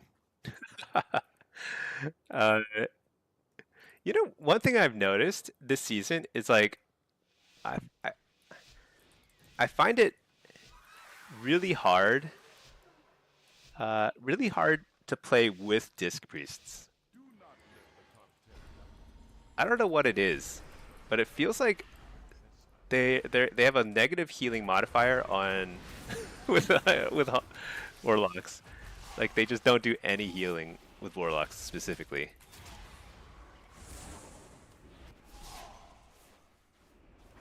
And I couldn't tell you why. But it feels kind of wacky. Alright.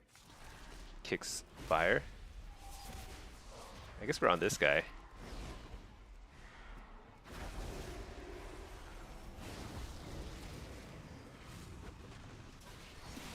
Dude, so bad.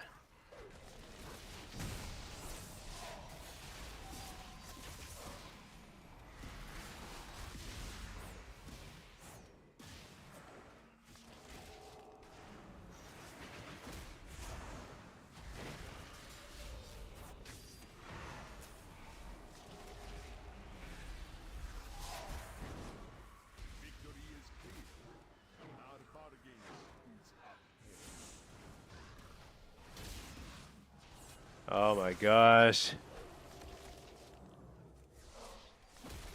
I really don't like facing sub-rogues right now. Gotta admit.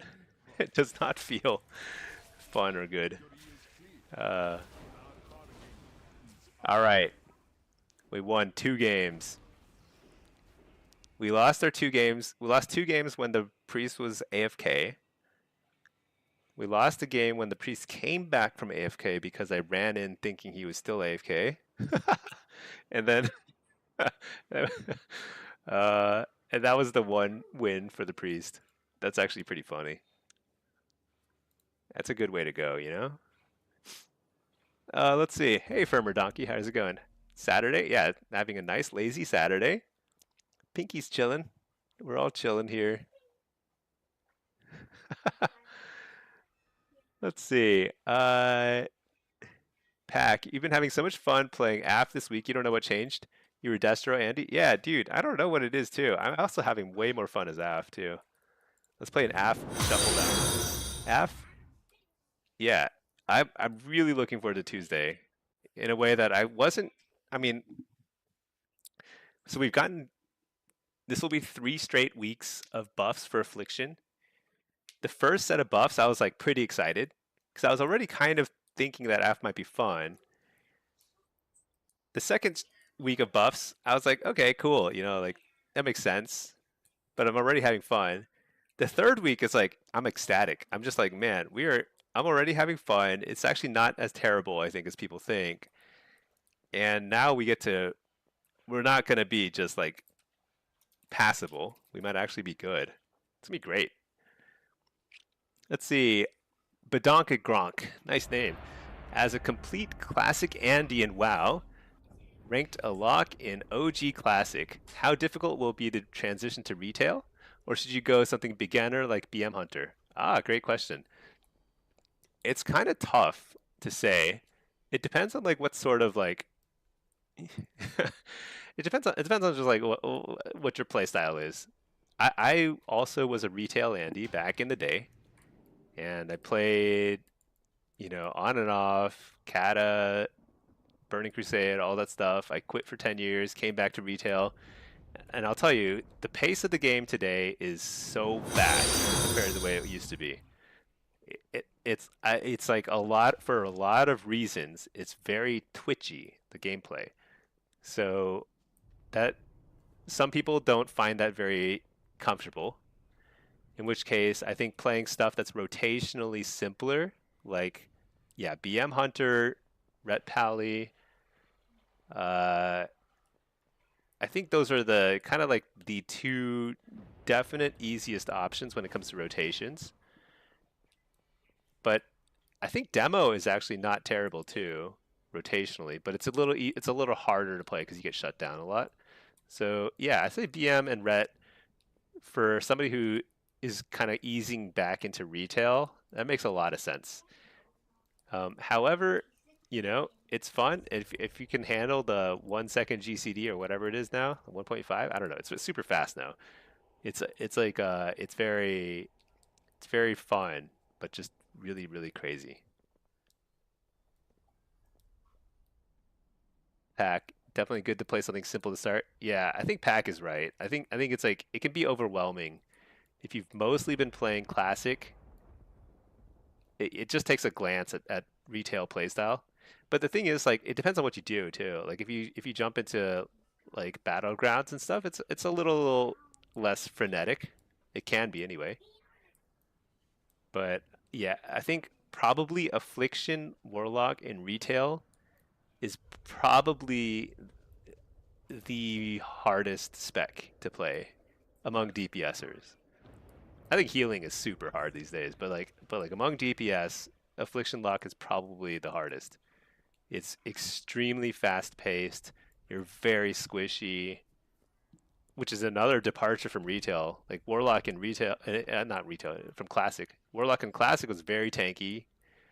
Warlock today is very squishy. Glass cannon, Affliction actually, anyway, and very fast paced. So it's not easy. Screaming, did High Mountain Torn get nerfed? I don't know. I don't know. People talk about High Mountain Torn getting nerfed and buffed constantly, and I could never tell the difference. It always felt the same to me. I just switched to Void Elf because my wife was playing Alliance, and we wanted to do some stuff in the world. And you know what? I like Alliance better. I like Stormwind better. I never liked Orgrimmar. since they reworked it and kinda never quite gelled with it. Pack lock will make you quit retail. Yeah, uh, it probably does cause people to quit retail. There are definitely some people who probably picked Warlock for retail and then quickly realized it was like extremely hard and probably would have been better off if they had played something a little bit smoother to play, at least initially. Yeah, Ret and BM Hunter are the ways to ease into the game. Maybe DK too. I'm not sure. Herjung, queue anxiety is real. Oh yeah, yeah. That's super normal. As you play more, you'll get less and less queue anxiety. I think there are add-ons. I haven't tried them, but I've heard there are add-ons that can hide your own rating from yourself, so you don't even know what you're queuing. And I think that's actually smart. It's actually smart.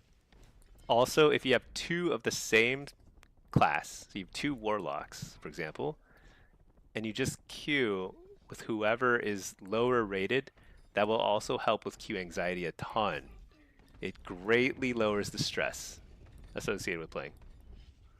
Pack, you thought locks just spam Shadow Bolt? Yeah, now your rotation as a warlock is just insane. You're just constantly spamming. It's insane. Rage Beardo, Disc Priest feels super easy in shuffle compared to warlock. You know, I have no idea. I say that healer seems hard, but I have actually no idea, honestly. Healer. So the only time I played healer a fair bit in shuffle was I played a fair bit of Resto Druid during Dragonflight, just around the 2400 level. You know, I'd get to elite, and then just like mostly play warlock anyway. And it seemed to me very easy back then because I was just following the PvE rotation and I didn't do anything. All I did was heal. I didn't do any cycloning, any like cat form, whatever, stunning and stuff. I just do my full heal rotation from as far as I could. And it felt like it was like an easy path to 2400. I think Wrestle Druid was pretty strong at the time.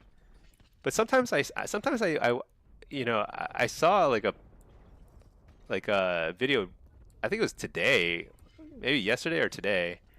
There's like a skill capped video where they're like kind of like expanding on an idea that Absurge was saying. Absurge had said something like a lot of healers try to do too much, and I think that's probably true. I think it's like if you simply do a lot of healing, you can climb pretty high, and that's it. You just heal. like I see a lot of people, even at high ratings in Shuffle, just like running in constantly trying to do a lot of stuff, and they just get CC'd, and then it's over. And it's like, why didn't you just stand at distance and heal? I don't know. But I haven't healed in a couple expansions, so I might just be out of the loop. But I'd say in Dragonflight, healing seems pretty easy. But right now, the pace of the game is so insanely fast that I suspect it's a lot harder to heal. But it may just be, I may not, it just may be hard to say. Package, Shuffle Anxiety all last two expansions until this season. You got over it by just hitting the Q button over and over until it went away. Yeah. You just get numb to it. The pain, you just deal with the pain so much that you just get numb to it. Let's see, Painful Pain Delve. Ah, nice name. Pain Delve, huh? You played a bit of Pandaria and Wrath the Lich King arenas, but nothing serious.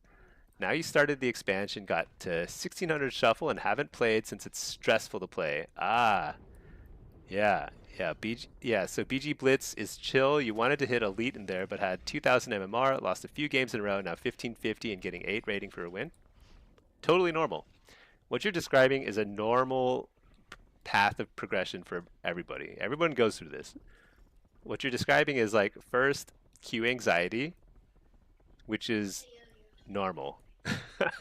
And especially bad right now because at the very start of every expansion they reset everybody's MMR so that when you queue up for Shuffle, whether you were a rank 1 player or you are a totally new player, you're in the same Shuffle. It's insane.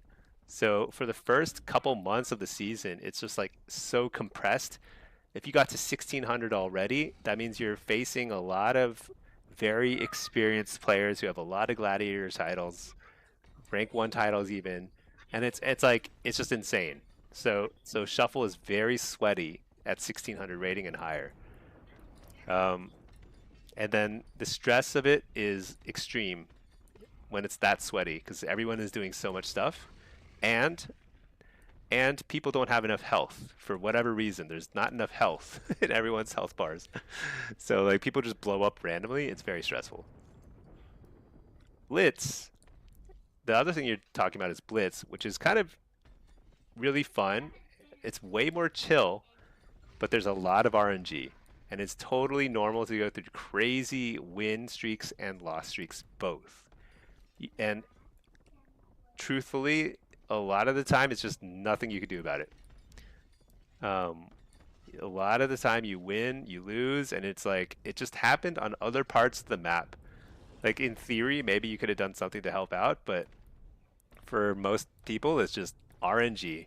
That's just how it is.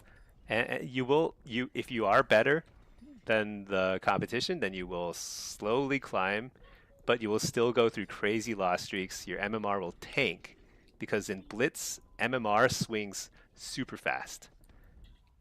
It's actually a problem. I think Blizzard needs to slow down the rate at which MMR changes.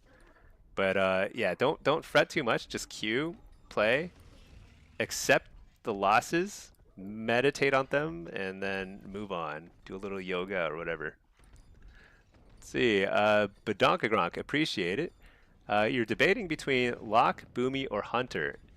Just being annoying. CC, oh yeah, yeah. And padding.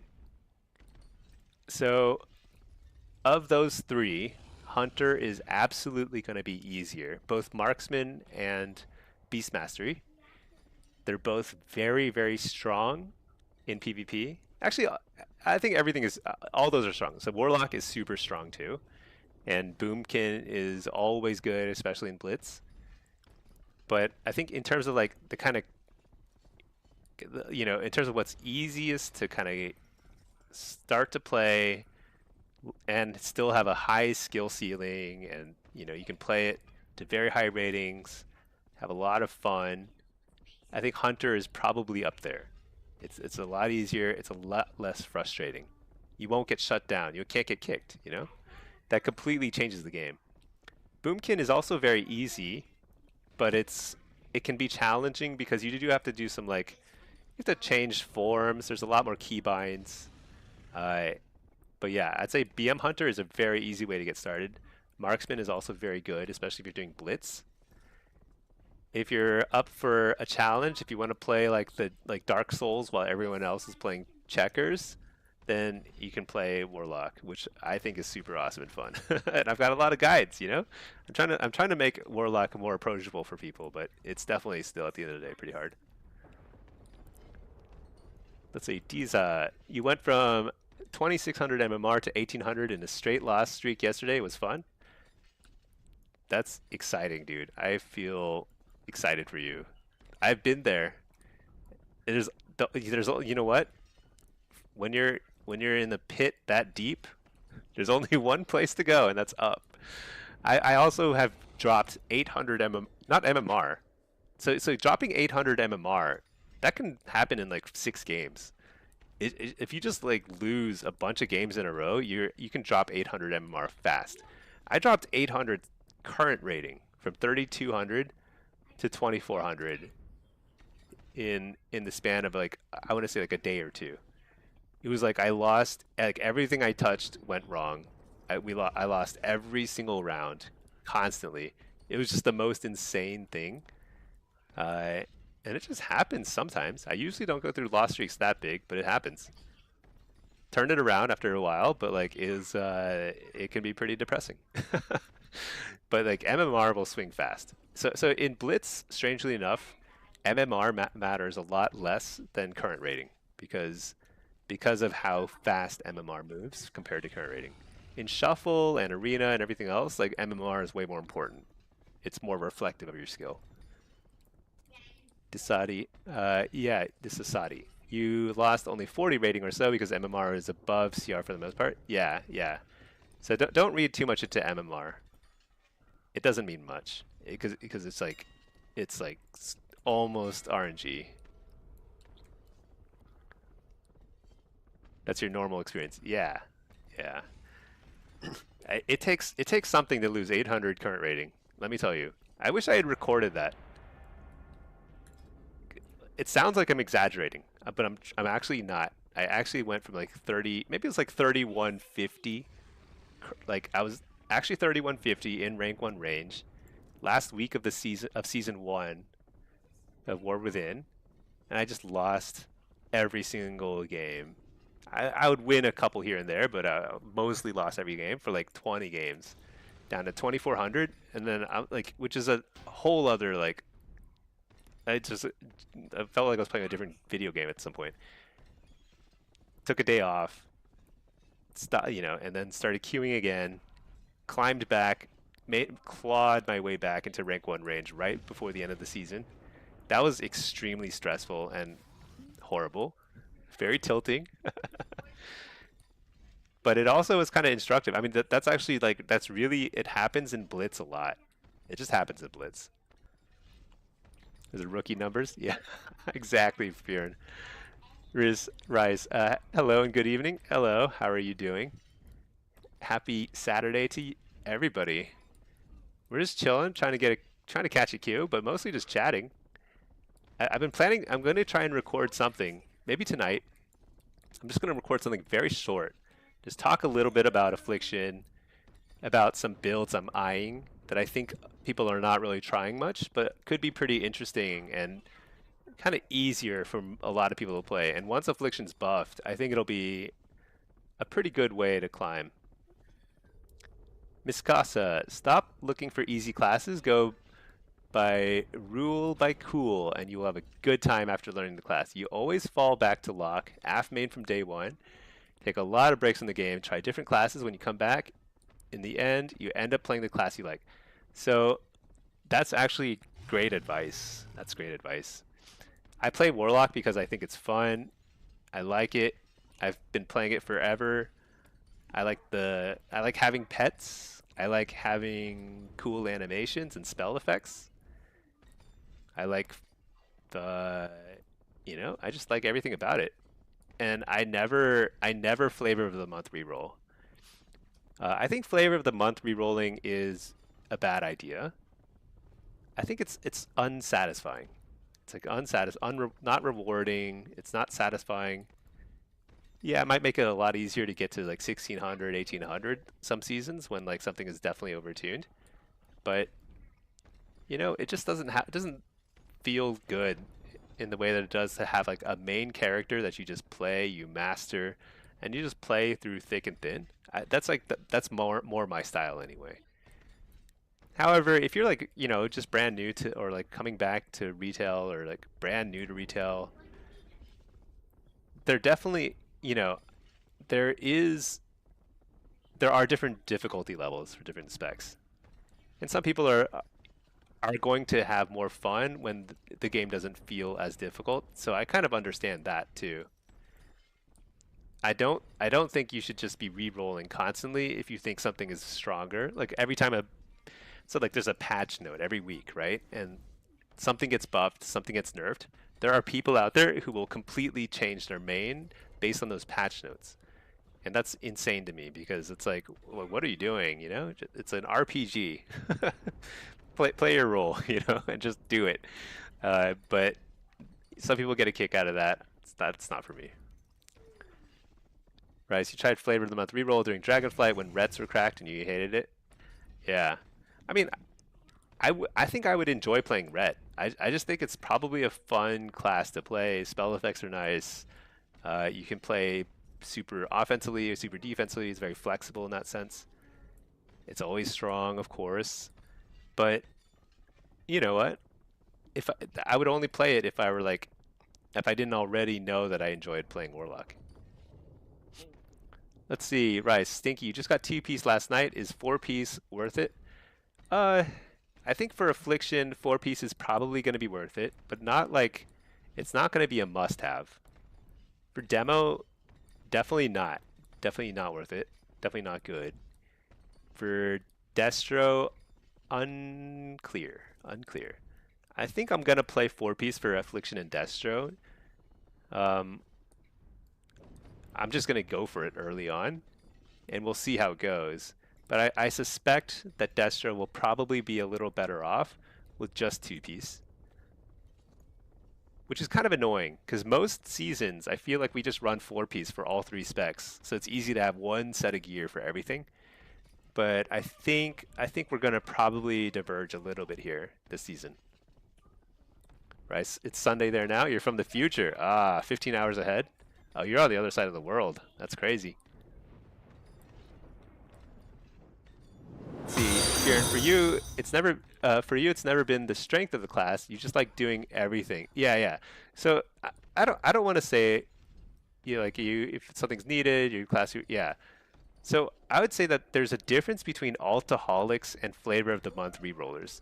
A Flavor of the Month reroller they have no like identity. They don't feel like they have a main. They're just playing to try and get squeeze as much rating as they can out of the game. But like, there are definitely a lot of people who have like a zillion alts, which I also don't enjoy doing. But that like makes more sense. Like, they're still like, they just like playing a lot of different stuff, or like, they play with like a lot of different friends and they want to play different stuff that pairs well with them. That's different. It's a totally different category. Let's see. Mesmiez, you're a 2K Frost Mage in solo shuffle, and you have 3 characters right now, but you're only 17 to 18 in 3s. Can you give some advice on how to climb in 3s? I haven't played much 3s. I think my MMR in 3s is like 2.1, I think. But like, I've only played 30 games of 3s this season. I don't play a lot of 3s. 3s is all about comp and synergy with your teammates. Whereas solo shuffle is more about your personal skill and adaptation to the circumstances. So 3s is, you gotta find, if you really want to climb in 3s, you have to find a few people who you can just queue with a lot, and you won't feel constant pressure to like perform super well, or else you'll get kicked. So, because the thing is with 3s, one of the reasons I don't play 3s is because I don't have people I play with super regularly. And so if I want to play 3s, I got to go to the LFG system, and it's very toxic. Like, you play a couple games, if you don't win your first 2 games, they just leave the group, right? And then it's like, it feels like you've been rejected, So I don't enjoy that. And I think that's kind of the problem with 3s. But hopefully you can find 2 people who you just gel with, and you can just continue playing with them, and that's how you climb in 3s. 3s is like, do you have friends more so than do you have skill? I think is the way to think about it. Some people have friends and they can climb. Let's see. Matt, you have 52 partners right here, plus a pocket healer. Oh, that's true. That's true. I can call on the army here. Draft some people to heal me. Yeah, or to play with me. And Pinky will play too. Yeah, that's true. I'd rather hop around town and wait in queue for solo shovel. Oh, other than playing with Pinky, Pinky and I. Actually, Pinky, get online. She's just chilling on the couch right here. So funny. Pinky's my wife. She's we do 2s. I only do 2s and 3s with my wife basically these days. So I don't have a lot of advice for climbing in 3s. There are some people who do way more 3s than shuffle and blitz, and they probably have more advice on that. But I think a lot of it's like, do you play meta, the meta comp? If you're playing mage, you probably need to play with a very strong caster or a rogue. I would presume that mage, rogue, plus a healer in 3s is like pretty dominant. Pretty dominant right now. Let's see, Matt. There's a single factor to what class you play, and that's the elite transmog quality. I like that. Yeah. See, that's a flavor of the transmog, FOTT kind of a playstyle. I think that's totally good. Pack, you lost 2 more. You're at 1200 MMR. No problem, Pack. Remember, I was at 900 MMR on this character. I'm now 2800.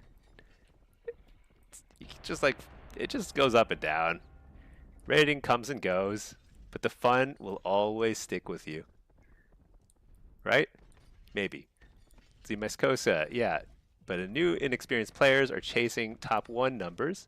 Most classes are viable if you put in the work. That's true, yeah. You understand if you want to take the easy route, but for you it doesn't feel good. Yeah, I agree with that. Personally, I agree, but you know, no judgment for those who just want to like have a little easier time rotationally. Totally okay. But yeah, I think it is true that though that Blizzard is better than ever at balancing the game. We don't like to admit it. Like I love to call out Frost Mages. Like this is probably for Sub Rogue. Yeah, Sub Rogue and Frost Mage. Like they're super strong right now. Clearly overtuned. But you know what? Still, at the end of the day, the game is like largely balanced. It's fine. It'll be fine. I'll get one shot a couple of these rounds just out of nowhere. That's okay. I'm good with that. Okay, I'm gonna record the combat log. Oh, Fear, and you play Ogvoker. Okay, Ogvoker is a whole other beast. That is a challenge. That's a challenge beyond anything else. Because it's Blizzard hasn't figured out what to do about Ogvokers. That's still the case. All right, what do we do here? I think we just eat the kick, start dotting some stuff.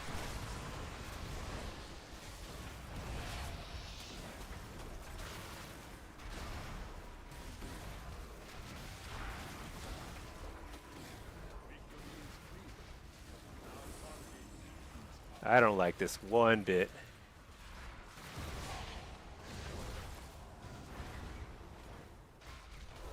I don't like this, but we're still dotting. I don't know where the rogue is. Let's coil him out of the silence. That did not work. I gave him a precog. Not a good idea. Fear the healer, or fear the whatever his name is. Frost Mage. I'm dead.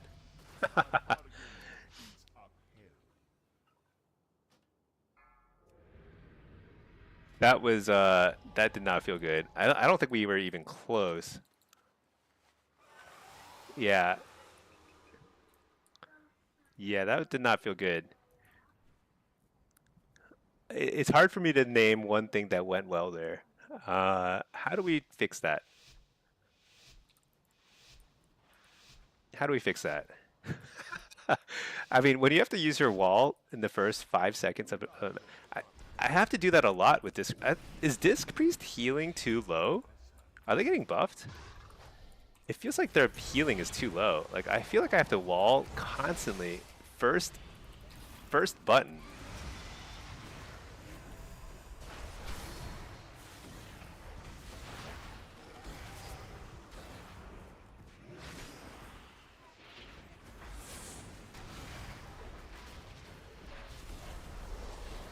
I like this ice wall. Actually, that helps me. I mean, like, we can actually catch up a little. And oh my gosh, the lag. You know what? When the ice wall collapses, it does a ton of damage to my GPU.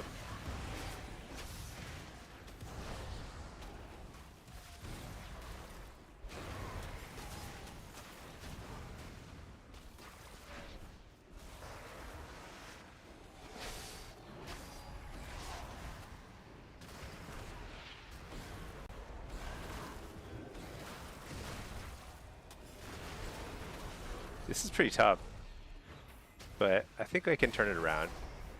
Maybe.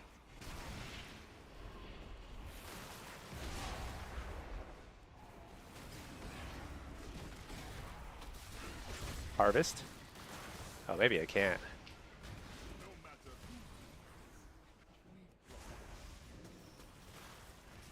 Dude, that lag is so bad.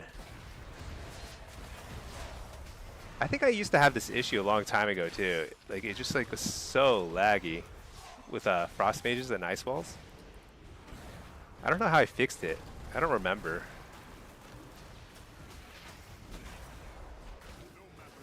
No chance. Oh, cocoon. Whew. Must have come right back up just now.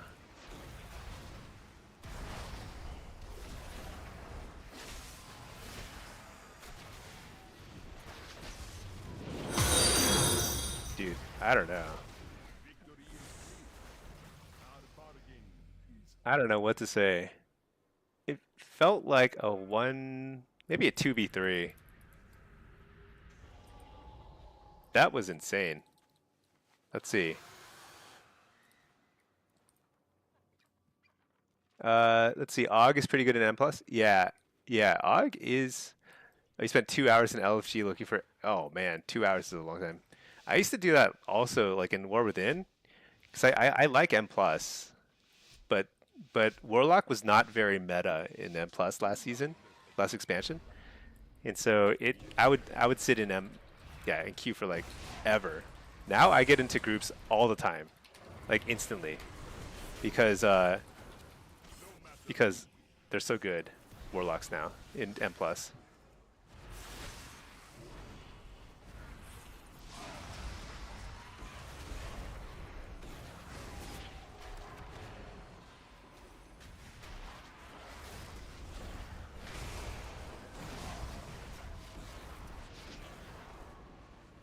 Dude, I can't believe this keeps happening.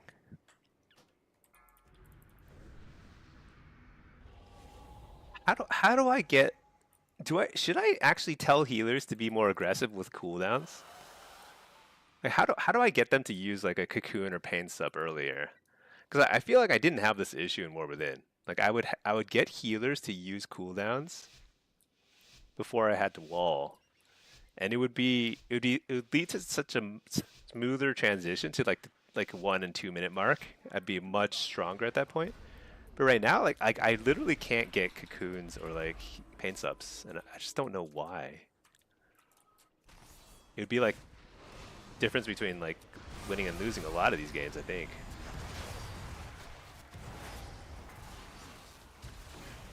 Hit up the healer.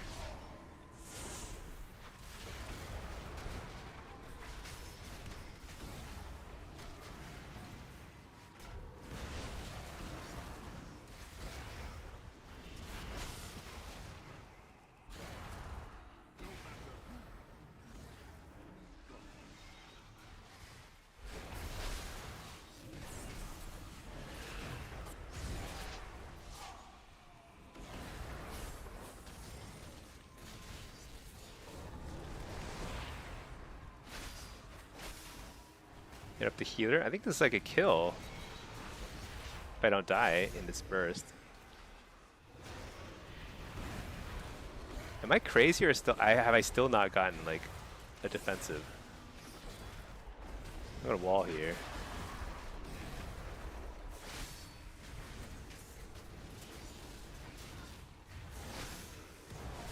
I must have missed it. They must have pain subbed me at some point. Or no, I can't. Fear. Trinket that.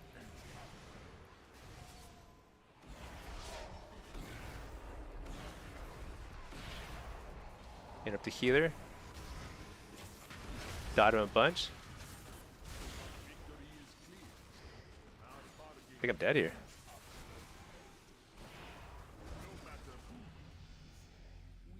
I need to check the combat log. I need to check the combat log. What is going on? That was like, so if we just simply do damage during, if we survive that cocoon, we win, right? He paints up the opener right before the second. Okay, I guess it's true. We made it to the second go fairly smoothly that time. Maybe it's just like the spell effect is like harder for me to see, because I need to capitalize on that. When I get pain stuff, I need to be more aggressive. But because it's harder to see, it's like harder to deal with sometimes.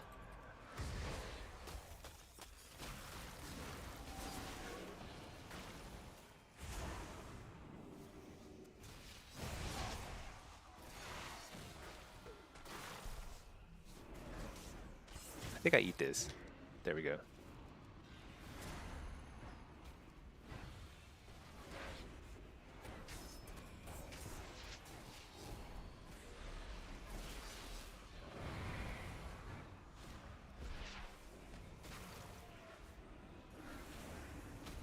Harvest. Pretty good harvest.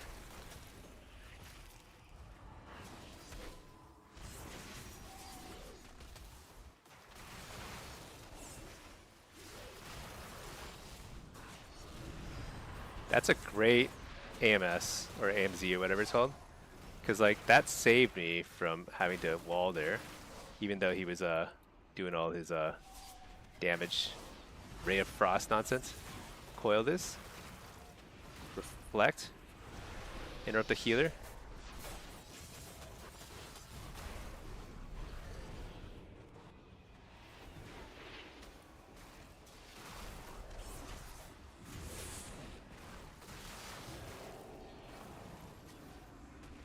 Nice. This is actually a lot of damage.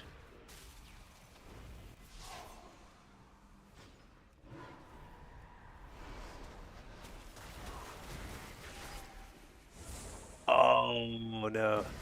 Triple Song of Chi-Ji. That's not good. I got a wall here. Shoot, he had Cocoon. If you're the healer, dang. I think that song might have been the end of us. Unless we can kill him here. Oh, okay. Whew, got him. Triple Song of Chi-Ji. Jim Can, do you think PvP is balanced around threes or solo or blitz? I think it's balanced around solo.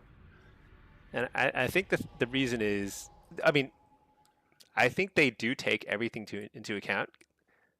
You will see occasional notes that are like only for blitz, only really affect twos or threes, like they change dampening numbers, things like that. But for the most part, I think they mostly balance around solo shuffle, because that's probably where they get the most high quality data in terms of like what's performing well and what's not performing well. It's probably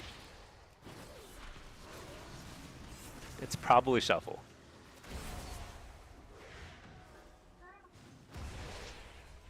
Interrupt the glacial.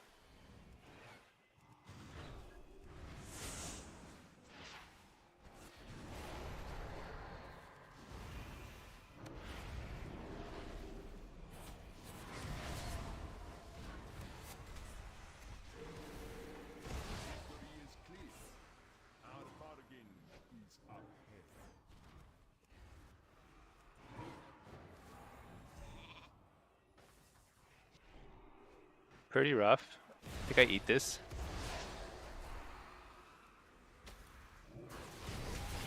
Nice, got the precog. I actually kind of like eating the cloud when I'm getting attacked like that, because it's like, you know, why not? Doesn't hurt.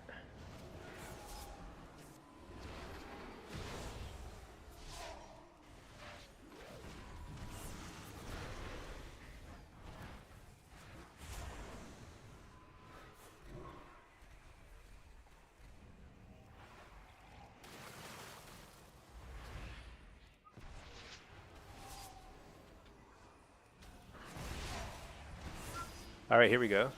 Trinket that.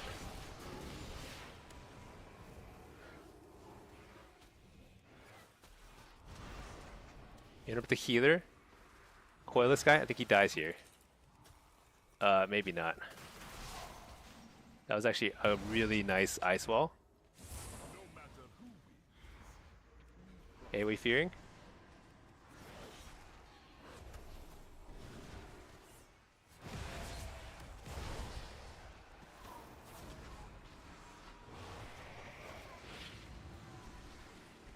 Interrupt the Song of Chi-Ji.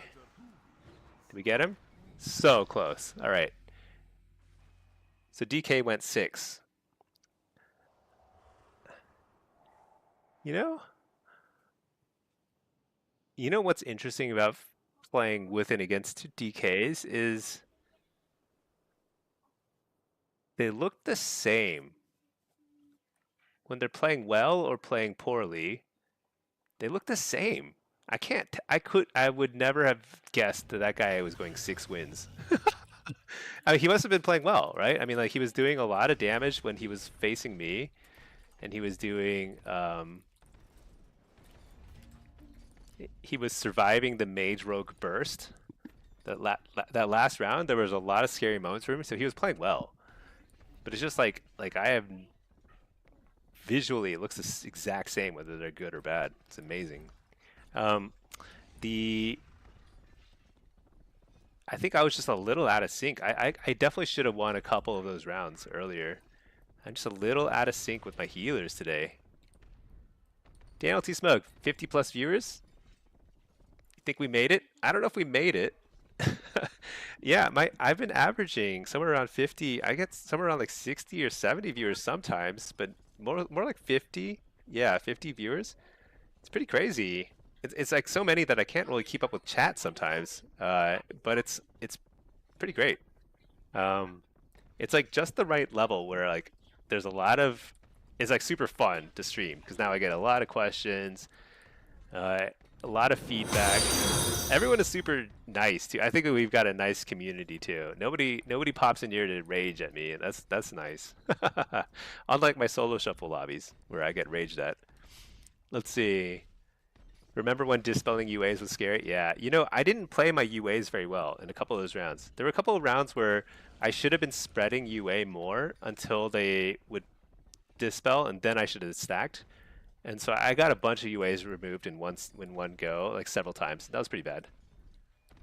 Bitosa, Monk removed all the dots in the cocoon when full HP. Yeah. Uh, it wasn't, I was out of sync. I was out of sync. It's not. I wouldn't blame healers at all, especially with how fast-paced the game is. People get one shot so fast. It's very easy to like just overlap stuff and mistime things. Let's see. Pack solo shuffle keeps PvP alive. I think so. I think so. Sometimes a lot of like hardcore 3v3ers are like sad about solo shuffle because it's clearly drawing a lot of attention away from threes. But it's a good thing. It's a good thing. It's like it's more approachable for people. There's no worse thing. I say this every day, but there's no worse feeling than going through the LFG process and getting rejected over and over again. It's like so horrible. So, I think it's like really great that solo shuffle gets rid of that. Sanctuary, it looks very stressful when they're pushing you like that. Yeah. Yeah. You know what? It takes a special type of person to play Warlock. You got to be a slight masochist at heart. That's just part of it. Let's see. Pack Warlock players are the best kind of people. We're used to getting knocked down, so we keep each other up. Yeah.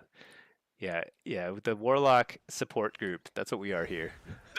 Little therapy session. It's always the healer's fault, but you let them know all the things they can do better after every round. Oh yeah, I got to do that. I got to do that more, Matt. You raise this point a lot. Matt, can you make me an add-on that just whispers my healer's great job? So I don't have to do it myself.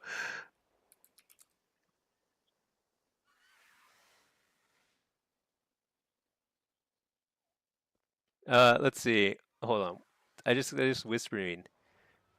Oh, it's a tank game. Dude, all the games are tank games. Uh, where do they want me to go? I don't understand. Should we play some Soul Harvester? Let's see. Am I logging combat? Let's log the combat. Blitz. No, dude, Soul Harvester's poop. Let's play this. Okay. Um, you were saying you flamed them? Oh. No, actually, I think it's like you have said it before though, where it's like if you say something nice to somebody afterward. Oh, where am I going? I don't know. I'm going this way. If you say something nice to somebody after a round, there's like it's such a rare thing, right? Usually, if somebody's getting a whisper after a solo shuffle, it's like something toxic. So if you say something nice, it's actually a huge pick me up sort of thing. I should do that more often, but I would love to do it in an automated fashion and simply have an add-on that did it for me. Would that be cheating though? An add-on that just whispered "Great job" to my teammates. That would be so funny. It'd be hilarious, actually. Let's just channel this. Let's just dot. Oh my gosh, they're flying. Trinket that. Oh, that guy's dead too.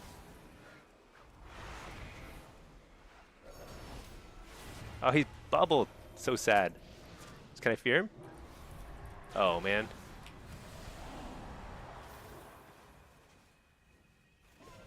Got it. All right.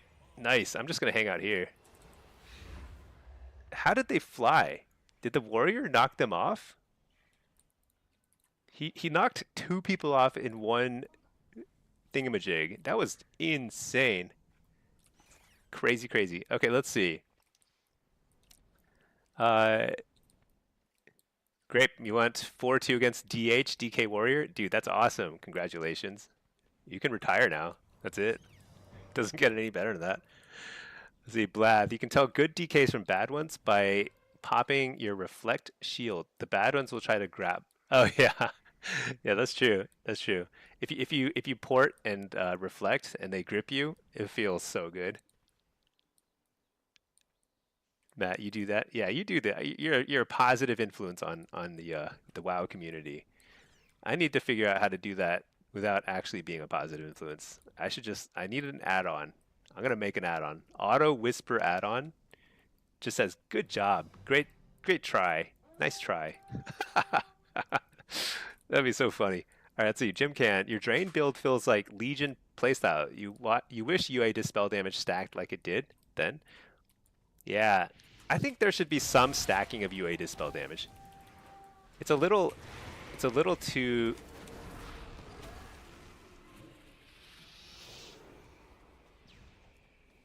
Oh my gosh, that's annoying.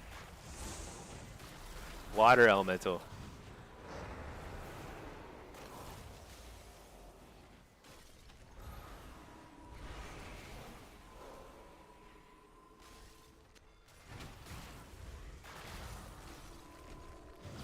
Dude, what? I got frozen by something invisible.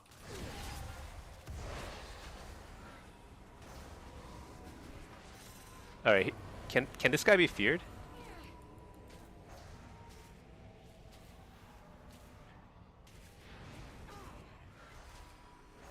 I don't know how this works. Like I can't actually capture. Dude, something about Guardian Druids is so busted. Like it's impossible to actually capture it, even though he's CC'd. Like it just like keeps like moon firing even when you're like he's CC'd. Right? How does that work?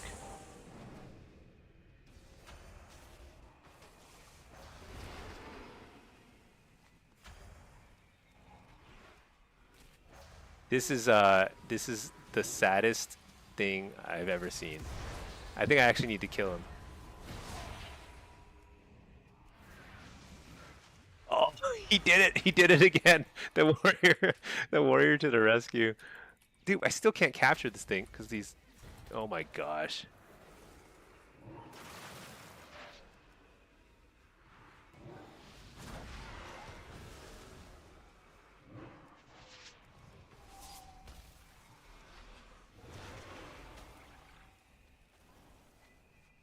My goodness. Dude, this warrior is a champion of the Alliance. He runs around and simply sends people flying. I felt like such an idiot. That bear was just making us look so dumb. Galactic Guardian, his dots proc a moonfire on you. Yeah, dude, that's insane. I need to understand better what Guardian Druids do, but they are freaking overpowered in the when they're spinning stuff. Like if you fear somebody, that should be it. You'd be like, I'm taking this base, you know? So yeah. Let's see. Dunkfather, until the add-on does that after a loss, and you're thinking, oh yeah, that's true. They'll probably think I'm being toxic if they make a mistake and then or something, and then I'm like, great job. Maybe if I put great job, exclamation point. So it's like clearly not sarcastic, right? Or no, great job, not sarcastic. Literally just say not sarcastic, great job. Would that work? Can I kill this guy? Whoa, whoa, he died. What happened? I don't know. He died though, pretty fast. That's weird. Let's see. He procced Moonfire. Can also proc a Fury of a Loon, which is the huge beam. Yeah, and during Fury of a Loon, I know you can't cap because it's just like constant damage. Let's see. Just need a win and loss conditional. Great job. Or tough one, but you did a great job anyway. Yeah. Or if it's a draw, then what do you say when a draw? Just say like, really great try. Maybe if you add a really, does that make it suddenly clearly not sarcastic? Really great job. Right? That doesn't sound sarcastic at all. Really great job. A big meteor from Nazareth. Oh, was that what it was? The haunt combo? That thing's crazy sometimes. It does hit pretty hard. Let's see, Pack, you try to throw out compliments all the time in Shuffle, makes people feel good. Yeah, Pack, you and Matt are like so positive and it's great. I love it. I try to be positive too, but I don't participate in chat very often in WoW, which is actually not good because I think sometimes people think I'm being like so.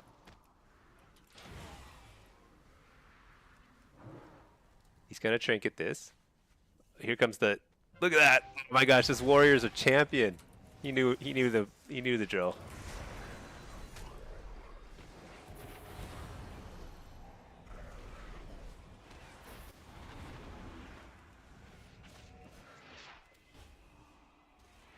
Oh, oh my gosh.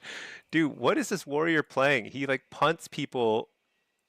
That's like four knockbacks I've seen so far here, right? Four people just sent from the lumber mill to the ground. He wants to see the meteor again. Oh yeah.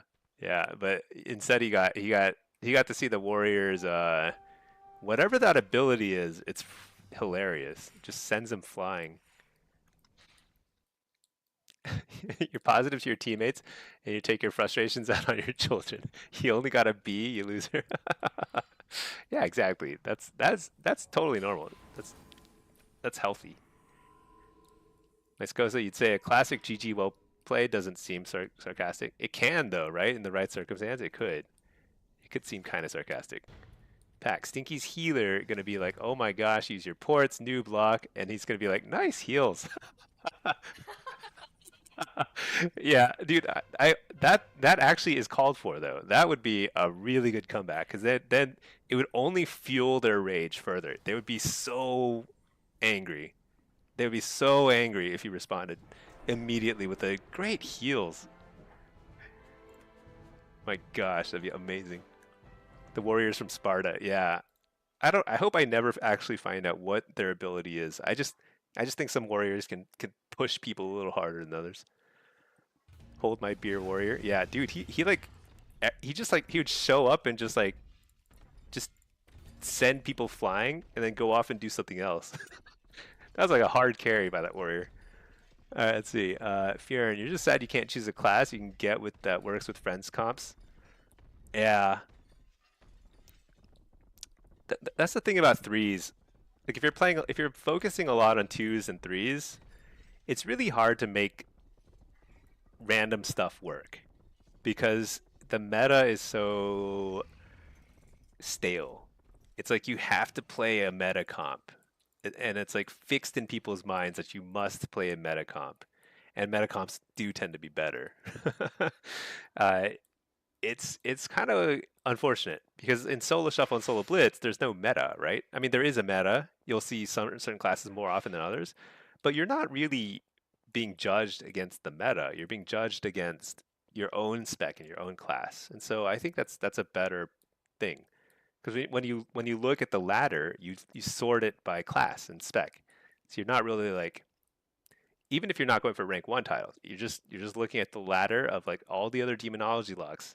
Even if all demo locks are a little lower rated in Blitz because we tend to be kind of like dead weight on capture the flag maps, it's still like you can kind of see relatively how you're performing, and that's a good thing. In twos and threes, you kind of it's tough. It's tough to play something just for fun. Pack, you heard Pinky like that one? Yeah, yeah, yeah. Pinky, she laughed at that. Let's see. Matt, or Matt Ratliff. Matt Ratliff. You love to see UA hit for 150k a stack. I think there should be some stacking kind of dispel protection, but it shouldn't be like multiplicative, just straight up like if you have two UAs, you get hit with two dispels, dispel backlashes. That would be too much, right? It should be like 10% more for each UA or something. Something like reasonably threatening. I don't know. Or they need to make UA just like an instant cast. Just always instant cast. I've actually been thinking about that more. One of the reasons why Warlock is so hard is because like all of our biggest spells are hard casts. Whereas every other class in the game cannot be interrupted when they're trying to do their burst. So like we have Chaos Bolts for Destro and Soulfire. For demo, you have to get Hand to Gul'dan with your Tyrant. Those are all hard casts to get the max damage. And Affliction, you have to get Dark Harvest and a bunch of UAs up, right? And Haunt. But then like Fire Mage is all Pyroblasts, which are instant cast. Boomkin, you just like, it's all, I've never seen a Boomkin cast a single spell in my life. Frost Mages, yeah, they do have to channel Ray of Frost, but they have so much mobility when doing it. They can start the channel and then blink behind a corner, and it's like uninterruptible essentially. Stuff is crazy. Herjung, is it the racial Kulturan? No, I think warriors have some sort of. I wonder if it's a PvP talent or something. I don't see it that often, but warriors definitely have something they can talent into, where they can do some sort of crazy charge and it sends people flying pretty far. It's pretty nice. I think it's really good in Blitz. And I don't see it in Arena or Shuffle ever. I don't think was that a prot warrior though? I think that was actually not a prot warrior. I'm not totally sure. I think he was an arms warrior. It was this guy, arms warrior. I don't know what it was, but some ability sent people flying. Dragon charge. Must be this. Run at high speed at a distance in front of you. All enemies in your path will be knocked back, basically. I think it's dragon charge.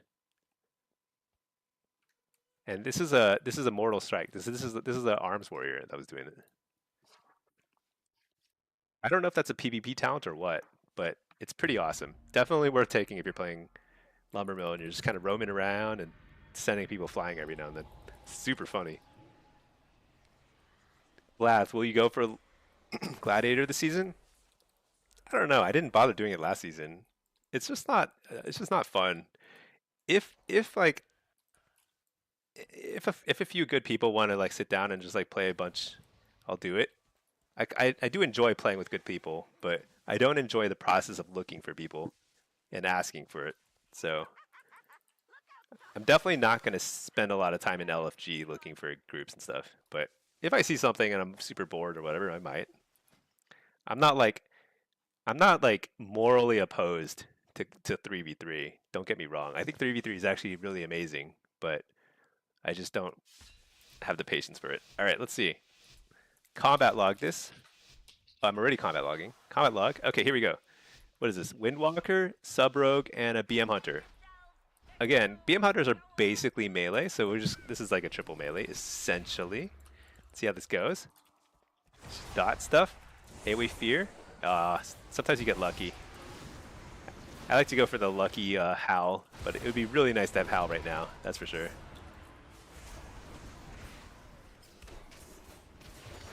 Do I die here? This is wall, by the way.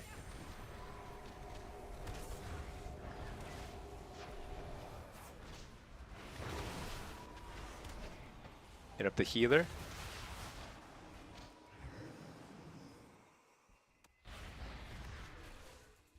I'm just trying to survive while they go through like a bunch of CC on my healer. AoE fear. I don't need to trinket or anything because I'm not stunned. If I get the fear here, this is actually pretty big. Maybe not big enough though.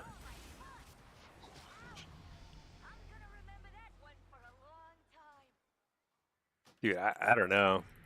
I don't know what to say. Hive games, hype. That's a PvP talent. Oh, okay, that's good to know. Yeah, because I don't see it. I don't think I've ever seen it in PvE. I mean, I must not have because it's a PvP talent. There was a tank in that game though, Matt. I think like all of my last 5 Blitz games have had a tank in them. It's very, very common to get a tank lobby now. I wonder if that helps reduce the queue times. Does it? I don't know if it does. Or there's just a lot of tanks playing right now. Tanks are pretty strong. Nice. Howled out the dude. That feels good.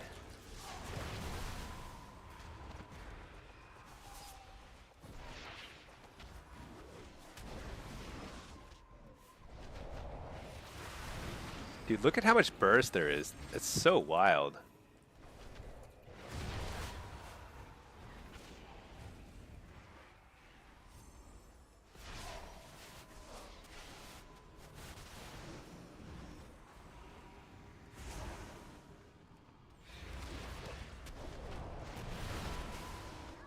Oh my gosh.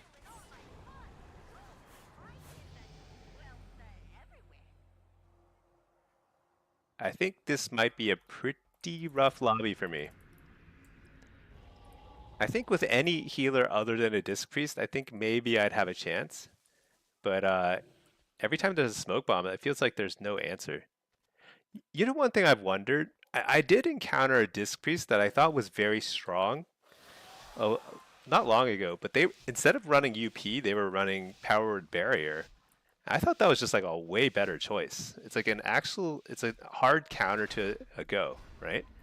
Whereas UP is like, it's not necessarily going to counter a lot of these like big goes.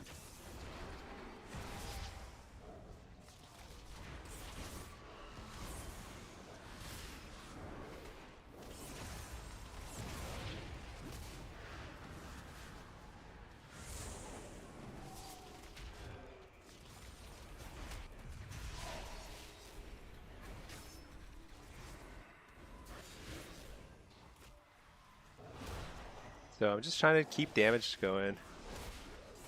Nothing special. Trying not to die. I guess I wall here. I don't understand this. Why do I have to wall there?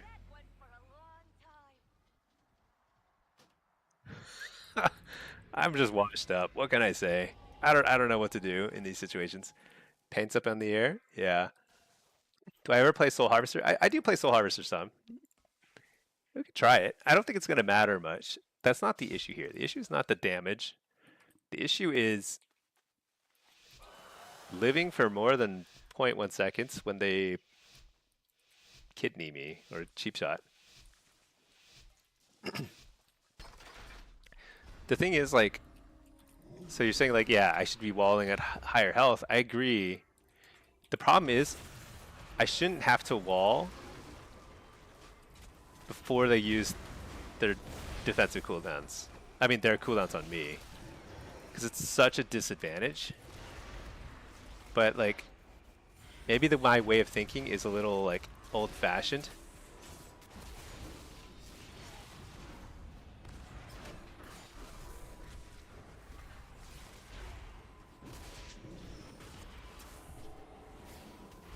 Alright, this is horrible positioning, but I like it because I have to like it.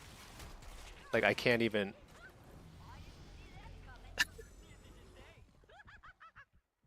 I mean, he like, ruined my port gate setup, so... Okay. I don't think that's meant to be in this round, this lobby. Um,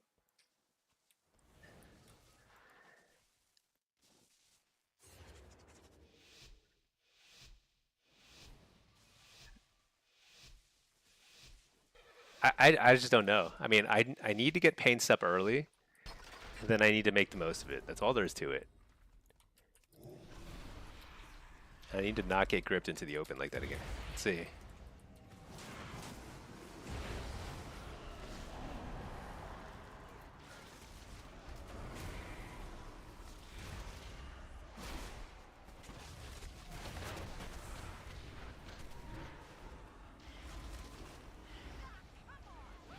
Honestly, maybe it's just that sub rogue is so broken that he's just one-shotting everybody.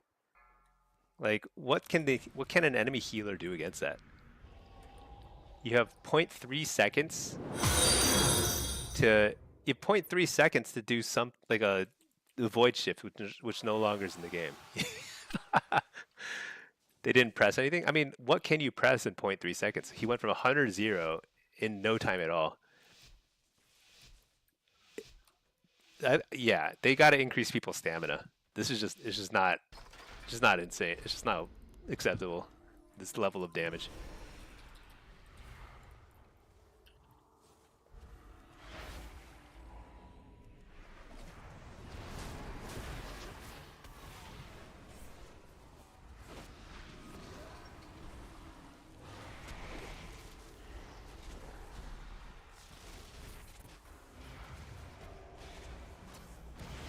Oh my gosh. Hopefully you didn't notice.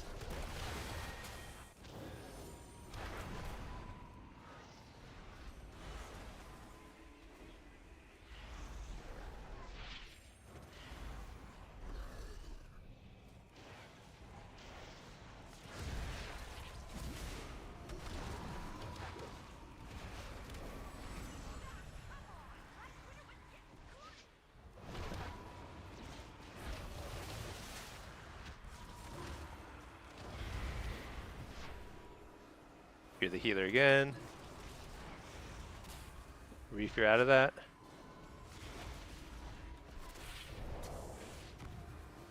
Dang it. Coil. You're this guy. Port. Let's reset a second.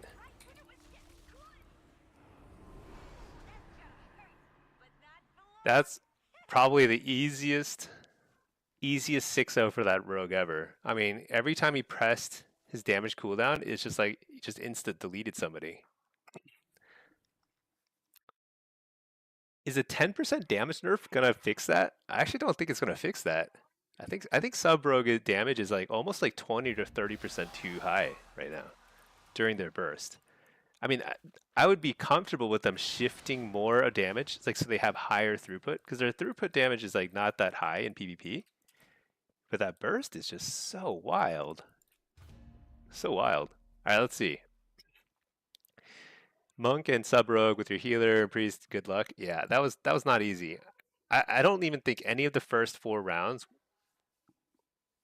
I don't think they felt even remotely winnable. Because the rogue would just delete somebody. Maybe he has 4-piece. Do you think he has 4-piece? I don't know what it is, but he's doing way more damage than is healable. So my Scosa didn't mean Soul Harvester's solution. Just asking out of curiosity. Oh no, I know. Yeah, Soul Harvester is good. So Soul Harvester has been the go-to Affliction PvP spec for a while now. The first 2 seasons of War Within, it was clearly better than Hellcaller. The 3rd season of War Within, I think Hellcaller was starting to catch up, and was actually pretty competitive. But still, most people were playing Soul Harvester, and totally understandable. Right now, I've been playing a little bit of both, and I think Hellcaller is actually perhaps better. And I bet once we're fully geared, I think Hellcaller will be better. So I'm kind of playing a lot more Hellcaller these days, and I'm talking shuffle. In Blitz, I believe Hellcaller is straight up better, straight up better. But you know, I think at least right now in shuffle, it's and in Blitz too. When I say straight up better, it's not straight up better. You can play either one and get very similar results.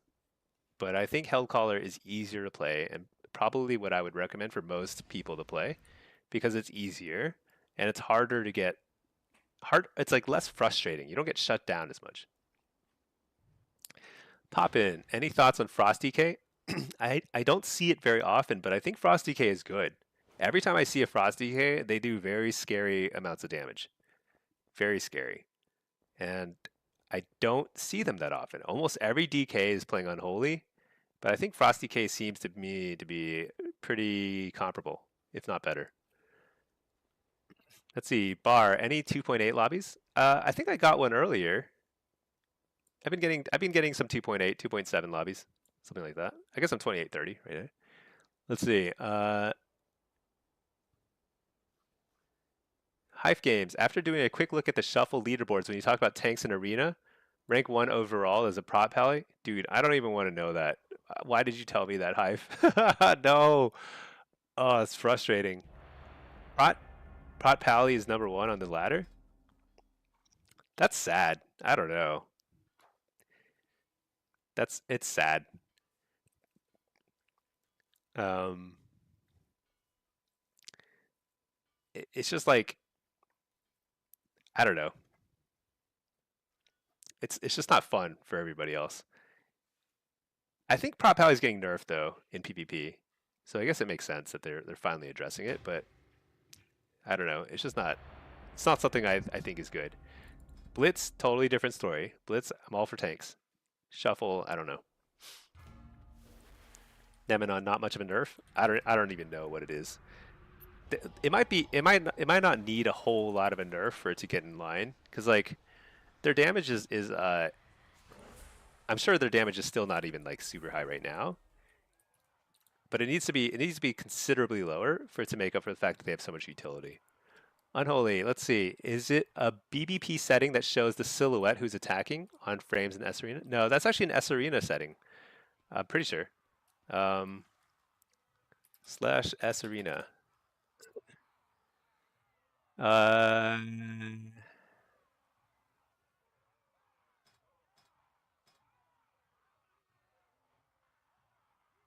I think it's I don't know, but it's not very reliable. I don't know if you've noticed, but it's not reliable. So I actually don't look at that. I've been thinking about disabling it because it's basically kind of fake news sometimes. You can't really tell what people are talking right now. I think it might be there might be a way to get it to work, but I'm gonna port the ice wall.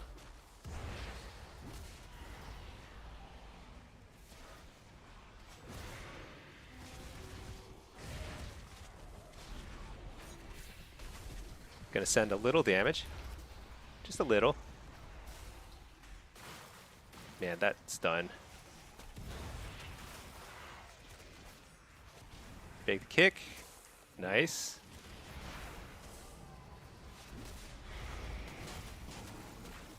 Song of Chi-Ji, my old friend, Song of Chi-Ji. Right as I dot him up. Just reapply every single dot, wastes like 15 globals, longer than he's CC'd by Song. Do people know that it wipes dots? Is that like not common knowledge? I feel like I've seen that a lot lately. I'm just like, what are you doing? Especially because like ROP is a pretty good CC too. Like you don't need to take Song.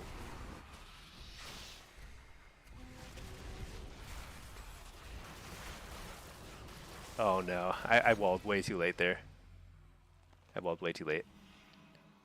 But we lost so much momentum with the Song there. Because I think we had a kill opportunity there. So sad. Let me switch to the Hellcaller. I forgot that I was playing a Soul Harvester. Soul Harvester is just like, the damage is just not high enough.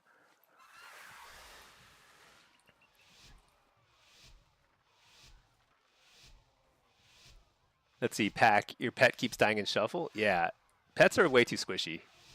I think it's a bug. Or it's like forgotten tuning.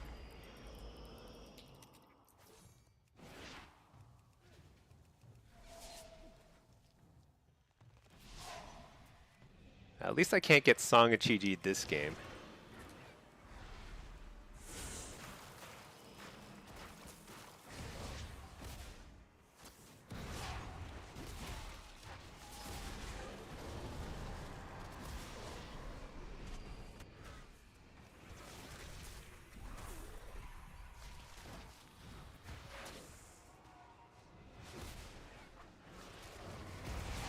Yeah, I keep forgetting I need to change one of my keybinds.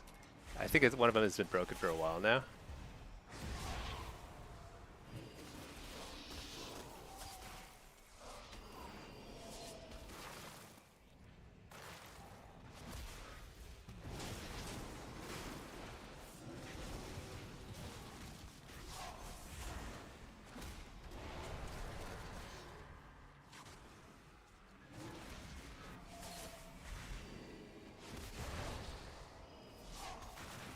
Coil this guy.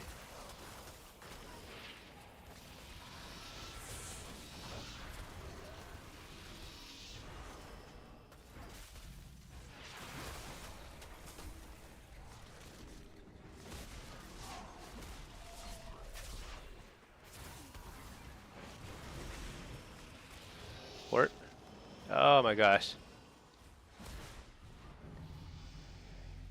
All right, let me eat some pasta while we All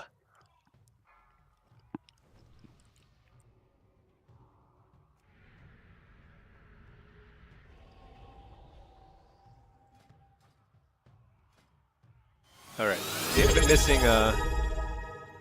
missing one of my.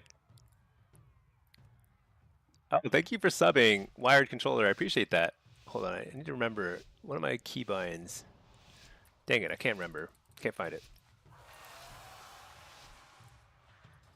Whatever. Fix it later. Okay. I think one of my macros is gone. Sometimes one of my macros gets deleted every now and then. I never understood. Oh man, he reflected.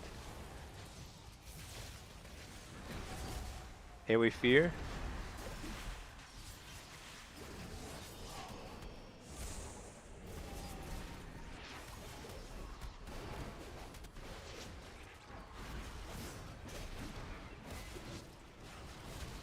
Dude, that's horrible. But maybe we can get a kill here.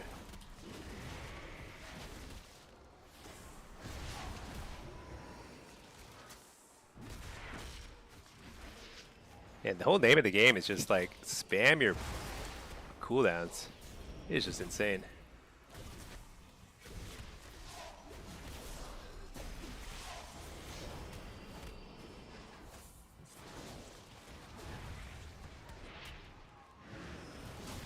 Are we fearing? Oh shoot! Oh, he was probably Cyclone CC'd. Ah, lag! Oh no.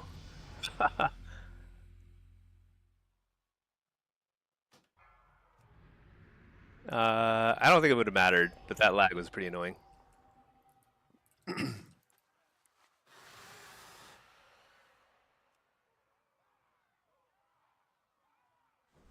need to make another macro in a second here. Let's see. Yeah, I gotta. Man, that lag was annoying. I think I had like port or something up too. Oh, which reminds me. Let's take an impish. Okay.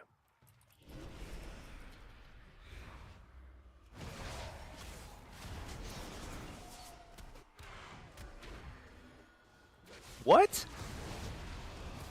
That has never happened to me in my life. Did you guys see what happened? I couldn't. Hold on. Oh my gosh, I got cocooned. So happy. I got yanked back when I gated away. That never happens. Gate is supposed to break the spear bastion thingy. So weird.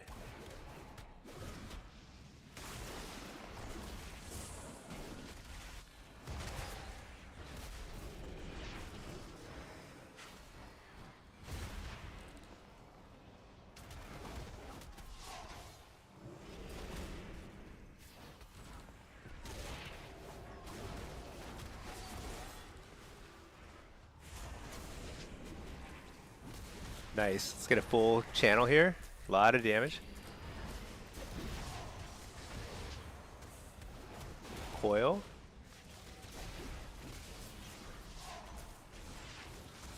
AoE fear. Fear this guy. Wall.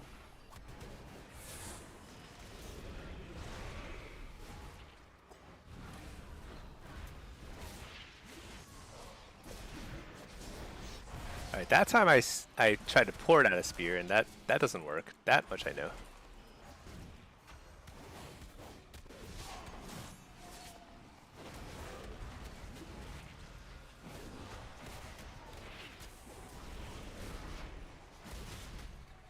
Send the damage.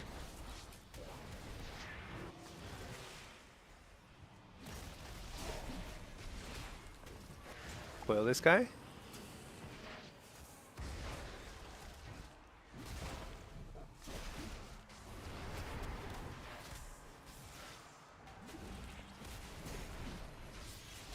Shoot.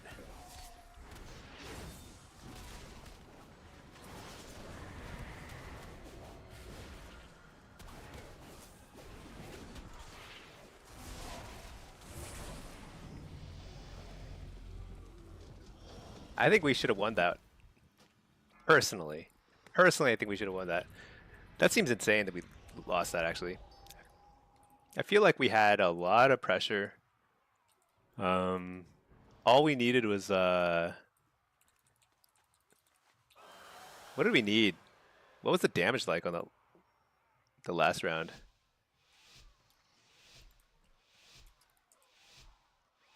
We'll find out soon. Wasted? Yeah, future. I had super wasted.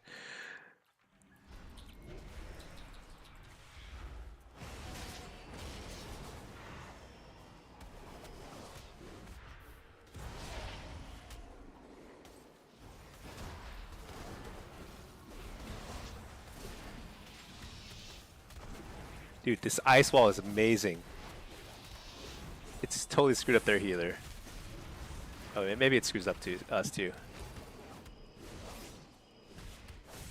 Get a little health back here. I'll wall, because I guess I have to.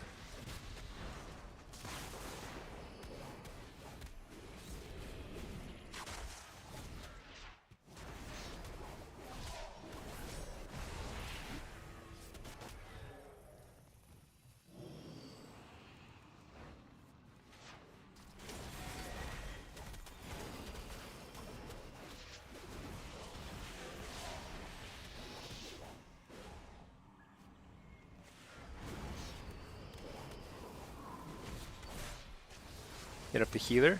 Pretty big. Fear.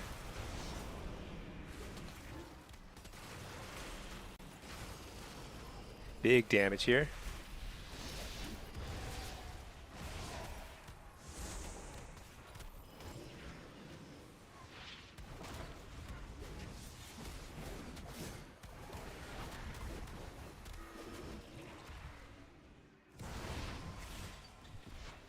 I feel like I am playing this exceptionally well and we're still going to lose. Coil this guy.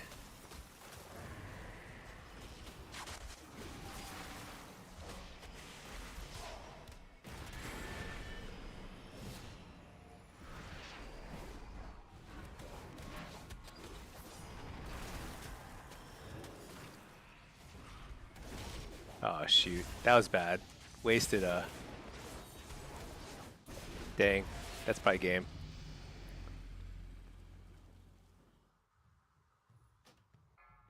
Man.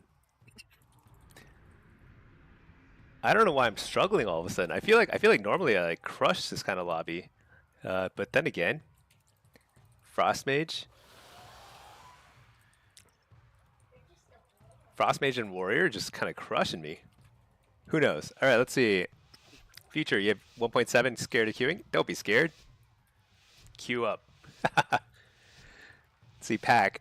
Finally won a Blitz. You had Super Tees in your 1300 MMR game. Nice. That's super fun. What was he playing? He plays like everything now, doesn't he?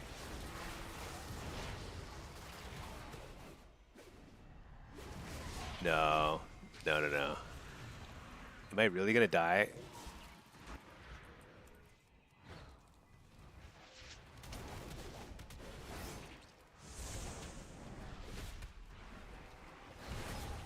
Oh no. No. I can't take it. I can't take it anymore.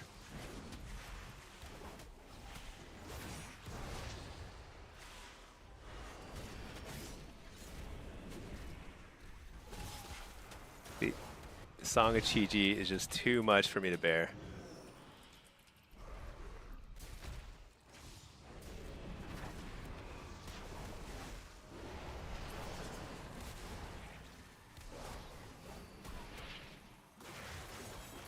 I mean, this warrior has given me 10,000 precogs this game, and I still can't convert that into like a win.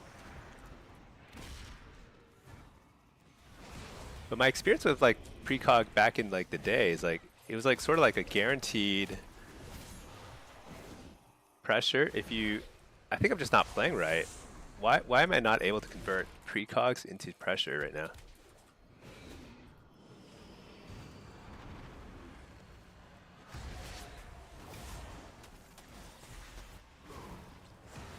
Like, to me, it's crazy that we should win this, right? I'm probably going to die in some crazy one-shot.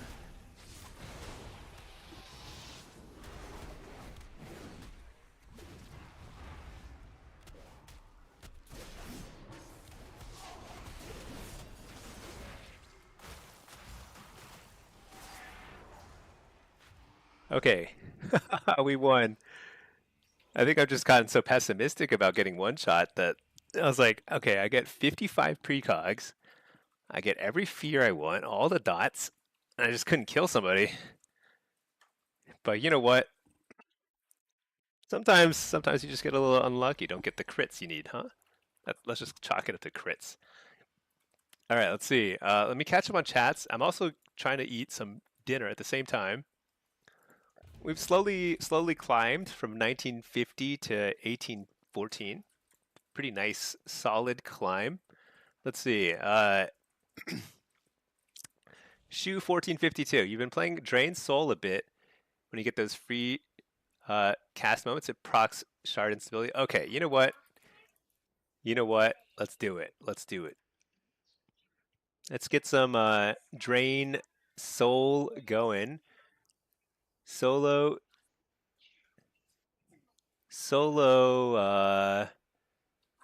I have so many versions of all sorts of stuff. It's just all insane.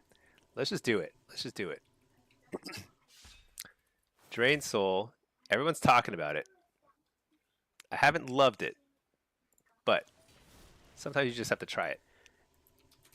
Yeah, macros are bugged. I feel like macros sometimes just get deleted. Like my focus tongues macro is gone. It just doesn't exist anymore. It used to be right there. What is all this stuff? What is voodoo? Delete. Delete. I think there's an add-on I used to have like ages ago.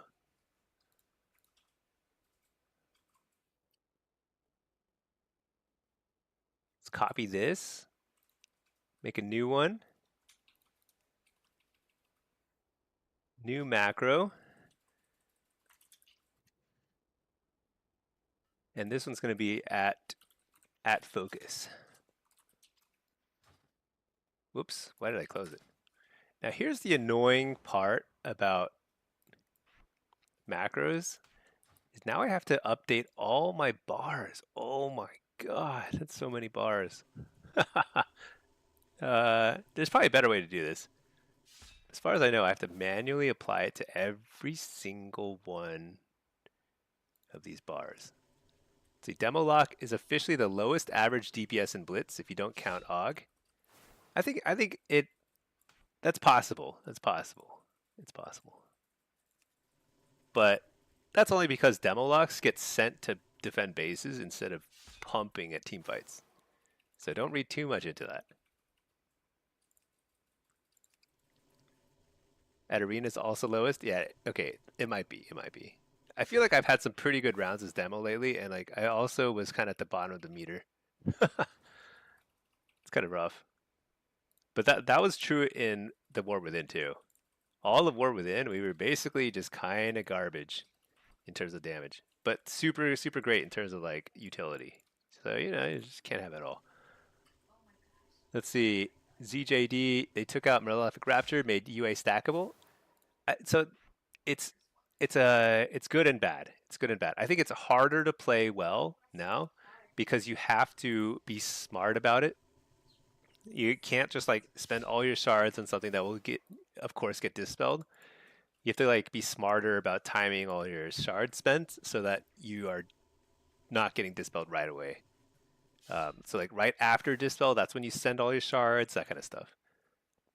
Let's see. Future, can you explain how PvP Reflect works? Sometimes it'll eat damage, sometimes no. So Reflect only works on stuff before it has left the hands of the caster. So if you reflect after a chaos bolt's in the air, it's gonna still hit you. If you reflect before the cast finishes, so before the spell leaves their hands, then it'll reflect it. That's like that's the key difference. So it's hard to get perfect. The timing is tough, which makes it super satisfying when you reflect an instant cast, because that means that you are guessing correctly when they're using it.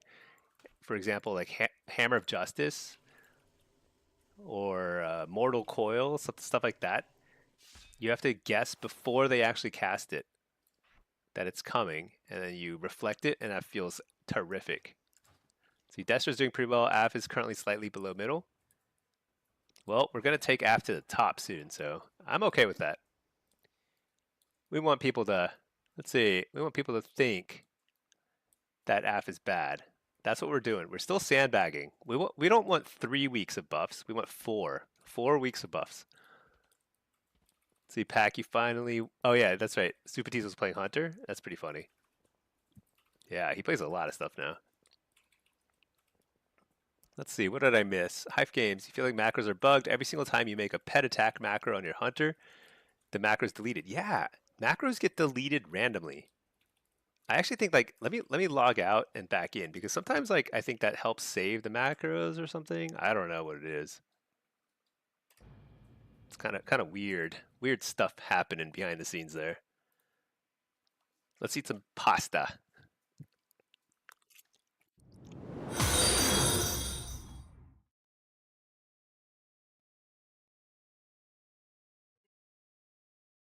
Yeah. Okay. I do wonder. I wonder what how many of those games that we lost, how many of them would have been a different outcome had we done 15% more damage? I actually think several of them. There were several where we were close. We were pretty close to kills. But a lot of those games that we lost today so far were just getting blown up. Just getting absolutely blown up by a sub rogue during their, I don't even know what they're doing, shadow dance or whatever. And it's just insane. I don't know what's happening in those moments. Let's see. Oh, you know what? I missed some stuff up here. Let me see. Just play Sack Pet. Maybe I should play Sack Pet. I feel like my pet is dying a lot. You still get 10%, right, out of Sack Pet? Uh, no. You only get 6% stamina. It used to be 10% stamina. Did they nerf it? Dude, Soul Link is worse now. It used to be 10% more stamina. I'm pretty sure. Now it's only 6.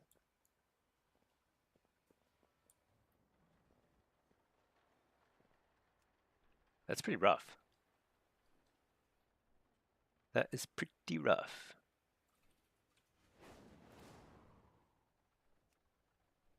You know what, let me delete this loadout. I'm not going to use that one. Let's make a new loadout.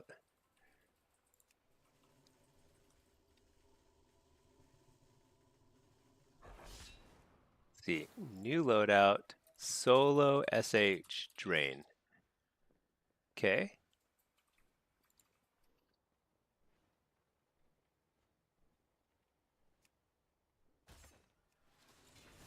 Let's see. Yeah, we'll try and make Drain Soul work. I'm curious. I am curious.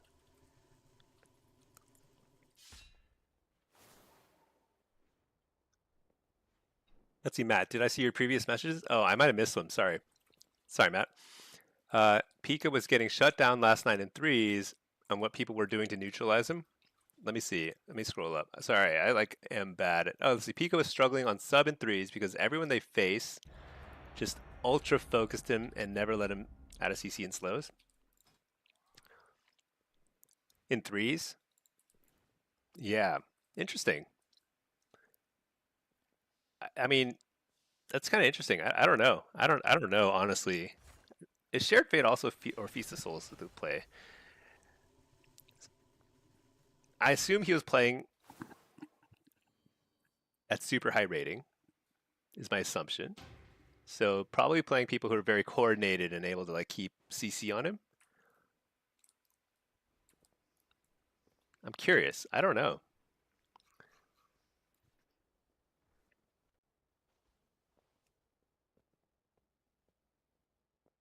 Okay, let's see. We've got that set up. Let's set up a Drain Soul build for Hellcaller. Shu, you've been playing Drain as Hellcaller? Okay, yeah. Okay, that's interesting. I think Hellcaller is more fun. Solo HC Drain. I've got too much stuff going on here. It's just too much. Try that.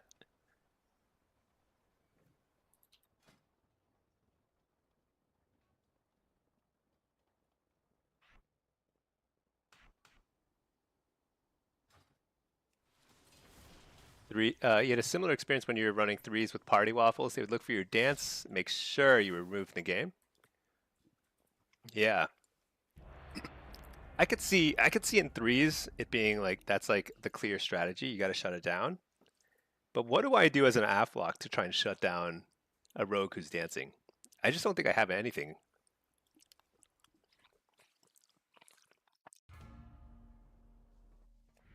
I mean, here's a question. How many Afflocks did Pika run into in threes? Probably not too many, is my guess. Oh wait, I should be running shard instability here too. Let's do that.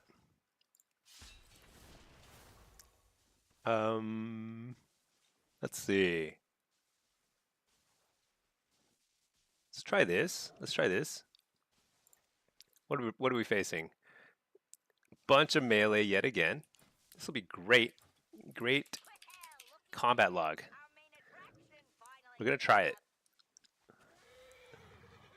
Do I have everything else right? I don't even know. We're gonna find out. Oh, Oink! Thank you for raiding. Hey Oink, how are you doing? How's the never-ending climb? I saw you post on Reddit, Oink, about the your carries, carrying everybody to 1800. I think that's awesome. See Matt, coil for Howl, and then yeah. I die in cloak during against sub rogues, pretty much like consistently, unless I get like a bop.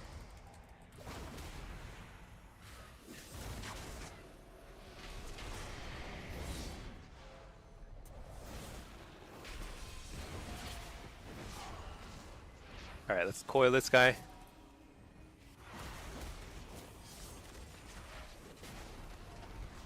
Oh shoot! No.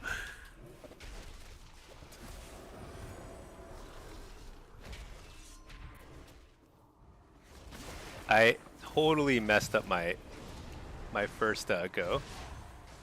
Could not have messed it up worse. Very painful.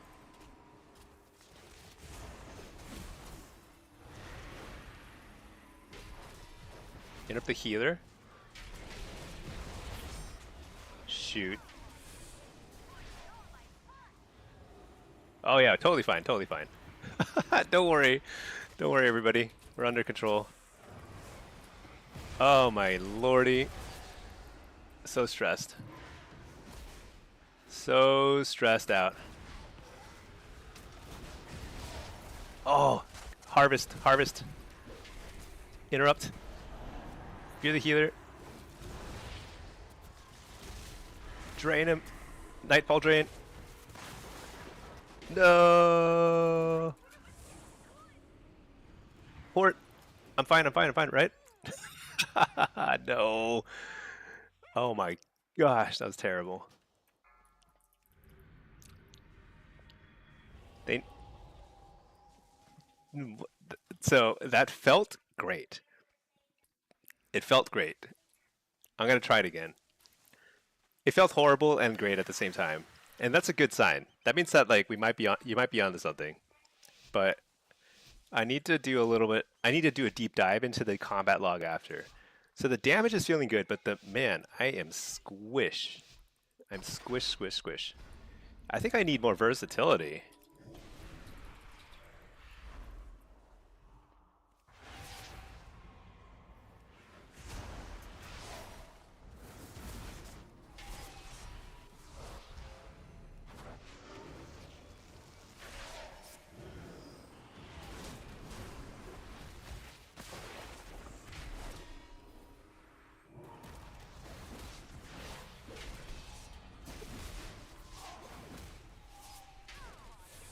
Dude, what is going on?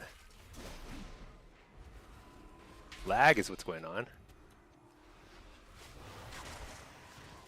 Dude, what? What? Alright, I feel like that was the weirdest game. So the hunter made a world tour. He like went all the way around the perimeter of the arena. And the funny part is his healer made a world tour as well. They were just trying to, they were looking for each other. And it was just the star-crossed lovers. Yeah, this is kind of a zoo. This does not feel great, but it's kind of funny. Kind of funny. Who do you think I go on in this sort of comp? I still haven't figured out who to go on. Is it the warrior or the this guy here?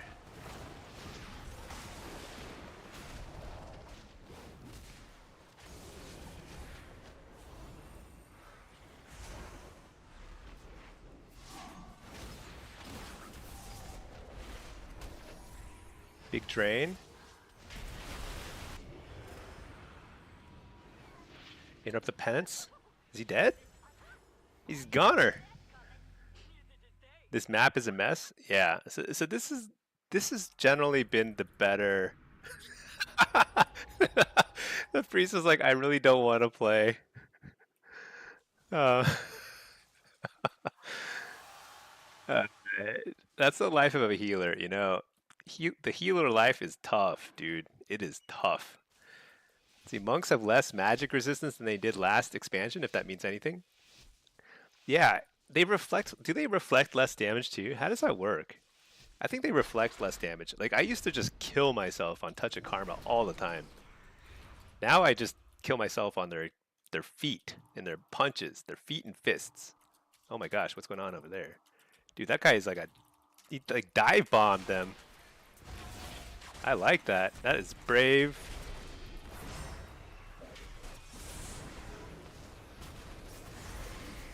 We just send it.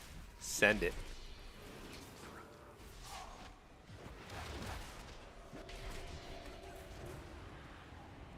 If he joins me over here, he's in trouble, right? That's like pretty far.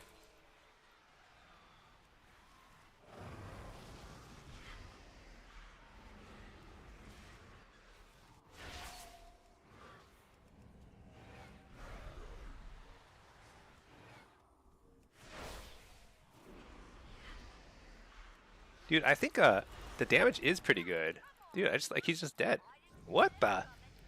Guys, I was like frowning. What was I doing saying that Drained Soul is not viable in a triple melee lobby? It's totally viable. They just buffed Karma, but I don't think it's enough. Oh, I see. Yeah.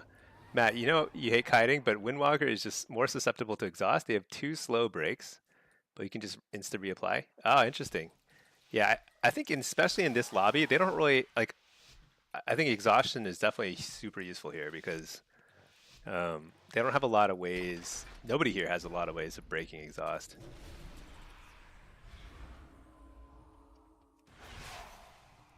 This is the healer who's a little tilted. He's not having a great time. I fell off the edge.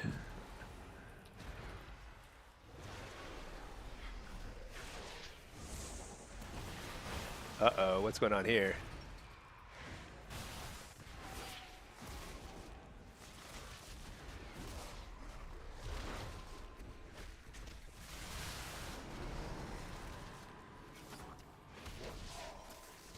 Uh-oh. Do what? What?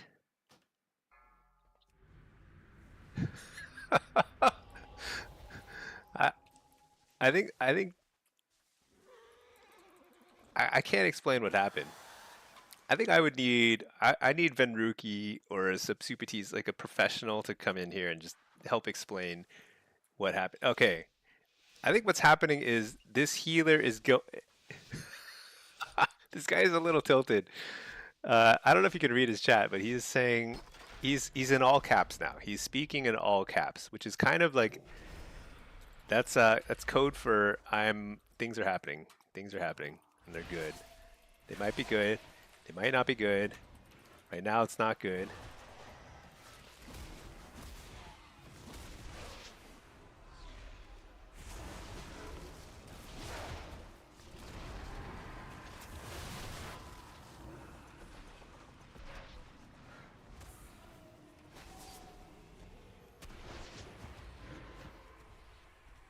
We harvest his soul.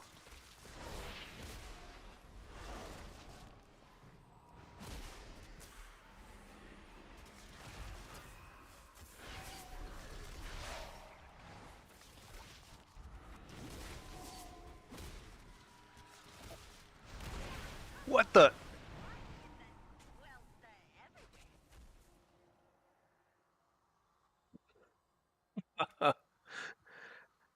uh,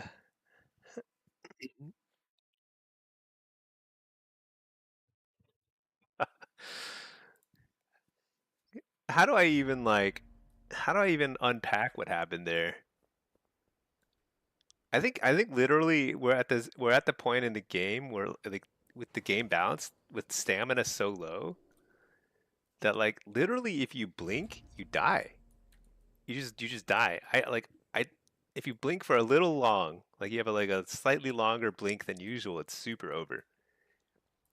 Um, you know what I'm gonna try though is let's try Rotten Decay with the Drain Soul stuff. It feels pretty fun.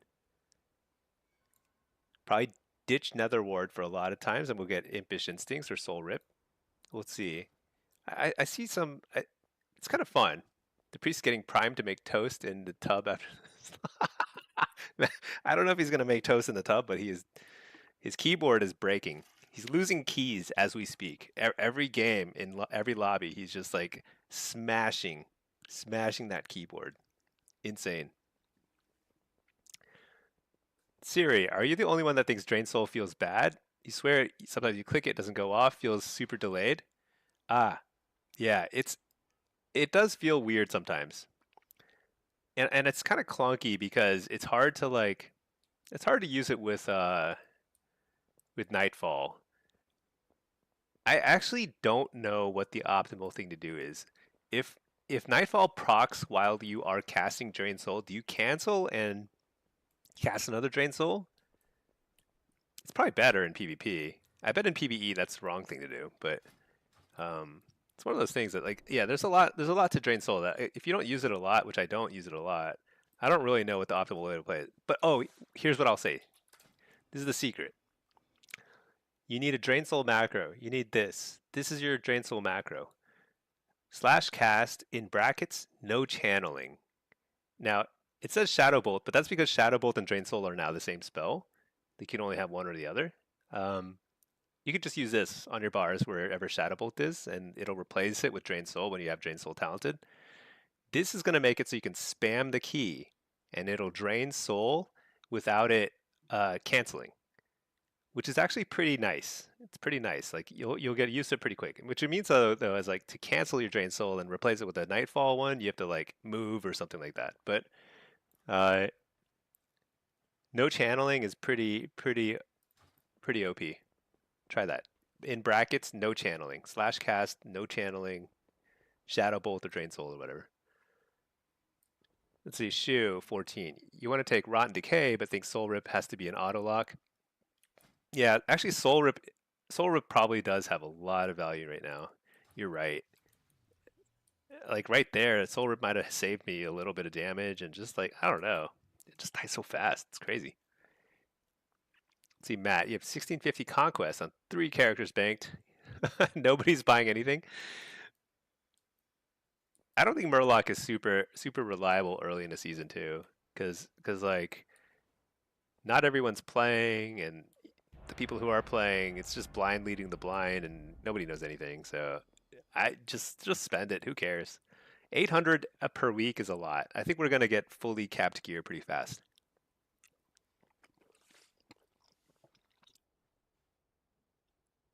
Yeah, you can use that with any channel spell. So I use it with I use no channeling with Drain Life too. That's right. I used to use it with Health Funnel, but that thing is gone. But yeah, no channeling, really awesome. It's so you can spam the key without messing up your own cast. Jim Can, Drain is a Soul Harvester build. I think that's true. We're gonna try them both. You will get more mileage out of a Drain Soul build as Soul Harvester, no doubt. I don't know which of these is right. Shared Fate versus Feast of Souls. I don't know. Let's do Shared Fate first. It's a little easier to evaluate how much damage it's doing. Let's do that. Okay, what have we got? Ret, DK, and a mage. Cool. Okay, for this I actually do want Nether Ward. Do I need Jinx? Yeah, we need Jinx. You kept interrupting your Drain Life because you're not used to channeling? Yeah. Okay, I'm trying to eat. You just have to listen to me eat while I play. Alright, what is this? Oh, I'm invisible. I'm going to stay invisible. Oh, wait, they found me. Wait, who are we on? DK? Looks like DK. Did he try and grip me? I can't tell. There's so many spell effects.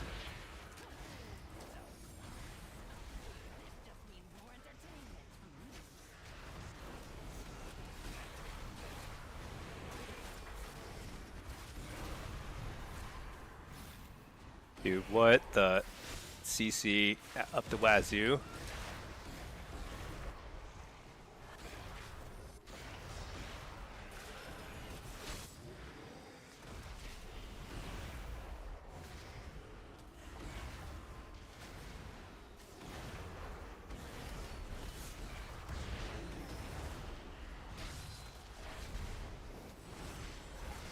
I'm just walling. I don't even know what's happening.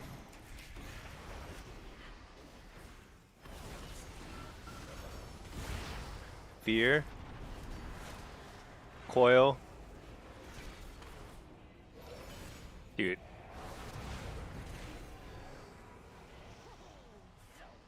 Oh, spell bop at low health. So sad. What a tragedy. Hit up the healer. Oh man, we can kill him here.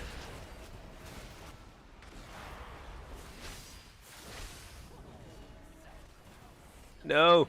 Get him! Ray of Frost him!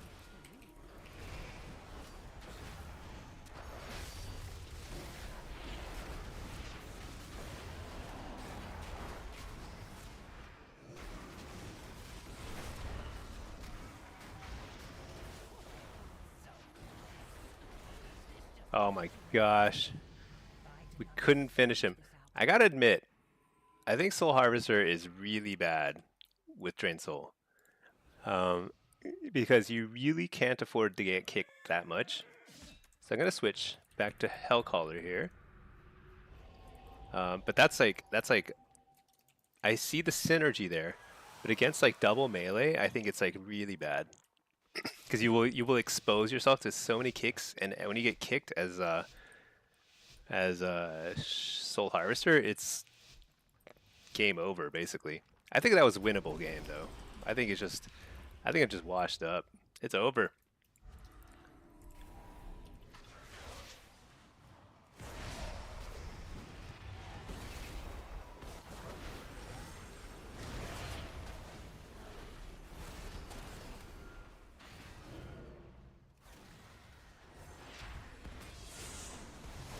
All right, we get precogs up the wazoo. We're gonna do a Dark Harvest.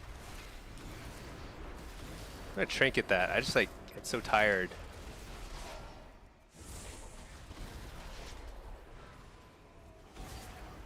Hit up the healer. Nice. Nice. We're gonna dot this guy up. We're gonna drain his life.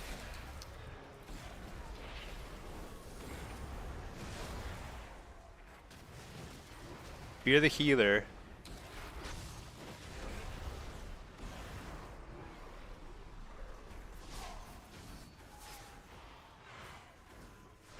Slow him.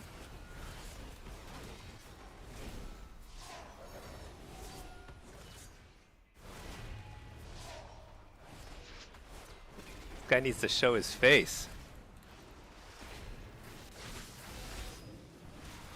Harvest. Big damage.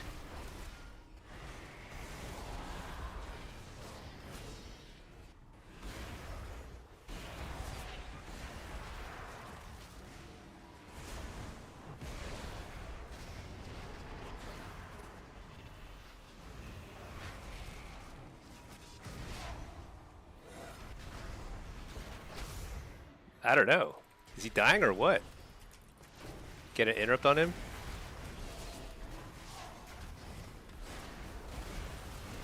Still die.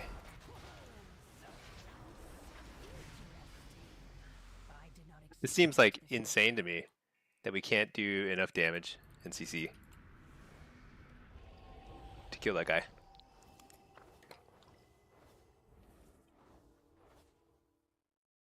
Feels bad. What are you aiming to spell reflect against him? Random whatever. If so basically I'm trying to get Hodge or grip or like some sort of spell from the Disc Priest. But if you use it on cooldown, it's fine. But yeah, that's the goal. If you get a Hodge reflected, that's massive. I did not reflect any Hodges though, as far as I know.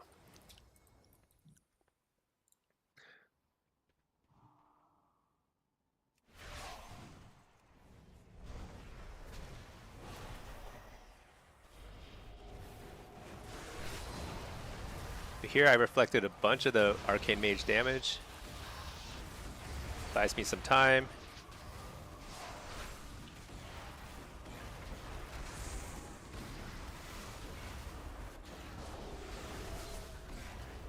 Harvest.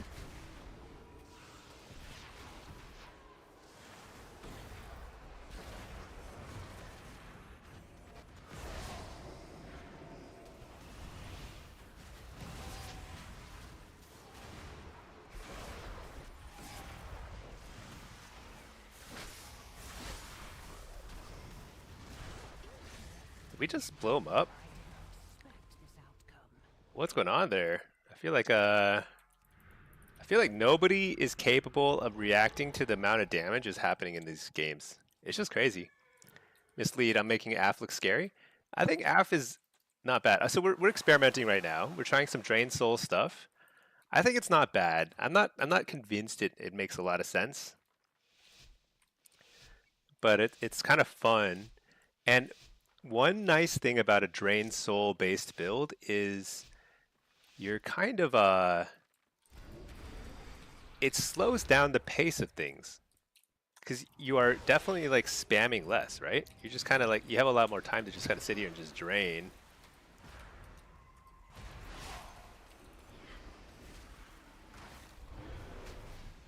So I'm porting away because he's UPing away over there, and that's kind of a waste. Dang it.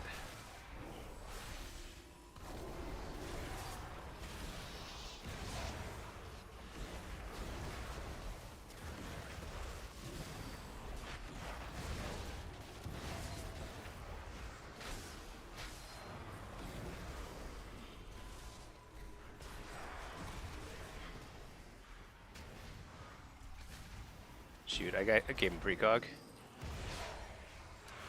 Let's interrupt that.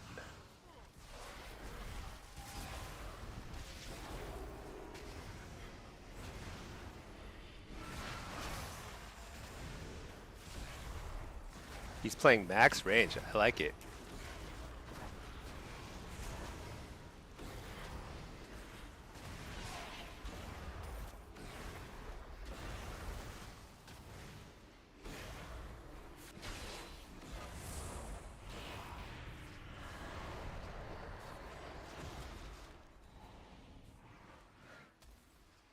All right. I don't know. We just kill him before he... Oh my gosh, what a silence. Great silence.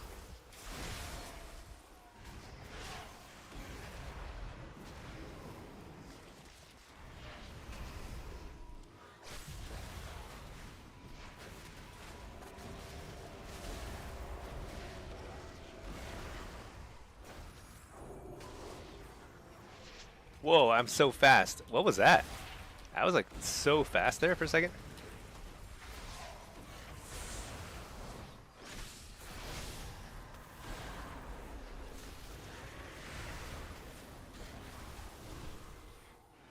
I walled there.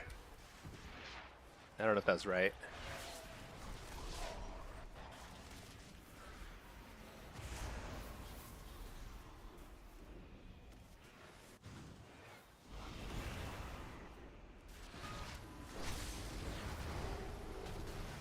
Oh, I'm dead. No, I'm not dead. Ah!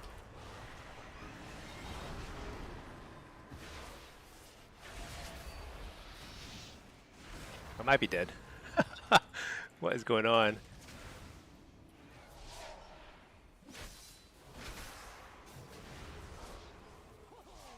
Die!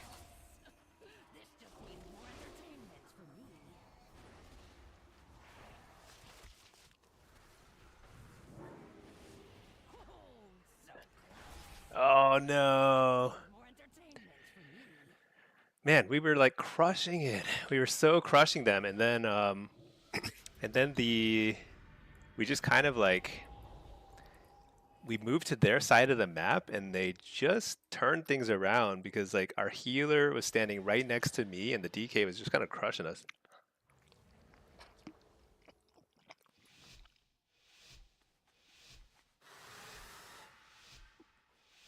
Jim Can, Drain is execute. Oh yeah, that's true. It is an execute. But the execute is only like plus 20%, or how much percent damage is it?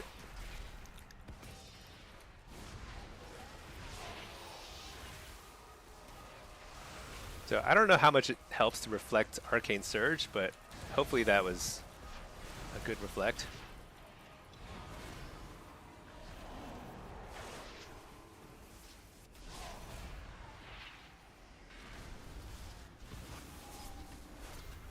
Quick harvest.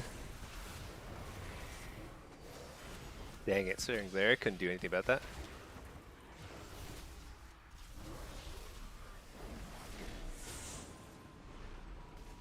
Hit up the healer.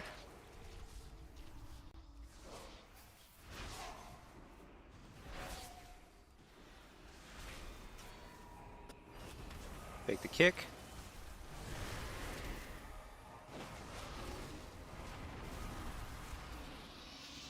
Dang, interrupted.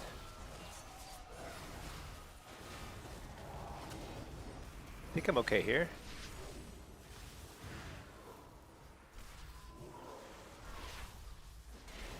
Into healer.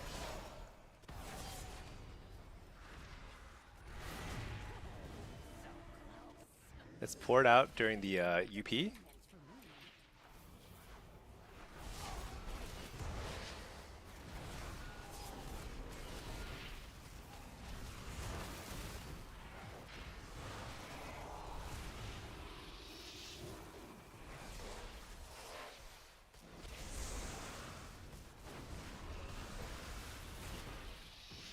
know what?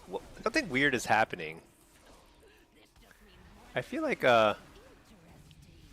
something weird is happening where my Drain Soul, like I'm seeing my free UA procs, Shard Instability procs. Are those getting swallowed by Drain Soul or something? Somebody keep an eye on that. I think sometimes I'm getting a Shard Instability proc, I'm draining Soul, and then I'm losing the Shard Instability proc before I use it. Is something weird there? Let me keep a close eye on that this time. I feel like something weird is going on, where I'm like losing Shard Instabilities. I'm not sure why.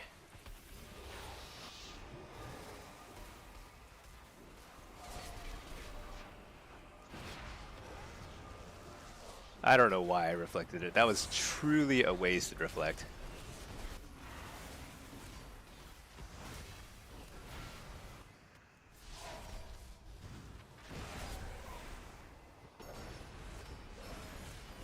No, it didn't go away that time.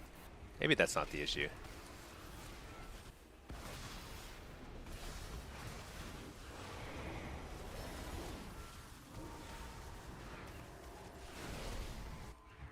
Oh shoot, that's a friendly. I should have stayed in that that thing. You know what? Something I haven't tried too is like, what if I really play like truly single target focus? You know?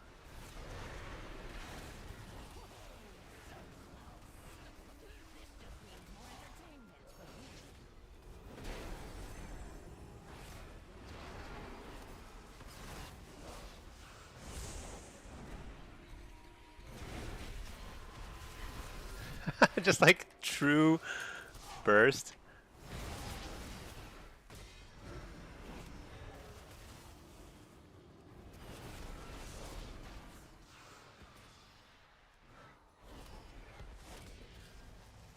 I don't even spread dot, just kind of slowly die.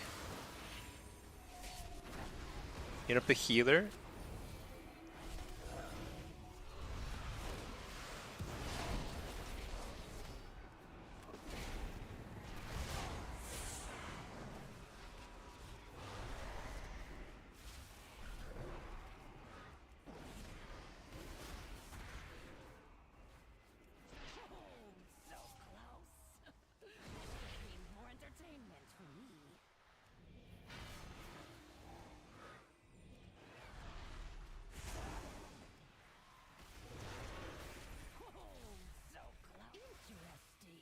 That was a weird lobby.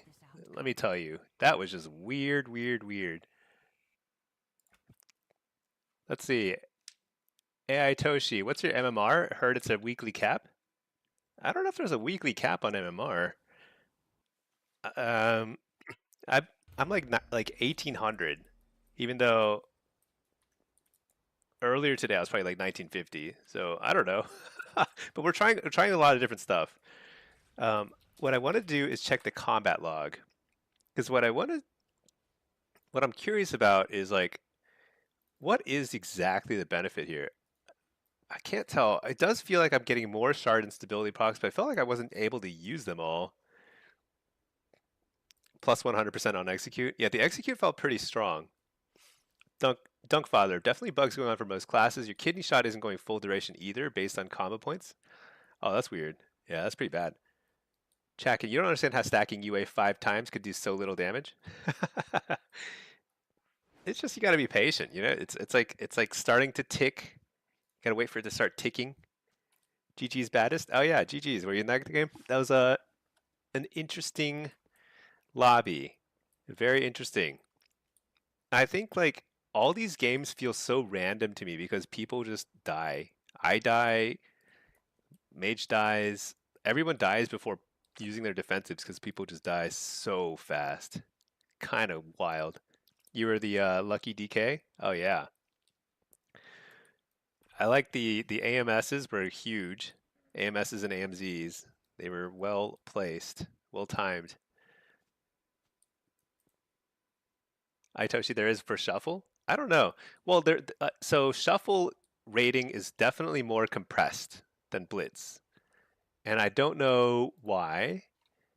I have heard that there is some sort of cap, but that seems to me, I don't think there's like an artificial cap per se. There might be, but I think it's more like it's just like there aren't enough people playing for it to really skyrocket just yet. Oh, Infernian. Oh, thank you for rating. Party of 173. Man, Infernian is the big leagues there. Um, Infernian, I hope you had a great queuing session already. I'm curious what you're thinking of Affliction, because I feel like from shuffle to shuffle, my opinion on it changes dramatically. Let's see. Is chat not work in Blitz or is it you? I think chat works in Blitz, but you are better off if you can't chat in Blitz. You're just better off. Your life is better if you can't read chat or chat at all. Hi Toshi. To be fair, shuffle is RNG when it comes to peoples. You think Affliction's gonna be good? Yeah, I think Affliction is gonna be good. What's funny is like I'm trying a different variation. Like I'm trying Drain Soul, trying Hellcaller, trying Soul Harvester, trying Seed build. I think there's gonna be a lot of different ways of playing Affliction, and they all seem like relatively viable. I don't know. Let's take a look at this damage. So this was that last shuffle. Let's just take a look at that last game in that shuffle.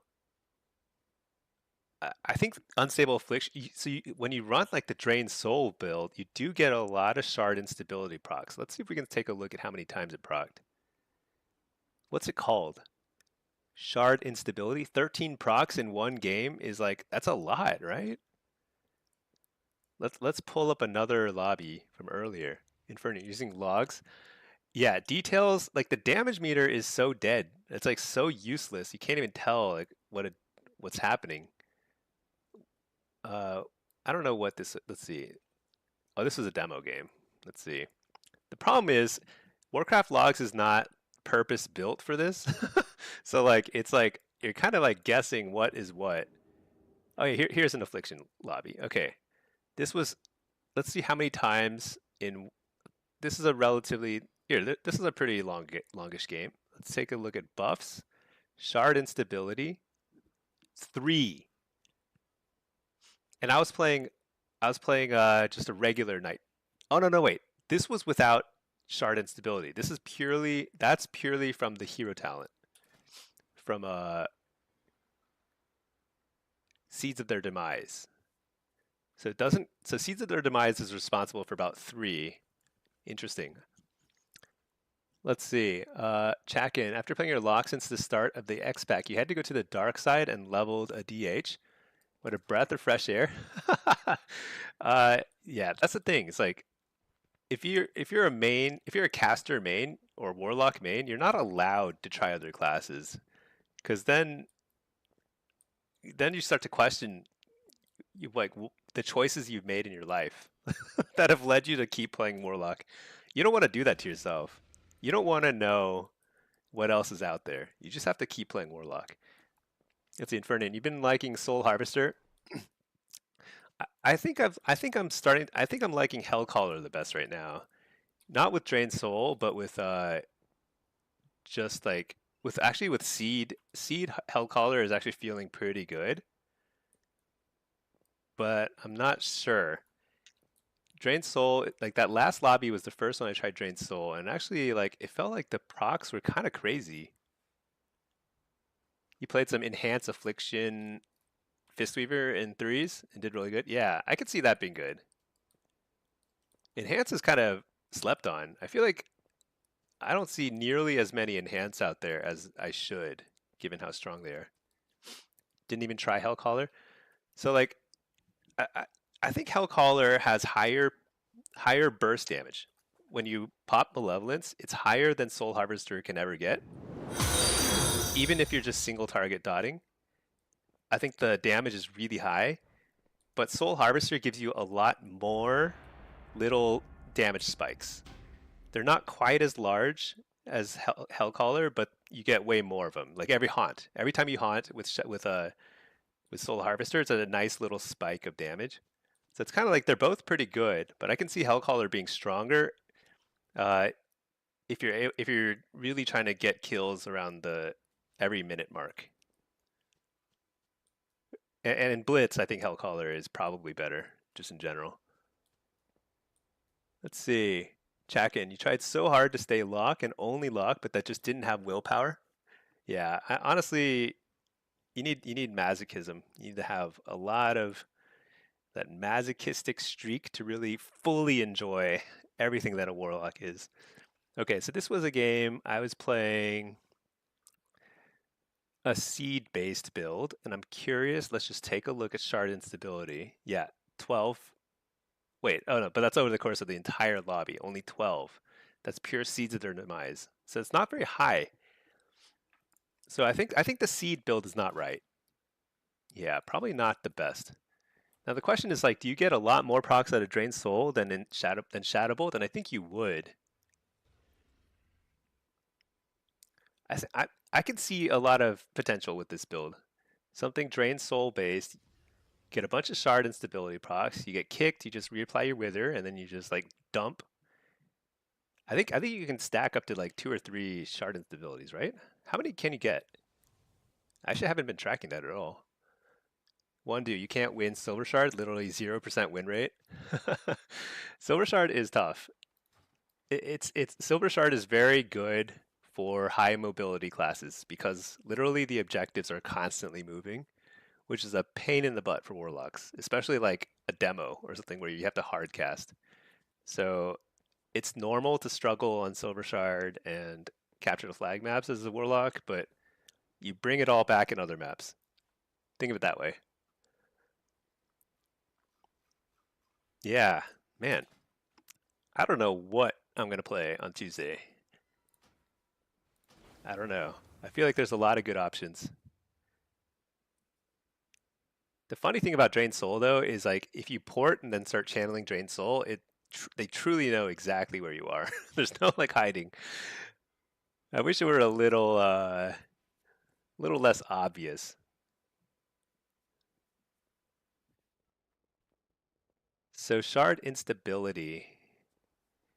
Yeah, I think the key to killing somebody is going to be stacking UA, getting a bunch of these procs. Question is, question is really like the hero talents. I'm not sure. Weird gripe, but Drain Soul has no sound for you, and it's weird. So Drain Soul, I'm kind of used to that because Drain Soul has never had much of a sound. It's very quiet. Or do you mean it literally has no sound? If it literally has no sound for you, then that's probably a bug. I don't know what to say, but it's a very quiet sound. For me, the worst part is Dark Harvest has no sound. I mean, it does have a sound, but it's even quieter. Like I literally, if I close my eyes, I wouldn't be able to tell if somebody's casting Dark Harvest or not. And that's very bizarre for a minute cooldown spell, where it's like kind of a big part of your burst. Herjung, you get that purple beam from your lens anytime? Yeah, I know. I gotta get rid of that iris. I think the focusing iris is I think it's too big of a tell, especially in Blitz. Because sometimes in Blitz it's easy to lose track of people. And like I just like here's a pink beam that just shows exactly where I went. It's crazy.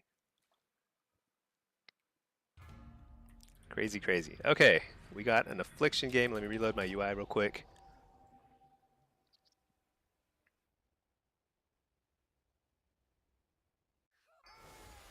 All right, let's try let's try a Drain Soul. Let's see, Blitz. No, actually, you know what? What I want to see, I want to see a normal Shadow Bolt based build. See, Blitz. Oh, I have too many loadouts. I can't keep track of them. Let's try this. Let's try without Nocturnal Yield. Let's get shard instability. Improve Shadow Bolt. Yep, let's do that. And then let's try after the game. So I'm going to combat log here. I want to know how many times I get shard instability while just using Nightfall procs on just plain old Shadow Bolt. Let's see. All right. Do I have a health stone? I do. Am I in gear? I'm in gear. We're good to go. All right. Let's see, Matt, you don't know what to push on your Windwalker? It kind of sucks in Blitz, and you suck at Shuffle. Is Windwalker bad in Blitz? You know, I don't see a lot of Windwalkers in Blitz. That's an interesting point. That's weird. It is super good in Shuffle. Yeah, you're right that it's S tier in Shuffle, but it's like it's probably not the easiest thing to play. It's not a brain dead class, you know? But it's very strong. Oh wait, what am I doing? I don't need Rot and Decay. I want let's get Soul Rot. A Soul Rip. Nether Ward. Okay. Let's try this. Man, every single lobby's Guardian Druids all over the place. Everyone is a Guardian Druid now. Let's see, Matt, you can hide how much you suck in Blitz, but you get lost in the crowd? Dude, that's everybody's dream. Everyone just kind of tries to not get yelled at in Blitz. That's the kind of that's the goal. You're mega prone to getting slowed in Blitz? Yeah. I could see Windwalker being good in sort of the same kinds of maps that Demo is good at, strangely enough. But like 2v2 situations, node-based maps, I bet they're pretty good at dueling. Wait, what am I doing? Let's see. Dude, what is that guy? Spear this guy?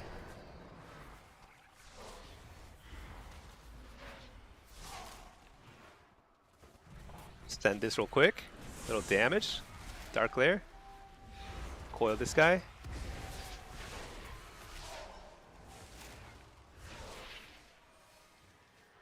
I am getting some frame rate lag. This is exciting. Get kicked in shadows, so just spam Wither. I am chilling. Get another pet. I need to use my Nightfall procs so I actually see how many shard instabilities I get. Hit up the healer. Something's gonna die.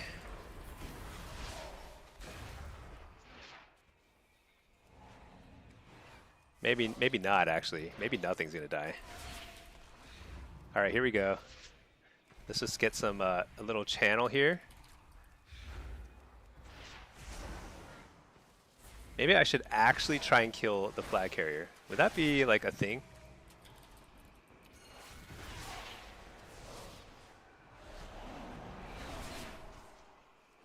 Dude, what? Can that guy fly up the wall? I don't know. Is that loud?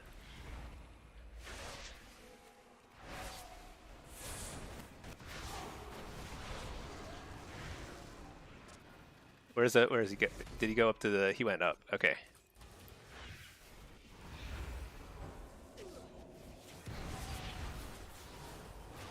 Dang it.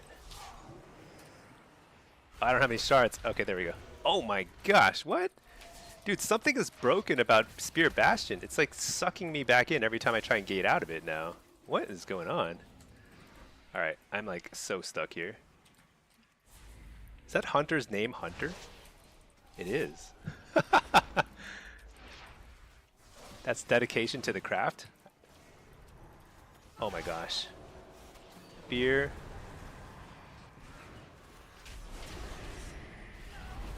Coil him.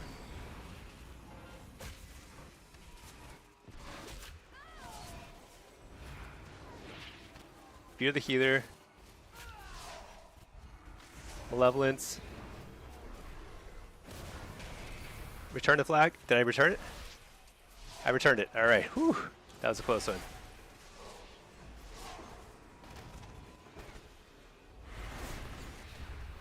Not great. Not great. I feel like I could have played that better. That would have been huge.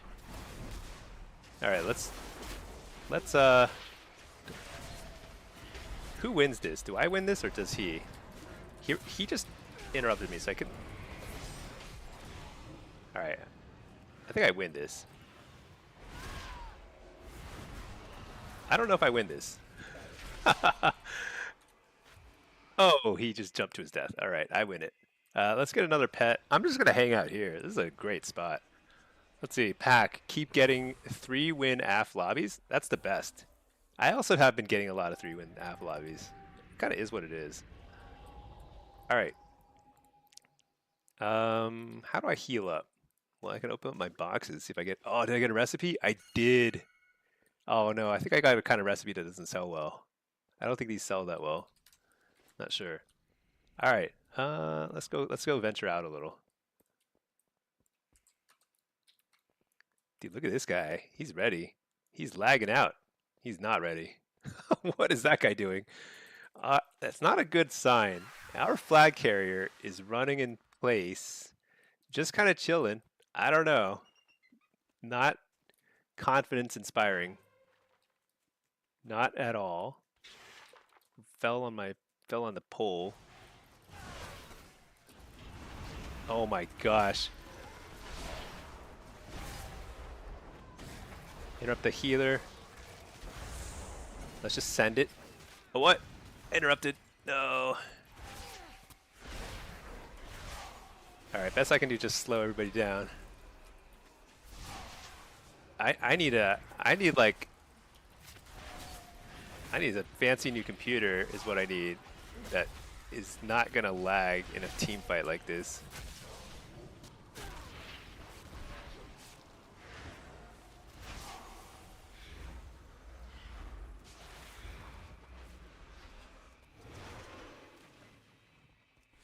Oh my lordy. So slow. Sometimes I can't even tell if I'm lagging or if I'm just slowed by like constant slows.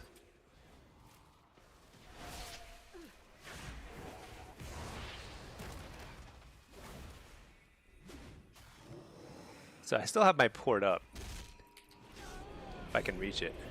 There we go. Oh, we lost. Shoot.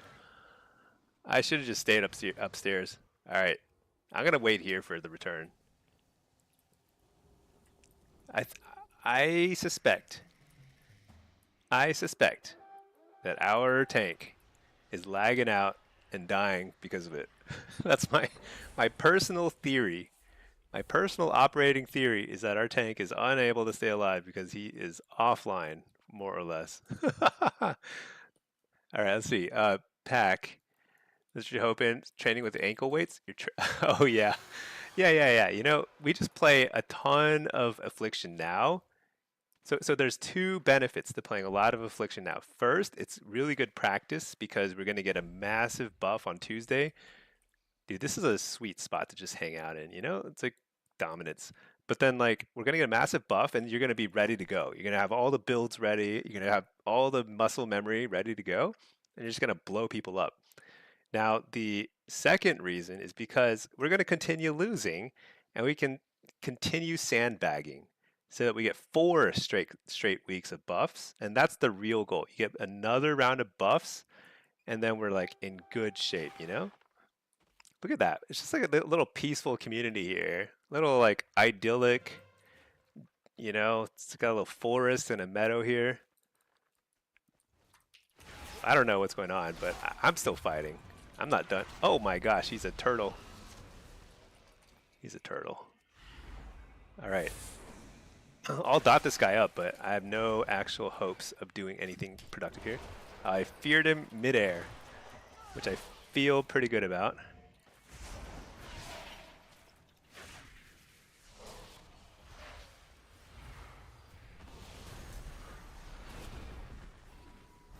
Do I trinket? I don't trinket this, no. Likelihood of our tank making it across the midway point? 0. Not likely at all.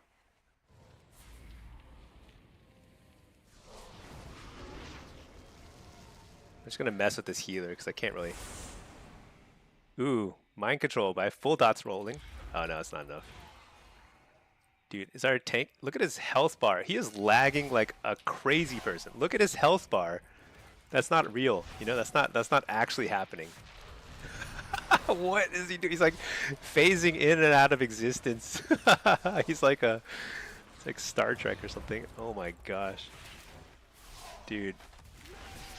Why did I get the one Guardian Druid who doesn't have a working internet? That's my question. Question for the ages.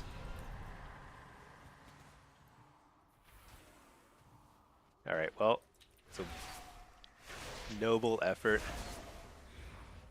He's still lagging out. Like, he thinks he's, like, capping the flag. Like, on his computer, he thinks he's capping the flag. But in reality, we're losing the game. It's a multiverse guardian, exactly. Well, you know what? We tried. See, I'm Wild Llama. You have a fancy computer, decent internet, and still lag in teamfights. Yeah, it wasn't this bad in War Within. I mean, my computer is a year older than during War Within, sure, but like, I think it's like, I feel like something has changed and it's like less optimized or something. Something is different.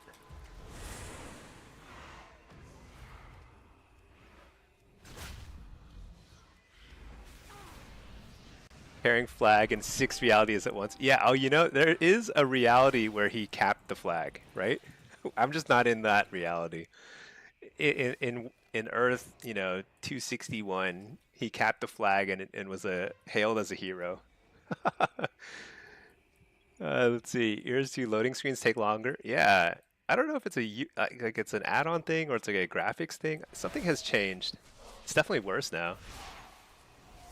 Frost mages lag me out a lot. That's like part of their hidden power. It's like they just lag me. They cast the ice wall, and then when the ice wall busts open, it's just like it is complete total chaos on my computer. Let's see. Future, what CPU do you have? I have a. I'm not qualified to say. It is some sort of PC. I have an NVIDIA card. It's like a. I couldn't even tell if it's like a 4000 or 3000 series card. I can't remember. I got it a couple years ago.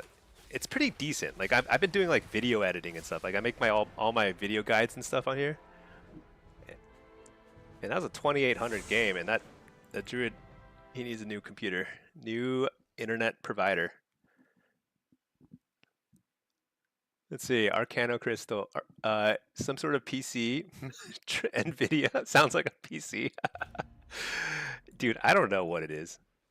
I don't know what it is. Let's see. Actually, let's queue up first before I... But yeah, we're getting a bunch of Affliction games in. I'm so pumped. Super pumped for Affliction. Let's see. How do you even know, how do you even figure out what kind of computer you have? I bought it, and that's it, you know? Like, that's it. That's all there is to it. Not GPU, CPU. Now that I really don't know. I don't know. It's a processor, yeah, some sort of processor. It's not great, but I mean, it's not bad. It's not bad. I can definitely stream. So right now I'm streaming to Twitch and YouTube at the same time, which I guess is not really based on your processor. That's more your internet. My internet's fine. But I also usually play with my graphics settings at 10, like at max. But I've started to turn it down a little because of the lag, the frame rate lag. Something is weird, you know? Especially in those team fights, it gets a little crazy.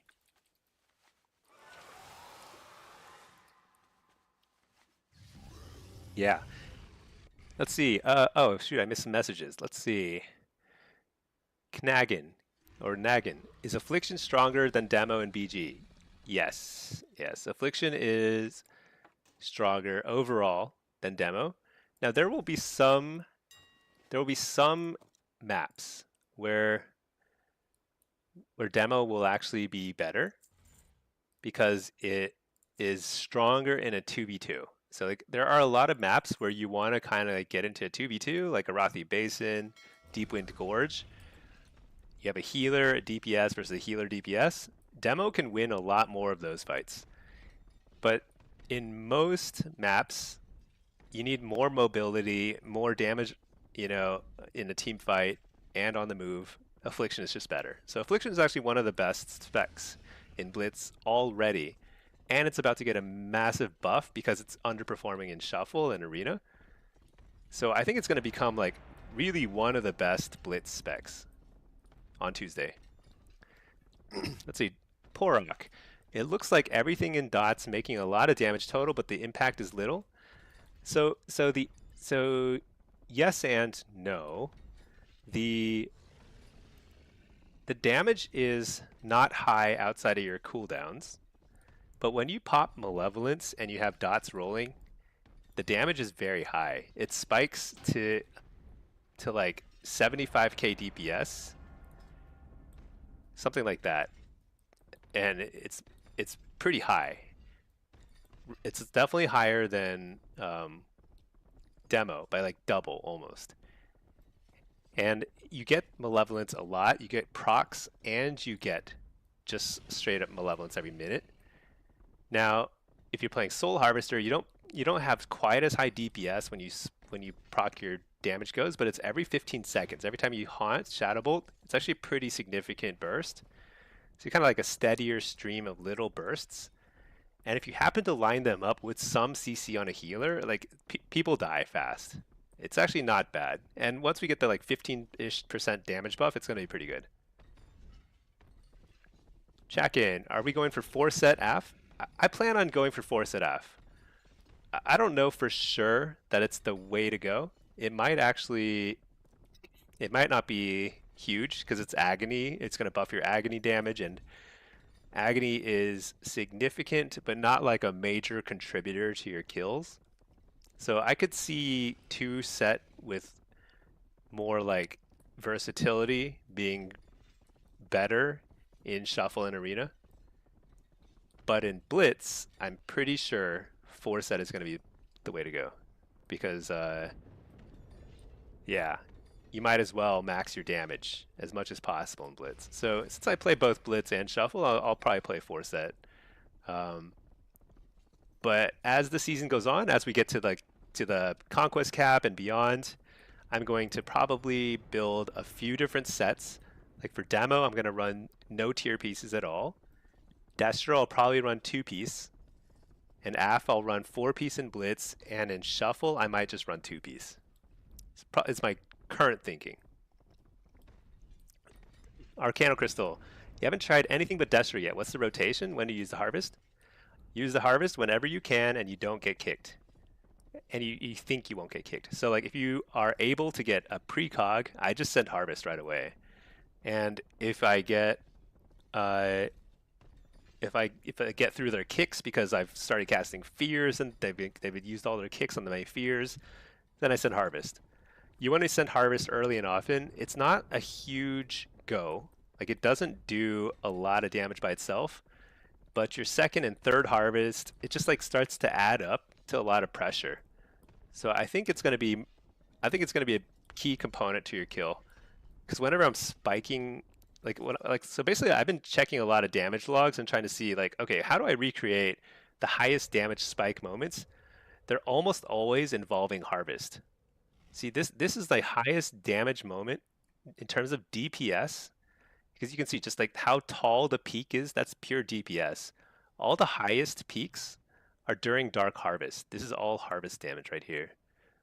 So I think it's actually pretty important to getting kills. However, it's not huge. It's no like Ray of Frost or anything like that, but it's just a piece of the puzzle.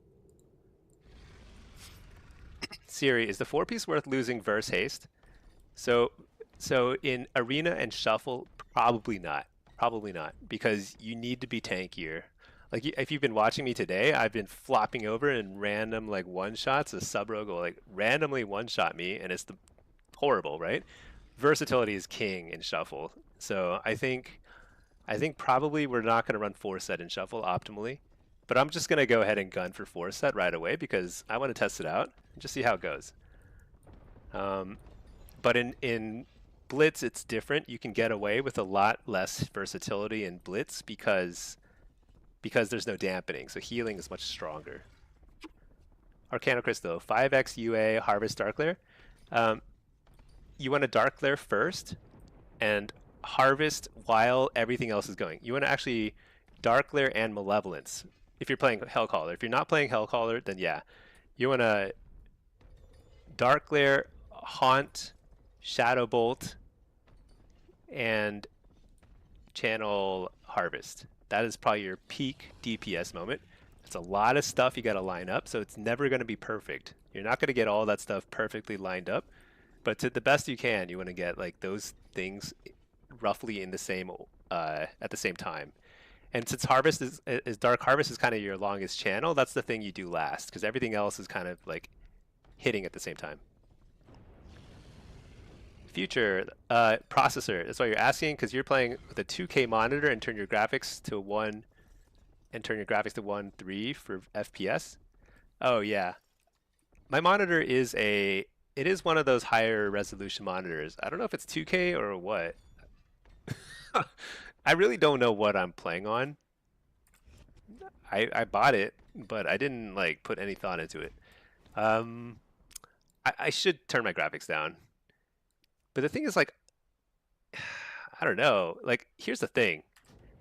I like, like when you go to when you go to max graphics, things look great. They're just like look at like this whole like Darkwell thing. It looks so cool. And when you go close to the water, like you get reflections on the water, it's really nice, right? I actually kind of like that. The problem is in Arena, you know, the aesthetics are a lot less important. But like, check this out. If I turn my graphics all the way down, which a lot of really high rated players turn their graphics super down, and it looks like trash. And I get it, right? All that matters, look at the water. It's like suddenly you're going back in time 20 years. That looks like trash. The whole game looks like trash, but my FPS is probably through the roof. It's like literally triple. The question is like, how much are you willing to look at like a game that's feels like we're going back in time 20 years versus like giving up a little frame rate? And that's the fundamental question. I like fishing. I do a lot of fishing. I need my liquid quality up, you know? And I think that's actually one of the biggest drains on like performance. Jim Can, you play 5 on 510 with max distance? Yeah, max distance is pretty key. This looks probably serviceable. I'm at 6 or something right now. I do a lot of fishing, so it's got to look good. The water's got to look good. That's a must. Future, you weren't playing 20 years ago, so you don't care? Yeah. I didn't used to care, but now that I've been playing with like pretty high graphics quality for a while, I kind of care. I like the little ripples in the water. These fish are fishing around, are floating around and causing these little ripples. I think that's super cool. Don't drink from the pool. Thanks, Nicolasha. I appreciate that. Sometimes I forget. It just looks so looks so pure and blue, ready to be slurped down. I actually like that there's light that comes from below. It's like you can see the glow, like there's a greenish glow coming from below. It's kind of cool. You're going night fishing IRL in 30 minutes? Dang, that's crazy. That sounds fun. How do you see the fish? That's crazy. Herjung, you can have settings separate for world content and PvP? What? I mean, you mean like, oh my God. Wait, okay. Wait a second. So how does this work? So if you have,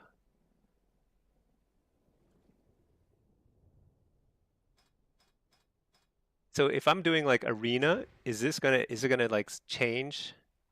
Oh my gosh. All right, let's try this. So base, we set to 10, raid and battleground, let's set to 6.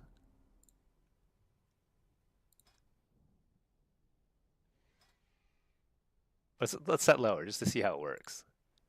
Dude, I haven't tried this. It works in BGs. Not sure about arena. Dude, my gosh, this might be a game changer. Is that gonna work? I have to set it way lower to even see if it works.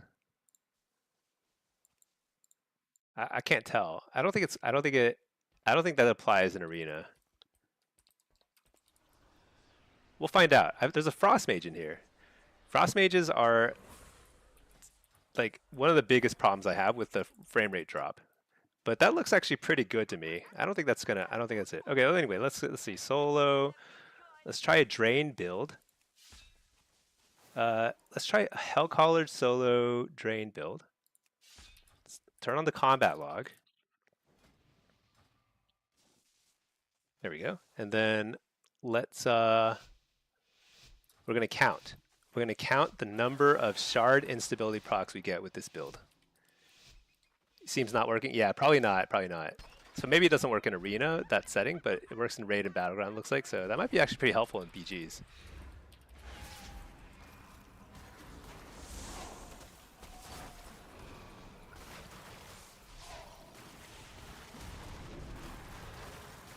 So I'm just trying to dot stuff. This is no big deal. All right, finally getting a... No. Dude, Ray of Frost is so busted. It's so busted. That guy just flopped over and died in a single ray. So annoying. It's not his fault. It's not his fault. It's like not even the healer's fault. It's Blizzard's fault that Ray of Frost just randomly deletes people. Nothing you can do about it.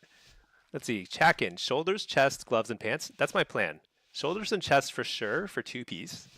And then I'm going to get gloves and pants for the 4-set. And we're going to see if that's good or not. I actually don't know. I suspect it's going to be disappointing. But we're going to get it. We'll test it for you all. I don't know why I'm just letting this guy interrupt me at the start, but I'm kind of liking it because I want him to go on me and not global might or do it again.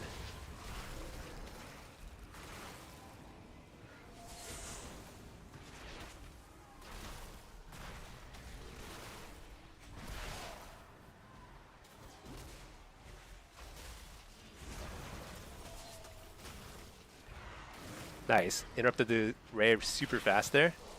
That's actually huge. That buys us a minute of not getting global, I believe.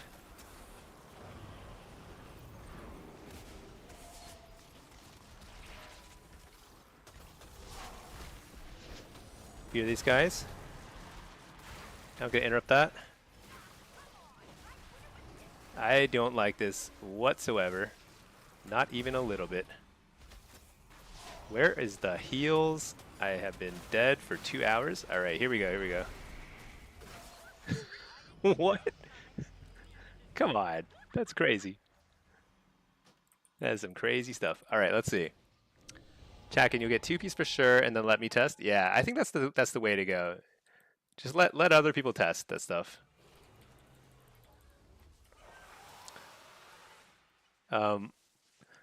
2-piece for sure is going to be good because 2-piece is, I mean, I'm already running it. It's unstable affliction. You know, it's weird. It says 5% in here. Normally when I'm in a PvP setting, it's lower. It says like 2 or 3% extra damage on UA. Did they change it? That's weird. Normally it's lower.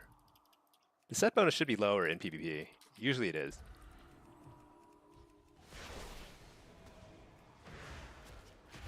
All right, let's coil this guy, dot him up.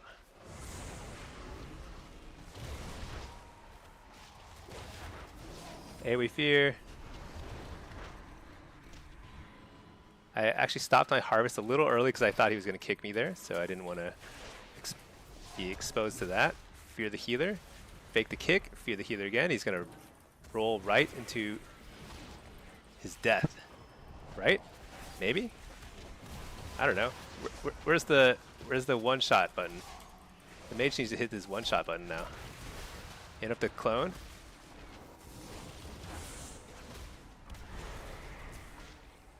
This seems like he should be dead by now.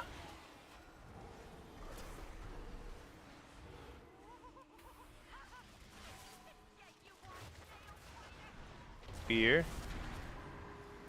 Fear the healer.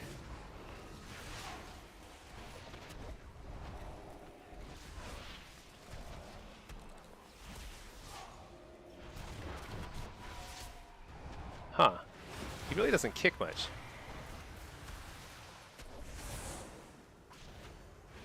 Fear out of that? Wait, why can't I fear him? There we go.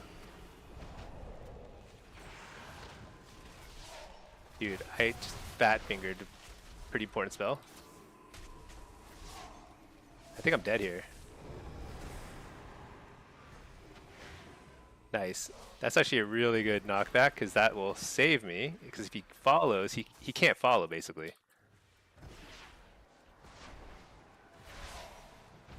Okay. I just port.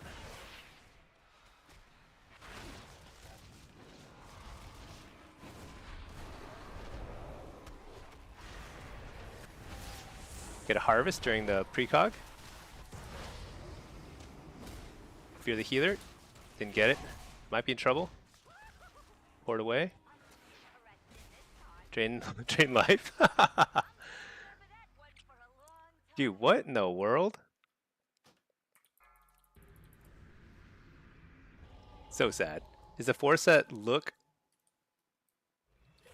worth tool? Does it look cool? So the set does look good. The set looks really good, actually. I think it's like this is what the set looks like.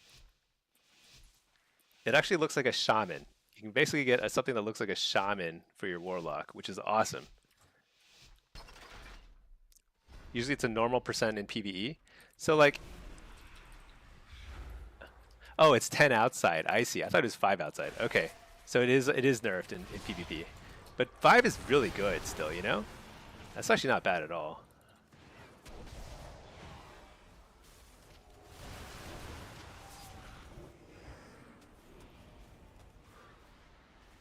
I'm gonna interrupt the healer. I still think that this is the right guy to go on, but I don't know.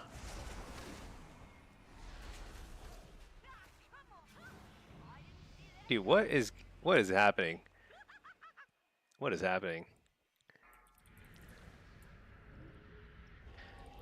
I honestly think Blizzard needs to do 2 things urgently. First, they need to increase everyone's stamina from the PvP trinkets by like, I want to say minimum 10%, but more like 15%.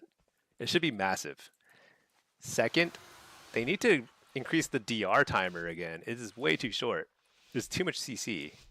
They need to increase the DR timer to like 25 seconds or something crazy. It's just too fast. Because like solo shuffle on average, your average solo shuffle round should be 2 minutes, 2.5 minutes, something like that.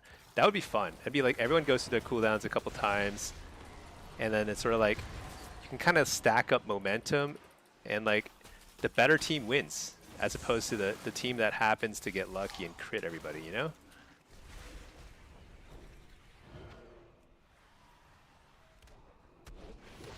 So I'm okay with him using his cooldowns here.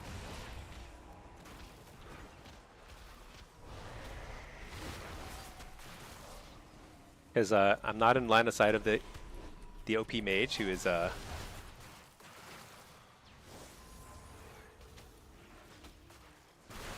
oh my gosh, the lag. So much lag. Ah! Alright. Coil this guy. That's a pretty good.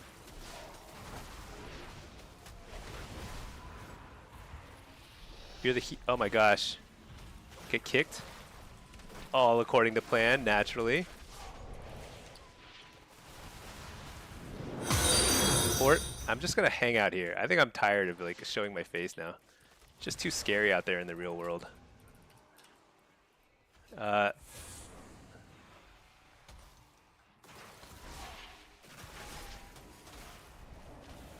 Nice. Harvest is pretty big.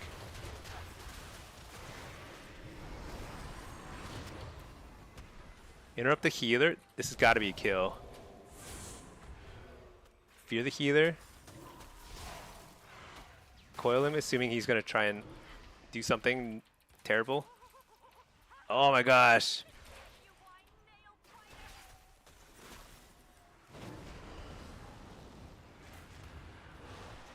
We failed. We failed horribly. I should have coiled the monk. That would have been way better. Wait. Oh, we got him. All according to plan. Never doubted it for a second. Let's see. Giowala. You see many high-rated locks go PvE, chest, and shoulders. Yeah. You go all PvP focus. You need more resilience. You know, it's a balancing act, right? So you need a little damage and you need a little defense. You want to err on the side of going heavy versatility, because versatility, if you're doing a lot of shuffle and arena, versatility it has a ton of mileage. It's going to make you so much stronger. All those one shots would be like 90% of your health instead. That's like night and day gameplay wise. But however, set pieces are a nice way to get like a pretty quick boost to your damage.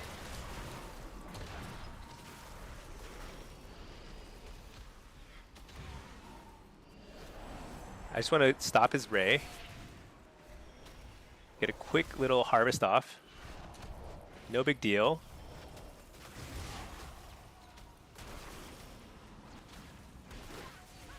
I actually think I need a wall here. This is insane damage.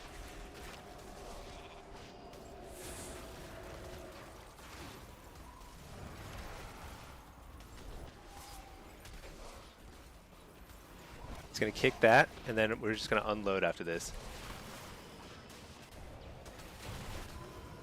JK, I'm going to chill.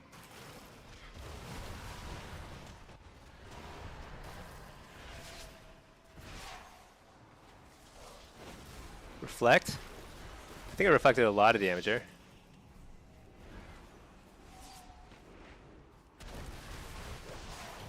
Hit up the ray. Huge.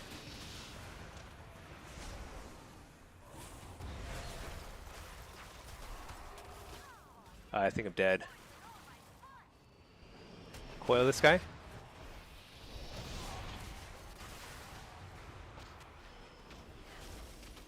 AoE Fear.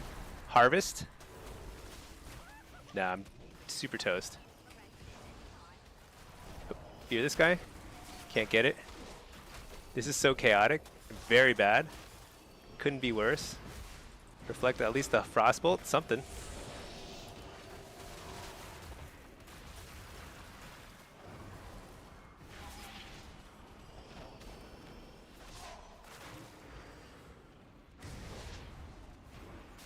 Totally fine.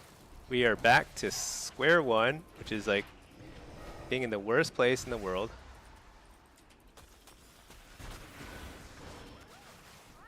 My gosh. We are just on a slow, steady decline. I think I'm down 200 points today. Here's what I think. I do think that the Drain Soul build is leaving something to be desired. We've tested it now 3 lobbies in a row with like negative results. That's not exactly a scientific experiment. I wouldn't say that I'm super certain about it, but like I do think that we've tried Drain Soul 3 lobbies against a mix of casters and melee, and I think the damage is good, but I spent a lot of time just getting kicked. So I'm not super enthusiastic about the Drain build right now. But we're gonna try some other stuff. I think I do want to try this build. This build next in the solo shuffle, which is more. What is this? Kind of a seed-based build. I think it's actually maybe okay, but maybe I try instead of a seed-based build. Oh, you know what? Let's check the shard instabilities. So let's go to the combat log. We're gonna upload the combat log. I'll check for messages I missed, and then I will. Yeah, I'll answer questions. Okay, we're uploading the combat log. Let's see. Chakin, you think BioFreaks was asking if 4 set was worth it too? Oh, I see. I think it's probably okay. I think it's probably going to be worth running in Blitz for sure, and in Shuffle TBD. But Agony is actually a significant source of damage. Like if we look at the combat log, Agony is 12% of our damage. And I think the 4-set bonus is what? What's the 4-set? I think in PvE, no, sorry, PvP, it's nerfed a little. It's probably like a 10-ish percent boost to our agony damage. So that means the set bonus alone is going to be adding something like 1.2, call it, percent to your damage. Maybe more, because it adds to your stacks too. I don't know how much those extra stacks matter. I think it stacks it pretty quickly. I'm not sure that matters very much, but call it 1.5%. It's like an extra 1.5% flat damage. Now, it's not going to add to your burst, which is why I'm not sure it's going to be worth it. But 1.5% from a 4-set is not terrible. It's not terrible. Let's see. Biofreaks, Assassination Rogue AF might be decent soon. Yeah, you know, it's weird. I haven't seen any assassination rogues. Every single rogue has been playing sub. Every single one. I don't really have an informed opinion on assassination these days. Historically, assassination, affliction was a really good combo. Really strong. But I don't really have any clue for assassination these days because like they lost their biggest source of utility, which was the AoE garrote spam. They could just like silence the entire team. It felt like 24/7. Ellie, Af, Mistweaver could be damp too. So I think Af might start to fit into more comps. Is what I'm thinking. Like if the damage is there and the burst is there on demand, then it'll start to fit into more comps. The reason why Af was very limited in threes comps last expansion in War Within is because the damage wasn't actually there. It's because it was super strong in the pre-patch before War Within. It got turbo nerfed. Like some of the biggest nerfs I've ever seen any class get in the history of WoW got turbo nerfed at the start of War Within and never recovered. Now it was viable in threes when played with an assassination rogue, but honestly, it's just because assassination rogue is really strong. So like assassin could play with anything and it would be fine. But the damage might be there now. So the reason why you need high damage for Affliction is because Affliction doesn't bring anything else to the table. You don't have a whole lot of CC. You don't have a lot of tankiness. That's it, right? That's what you need. You need tankiness, you need CC, and you need damage. And usually you don't have all three in a class unless you're like a ret or something. Usually you have to have a trade-off. And so Affliction usually trades off on CC and gets more damage. But they didn't really have that in War Within. We might have it now, though, after Tuesday, which would be awesome. Which means that you could probably play a lot more comps, a lot more caster cleaves. Shadow play might be back on the table, things like that. Chakin, Shadow Bolts feel bad? Yeah, Shadow Bolts are bad. Shadow Bolts are shard instability generators. That's it. You cast Shadow Bolts so that you have the chance of getting a free UA. that's kind of the deal. Chakin, have you messed around with Essence Drain? I have. I don't think it's good. Because like Drain Life, if you're in a situation where you're casting Drain Life, you're kind of like so far behind at that point that it's hopeless. Because the only way you're going to turn things around is by doing a lot of damage, and when you're casting Drain Life, you're doing no damage. You're not even reapplying dots.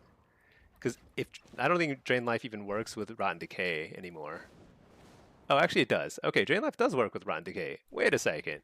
Is there a potential there? But the thing is, you won't get any procs. You won't get any Nightfall procs. Like Shard Instability doesn't work with Drain Life. Yeah, I just don't think it's really worth it. Because like the PvP talents are really good for AF. So you don't want to like have a dead talent ever. Future, what do you think will be the BIS for crafting? Icy Vein says boots and head. So I think boots for sure will be bis for crafting because like the PvP vendor doesn't have a haste boot. There's no haste boot. I think other than that, there's no real bis. You can just kind of get whatever you want. Everything else has a haste option. I think you want one ring for sure because then you can have a haste first ring and then you can buy the other haste first ring from the vendor. And then you want to craft a boot so you have a haste first boot. But everything else, I think you have haste verse options from the vendor. So it's more just a matter of taste and preference. It doesn't matter too much. I think the best embellishments are probably going to be Arcana Weave lining. It's my guess. Um, so you probably want to have at least 2 cloth crafted pieces. Right now I'm using a lot of jewelry crafted because it's a early kind of leg up in terms of gearing, but it's not. I think BIS is not going to be this much jewelry crafted. Campion, it's crowded in here. Yeah, it's got a nice active group here. I mean, a lot of it's because Infernian. I've started seeing Infernian a lot more. I feel like he's a really good warlock for one, but secondly, he's kind of funny, and he happened to raid with a party of 1 billion people. So thank you for those who have stuck around. Infernian is by far the better warlock, but I try to be educational and like help newer people kind of get into warlock. I've got a few rank 1 titles, but I'm no Infernian. Let's see. One do. Got your first 6-0 Stinky as a new baby Afflock. Was your 4th shuffle ever as Affliction into 3 melee? Dang. That's awesome. So that's like that's a rare occurrence for somebody to hit the ground running so hard in shuffle. 4th shuffle ever. To do 6-0 against triple melee is like basically the height of PvP. That's like that's like the best feeling you can possibly have in PvP. It's just like you crush the spirits and souls of a bunch of melee. Packed it in. Yeah, yeah. Infernian. Yeah, Infernian raided me.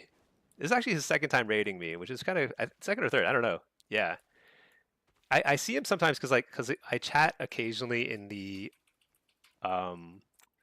There's a Warlock Discord. It's called Council of the Black Harvest or something. But I occasionally pop in there just to chat in the PvP channel. And Infernian's pretty active there, so. You had a real rush last game? Yeah, it feels great. Feels great. That's amazing.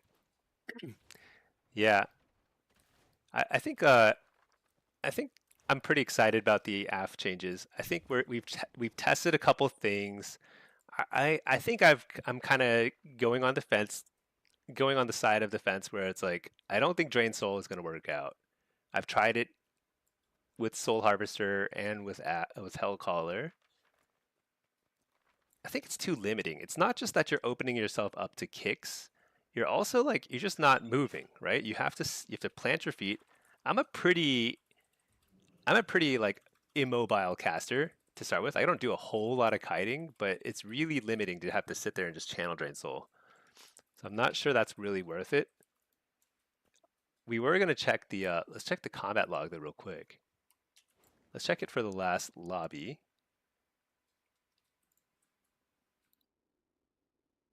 Check this out. Let's see what it looks like. This was the last lobby, I think. Somewhere over here. Oh no, I think I cut out too much of it. I need to reset the combat log. It's like there we go. 6 games, here we go. So I want to see buffs, shard instability.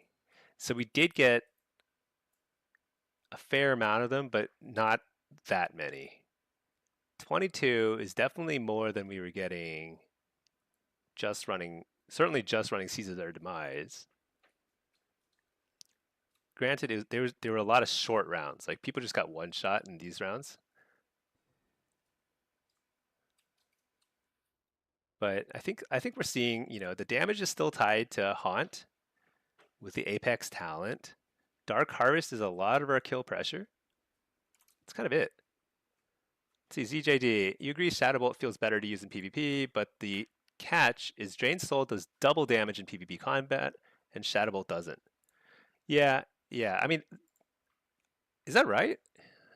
I didn't know that. I mean, I know Drained Soul is pretty good. The one time that I do use Drained Soul a ton in PvP is in 2v2, because I think Drained Soul is actually better than Shadow Bolt in 2v2 if you're playing AF, because it follows people as they try and run around behind pillars. It does a ton of damage. With Rotten Decay, it pairs super well and keeps your dots refreshed. But in Arena and Shuffle, you just need to move around a lot more. I think it's kind of it's not optimal. I think in Blitz, it's also probably not optimal because you need to move. Hey, Five Piece, how are you doing? Happy Saturday. What a happy Saturday indeed. Let's see. ZJD. So technically, you could only channel half of it and still do the same damage. Yeah. I mean, maybe if you really only use it with the Nightfall procs, because with Nightfall, it's a very quick channel, right? It's very, very fast. I might have been over channeling it. It's very possible. But I think it'd be hard to get used to. It's hard to get used to. It's supposed to only use it with Nightfall. I think that was what I was trying to do, but kind of failing. I think I was overusing it. You'd never hard cast Shadow Bolt. That's true, exactly. But it's easy to avoid hard casting Shadow Bolt because I'm always like just jumping. You know, I'm just in the air. See, Capri, are they definitely getting rid of the demo spell lock? Seems like kind of too much of a nerf. I think it would be too much of a nerf on the PvP side. I've been doing a fair amount of M+ as demo, and I think the spell lock is really important for demo. I think it will be very sorely missed if we lose it. So I'm actually not. I'm not sure if they're going to follow through with it or not. I think they would probably need some sort of compensatory buff for losing spell lock at this point. Now, the one silver lining with losing spell lock as demo is that'll free up a talent point that we can put into Vile Fiend. So I think like losing it will end up being a buff to our overall damage because we'll get to redistribute that point. Now, Fell Ravager does a lot of damage, but I think it might be better to get Vile Fiend. So I'm not totally sure, to be honest. Wait, I don't want to play up. I've got a warrior in my team, but I gotta put that up just in case the hunters are playing up. Just give Afflock a stun. Yeah, dude, Shadow Fury for Afflock should be an AOE stun. It should be an AOE instead of an AOE fear. It's just AOE stun. That would fix a lot of our issues, I believe. Would that be too good? An AOE stun around us, instant cast, obviously. I actually think like there should be more experimentation with giving us more AoE instant cast nukes. Like Chaos Bolt should be instant cast. Why did I reflect there?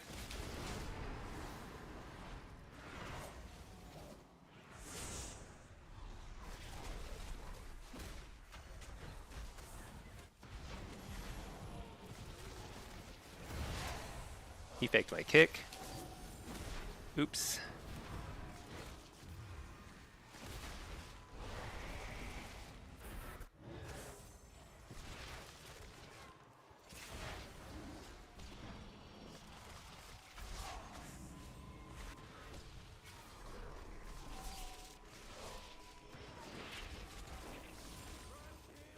You hear this guy?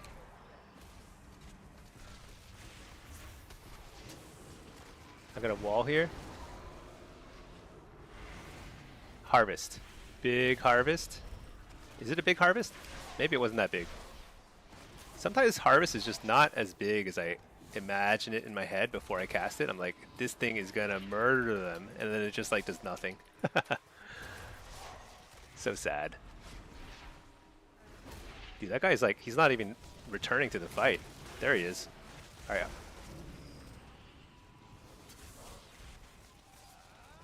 Yeah, I can't believe I'm dying here. We had like 10 hours seeing them come in and like could not deal with that.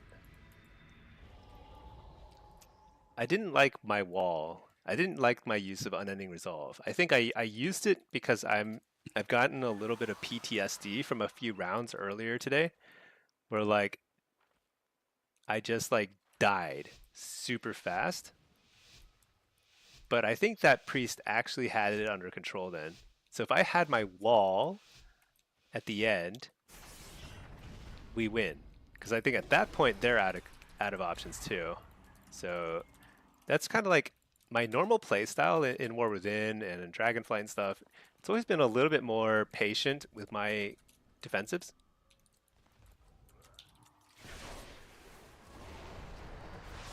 And I think I'm paying the price when I'm a little bit too scared. Interrupt the UP.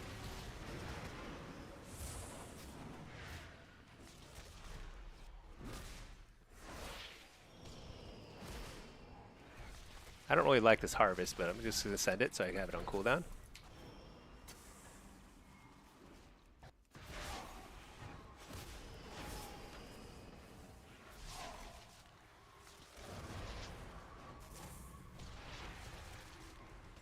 Kind of late interrupt on the penance, but oh well. Better late than never.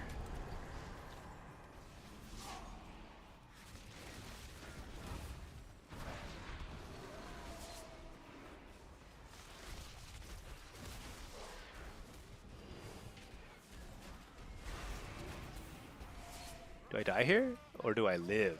I don't know. I just don't know anymore. I used to know. It's crazy. All right, here we go. Harvest. Interrupt the healer. Here we go. Big damage.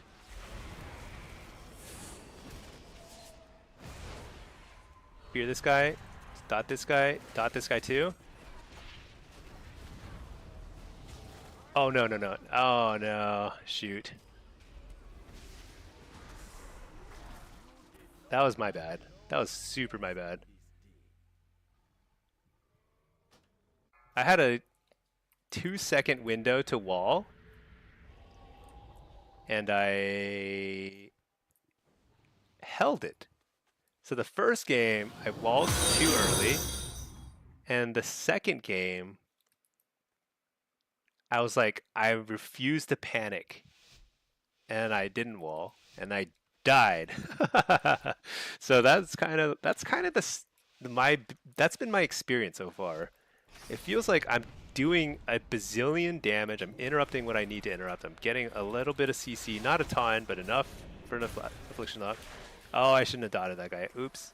That's okay. I'll fear him. Problem solved. Fear him again. Coil.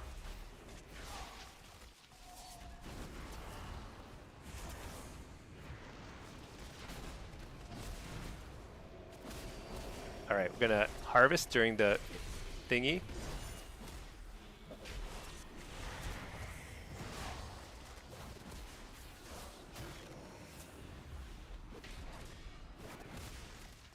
Void Elf teleport away.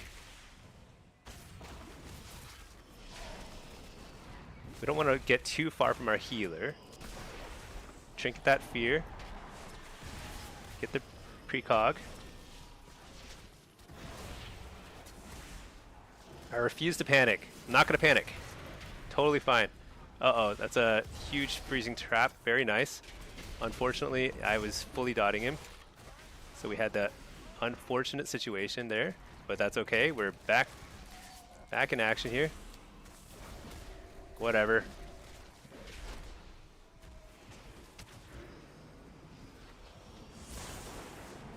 Dang it. Trouble, trouble, trouble. Feared. I'm just gonna fear this guy for a second so I can get a couple dots on him.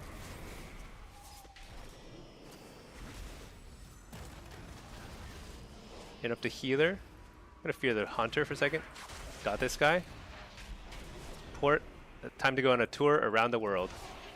We are out of there. They can deal with it. They can just deal with that all those problems.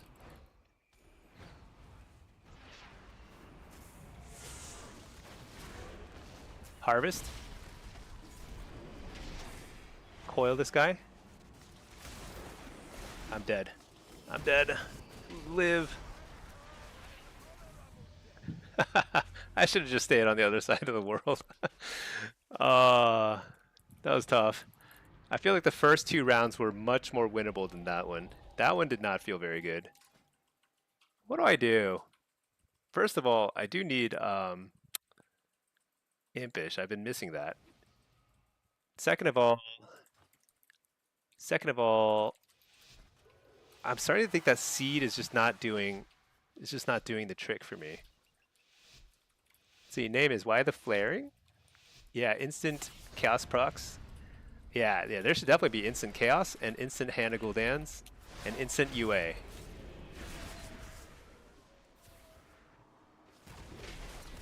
AoE Fearing, nice. Get the precog too. I'm just gonna go ahead and send this Harvest, get it on cooldown.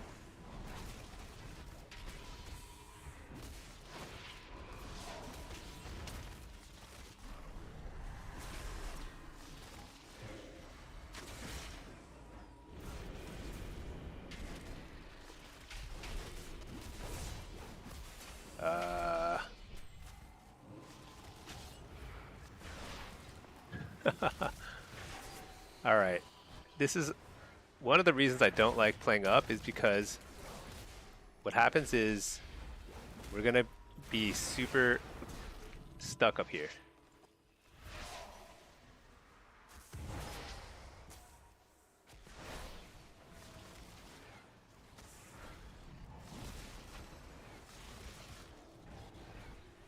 A lot of damage here though.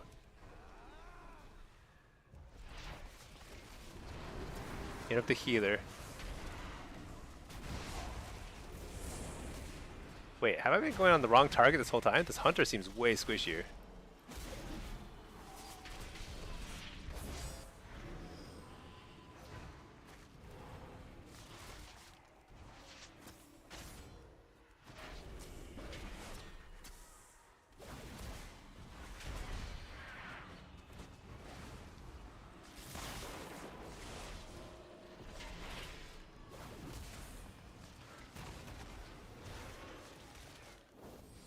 AoE Fearing, this is huge.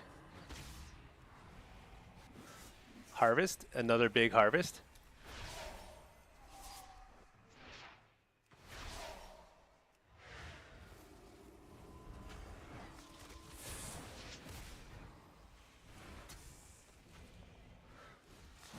Shoot, he keeps faking my kicks. I need to stop kicking him. Dang, I can't stop this.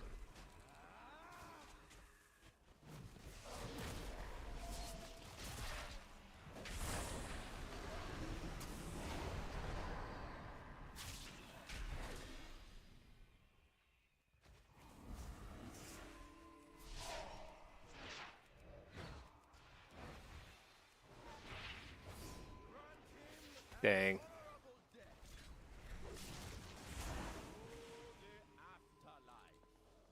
That was close. That was actually pretty close.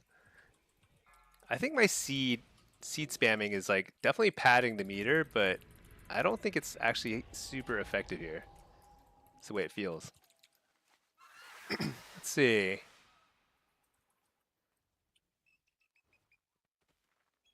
What would I so we've tested a variety of builds today. I'd say Drain Life for Soul Harvester, Drain Life for Hellcaller didn't feel great. I've done more than anything today, I've done a lot of seed spam kind of like stuff. And I don't think it's feeling that great, even in a situation like this where you can get a lot of seeds out. Interrupt the healer. I think I actually got the interrupt there. Fear them.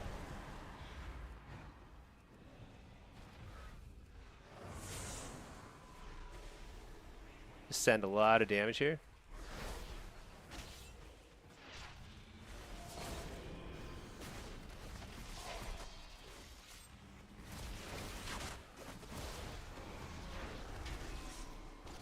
Dude, something is wrong.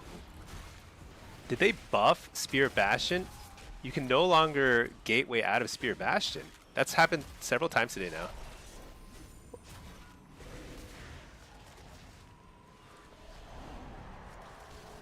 Shoot, he has precog.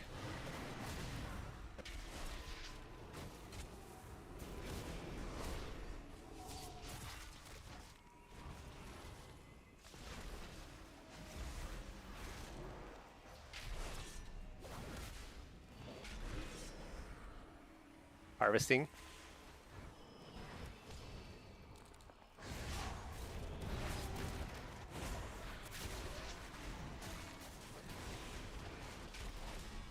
Dang it, it's silenced.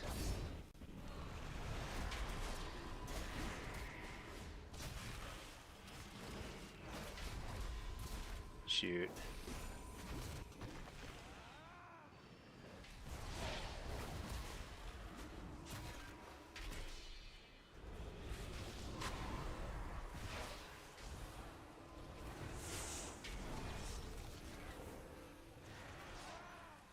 You're the healer.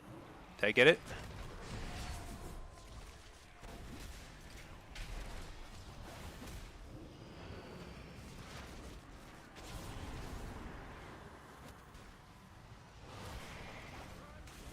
Ah! Oh my gosh, we gotta win. I gotta win!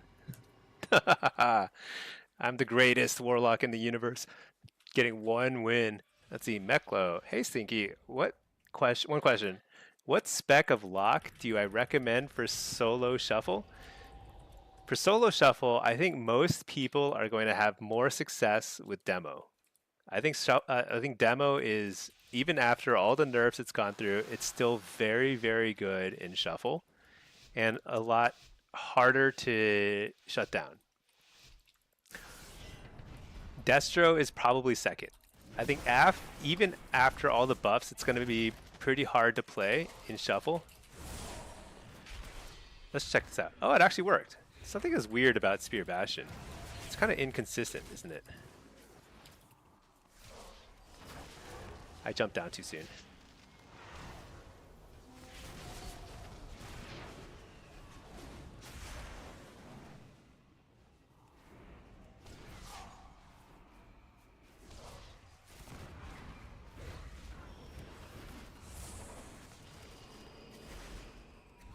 Harvest here, because he interrupted my shadow.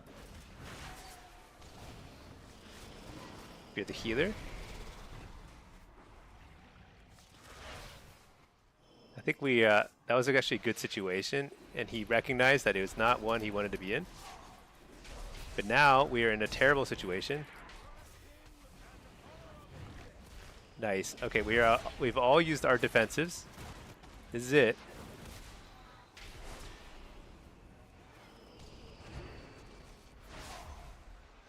Oh, he's fast. That is a one speedy hunter.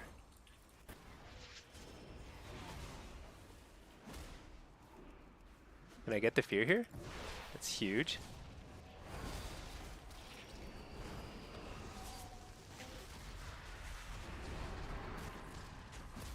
Fear the healer again.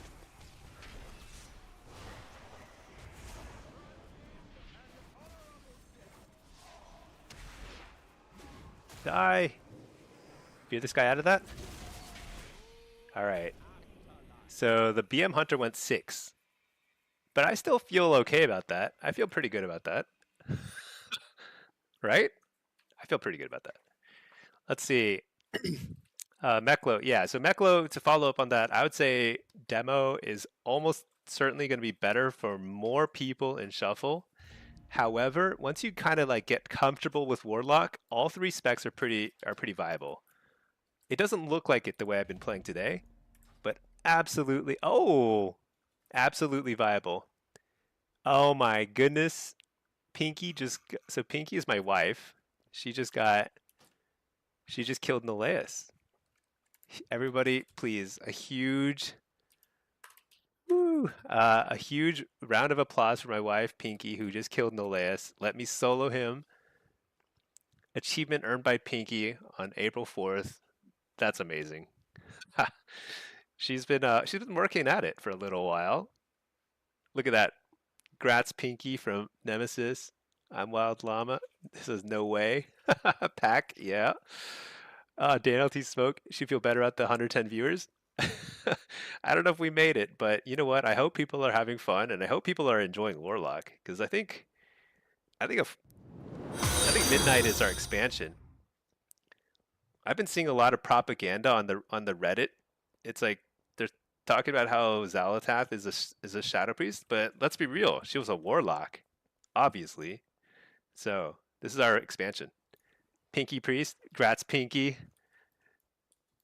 Look at that. You got some first time chatters. Ta timeout. Congrats, Pinky. I think that's huge. Pinky with the achievement. Let me solo him, Noleus. You get another one too. Lighting the dark.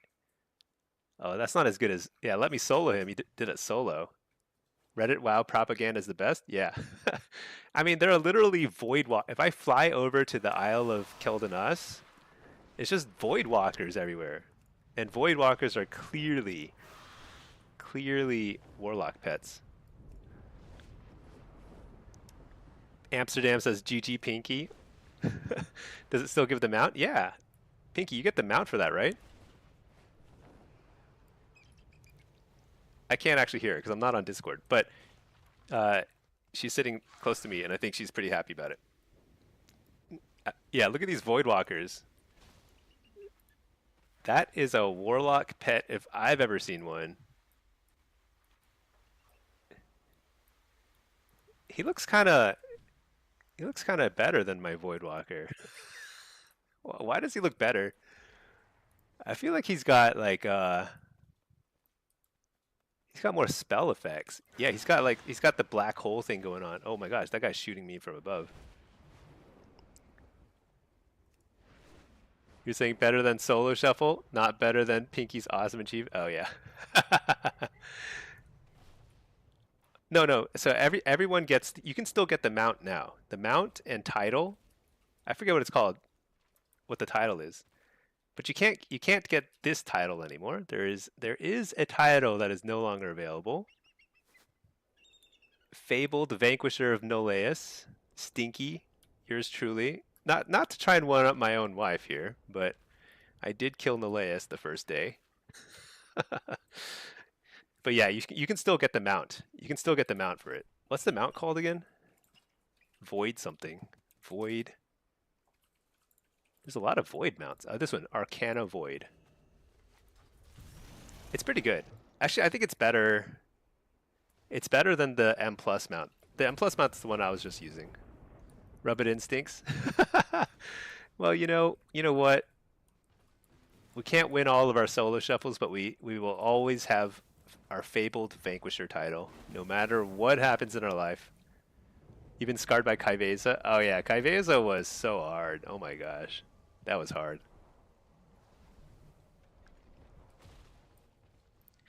I think the Delve bosses have become a highlight for me in WoW. I think I look forward to the Delve end boss every season almost as much as I look forward to the PvP season. I definitely look forward to it more than I do M plus or Mythic raiding or any of that. I think it's actually like a fun. So I think I just like the solo challenges. Oh, it's Pinky. Look at that. That is a fancy mount. Pinky, I'm gonna hop on Discord. Do you want to do some Blitz? Couple of games. Invite. How do I invite? There it is.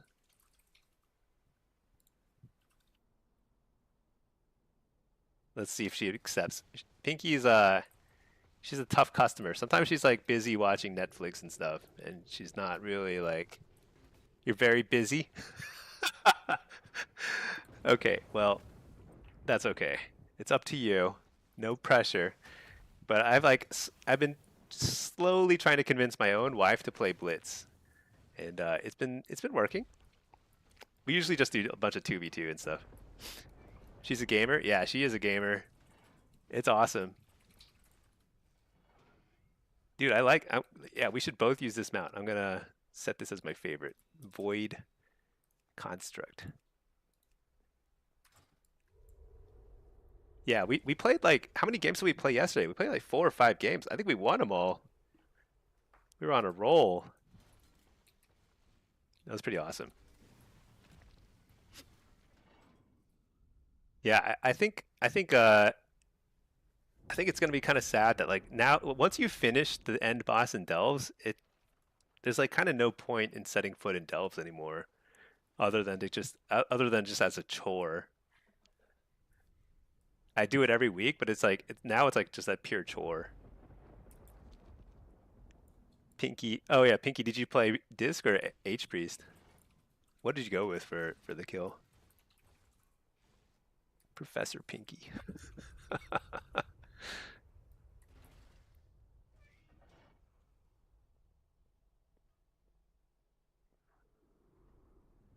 I feel like your mount is bigger than mine. Oh, it's pretty close. It's pretty close to the same. Okay.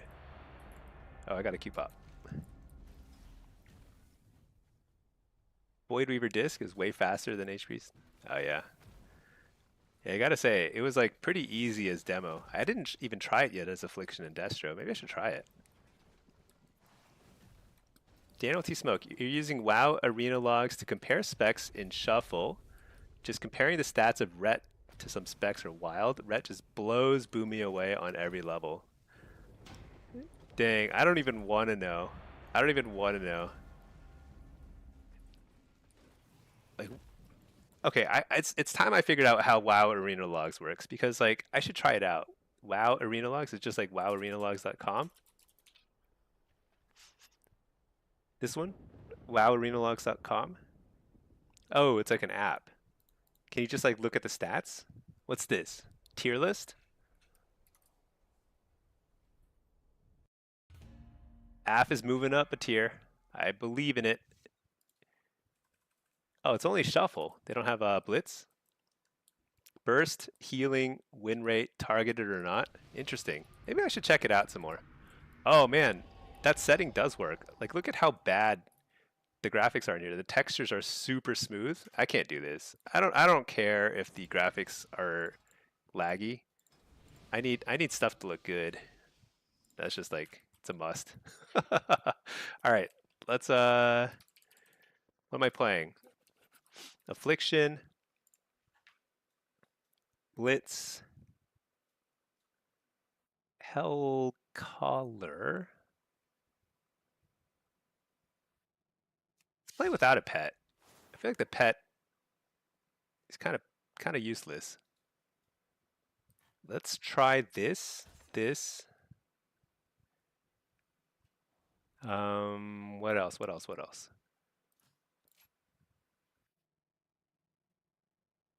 This, that.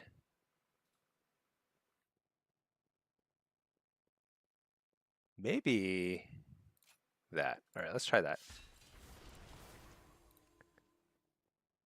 And then I'm going to run a seed spam kind of approach here.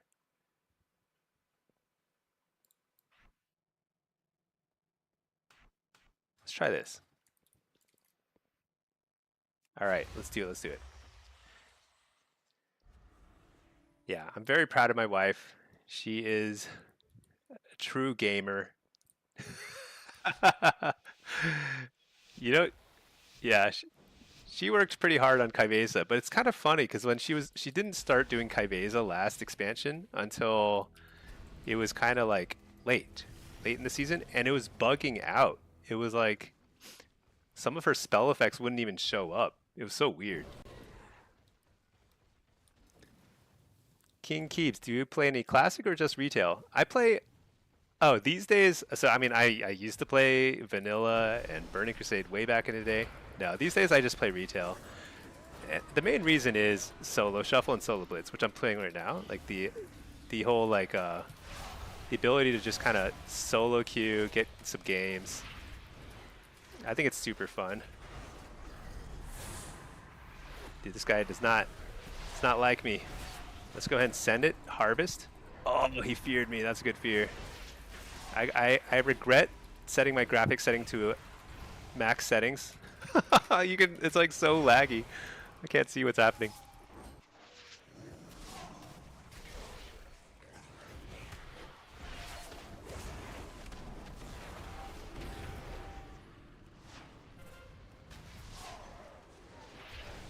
I feel like every single person here has freedom.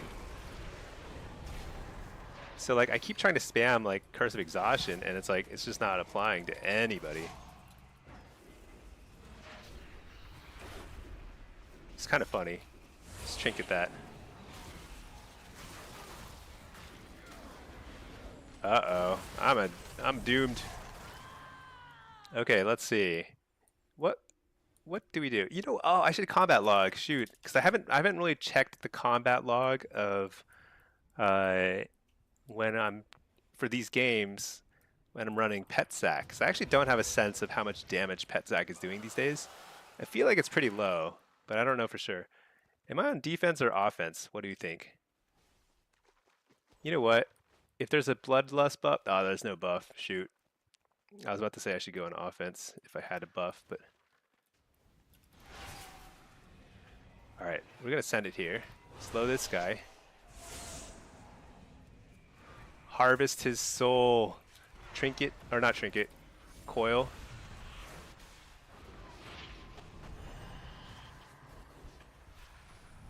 No. Oh yeah, the grips. Get up the healer. Malevolence, big damage here. 44 UAs. Return the flag. Oh, they picked it up. So sad. Close one, close one, close one. Try again. I'm gonna slow down the healer. That's the priority. Don't really care about the lock. I mean, I should dot him, but let's keep the healer occupied so that he is sad. Keep healers sad as much as possible. Harvest.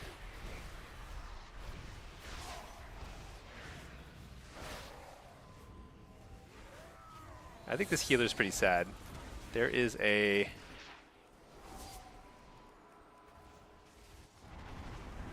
DK making his life pretty miserable too. There we go, we got him finally. A little bit of work, but we did it. All right, this guy is getting away. King Keeps, totally fair. You love both games personally, which you feel like is a rare thing. Oh, that is a rare thing. Everyone is either one or the other. They're great for different reasons. I do think they're great for different reasons. Like if you really like the kind of like the social aspect of the game, I actually think retail is worse for that because a lot of the game has shifted towards solo play and like LFG for M+ and like solo blitz, solo shuffle, which is I find it very fun, but if I had like a guild of people who love to do the same stuff as me, then yeah, I think it's more satisfying to play like classic. But retail is fun. It's also just like faster pace. I've kind of gotten used to it. But no hard feelings about people who prefer one or the other. They're like basically different games though at this point. I don't really think of them as kind of like the same game at all. Uh-oh, what's that guy doing here? That was interesting. Coil him off. So I have a healer with me, which is why I dived in, but it's just us.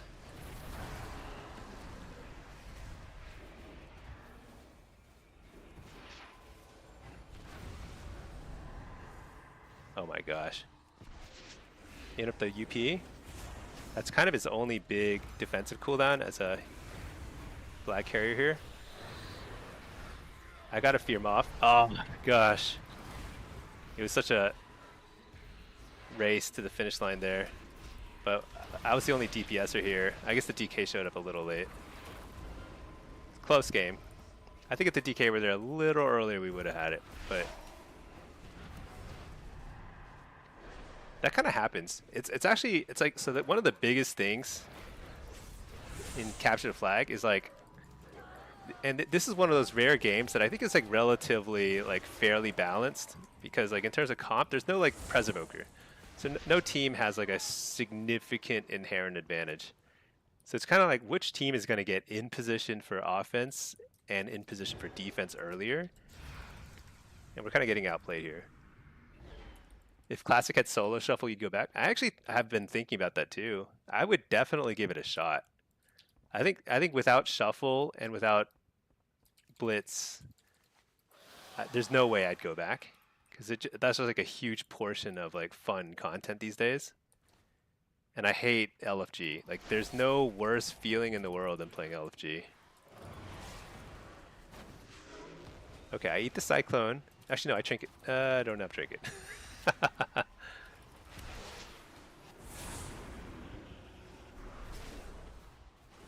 Dang. Dang.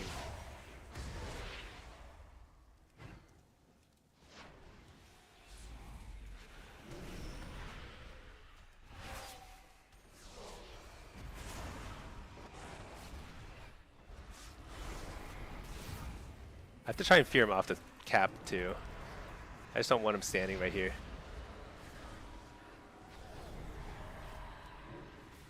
Interrupt the UP again. Coil him off.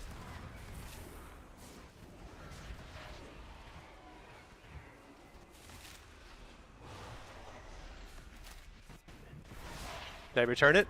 I tried. I returned it. I returned it. Can we cap it? I don't know. I don't know what's happening on our defense, but looks like we weren't in position. That's too bad. Close one though. I like this Warlock's playstyle. So this Warlock has been trying to like save his they're on defense. He's like courting people into this little. He's like setting up in this corner over here. But fortunately, I can counter it fully with my own port, so I don't lose any downtime at all. Literally one global, but I could see that working against some people. Some like melee and stuff, you'll buy like 5 seconds easily. Hey Fabi, how are you doing? Happy Saturday to you. Happy Saturday to everybody. It's the best day of the week. In NA, it's also like a holiday weekend, so it's like everyone is just chilling at home. We've got 3 minutes to get a cap here. Did we reset stacks, or is that fully stacked still? I think that's fully stacked, right? 8 stacks? Oh boy, that's gonna be tough. Oh shoot, they're keeping the stacks. Oh, he shouldn't have picked it. Oh, we are super toast. We're super toast unless we reset the stacks. We got to kill this guy. That's like a must.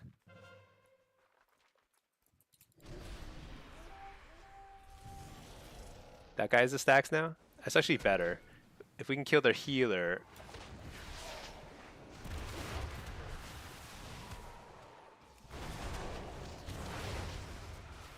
That sets them behind in terms of timing. And he has a ton of stacks, so he can't really survive for that long. Except I can't survive at all. My goodness. Oh man, we might actually get capped on again. Pinky, can you explain stacks? Oh, so the longer you hold a flag, the more stacks of a debuff that you get. And it stacks up. I think it stacks infinitely. I'm not sure. But basically you take more and more damage, you move more and more slowly. Healing is less and less effective on you. Basically, it's a ticking time bomb. At some point somebody's going to like shoot a single spell at you and you'll just die. So you can't turtle forever, basically is the idea. The thing is, stacks only reset if neither team is holding the flag. If one team holds the flag, then stacks will continue to reset. So right there, each team was taking turns picking up the flag, which is kind of like keeping the stacks rolling, which favors the enemy team, because the enemy team doesn't want there to be another. I just want to call out, I reflected his Hodge, which is like, that's always a very exciting moment in my life. But they don't want the stacks to reset. They want it to keep piling up because that makes it super hard for us to cross the map with the flag. Now I'm trying to get out of combat and I'm just going to go straight offense. I mean, we are super desperate at this point. He's hanging out over at the river. Sweet. Swilly, is Blitz harder as dual Q? No, it's actually easier. Because you can coordinate. You have more like coordination potential.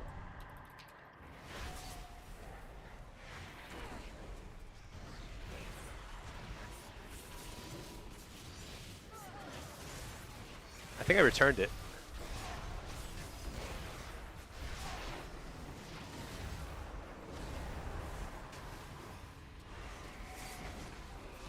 Can we get across? I don't know.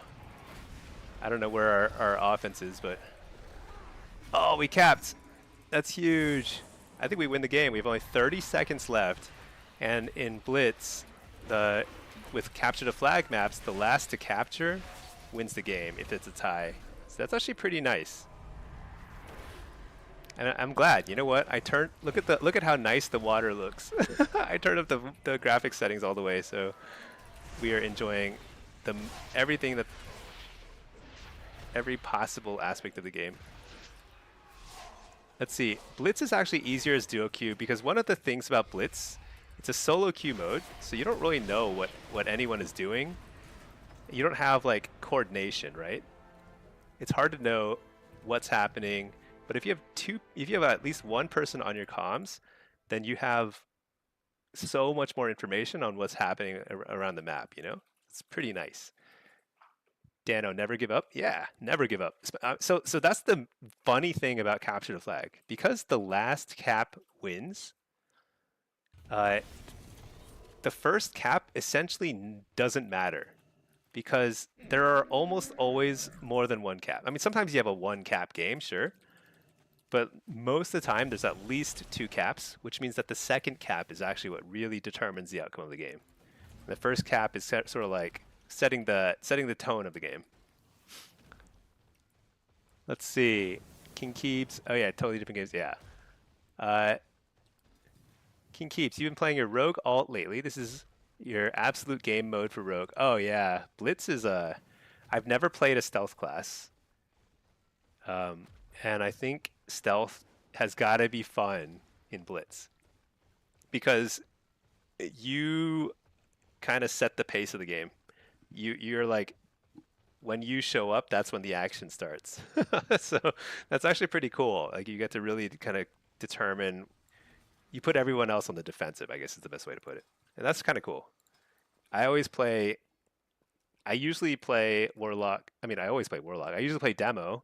And I have an army of imps traveling everywhere, and I've usually going on foot because I'm stuck in combat, so which is about as unstealthy as you can be. Can't be unstealth. Stealth is never not fun. Yeah, stealth is pretty bomb. Pretty good. Let's see, Siphon. The tiebreaker on flag maps has to be changed. It's like both teams accomplish the same thing, but one wins and one doesn't. It doesn't make sense. Maybe, but how would you break the tie? What's the alternative, right?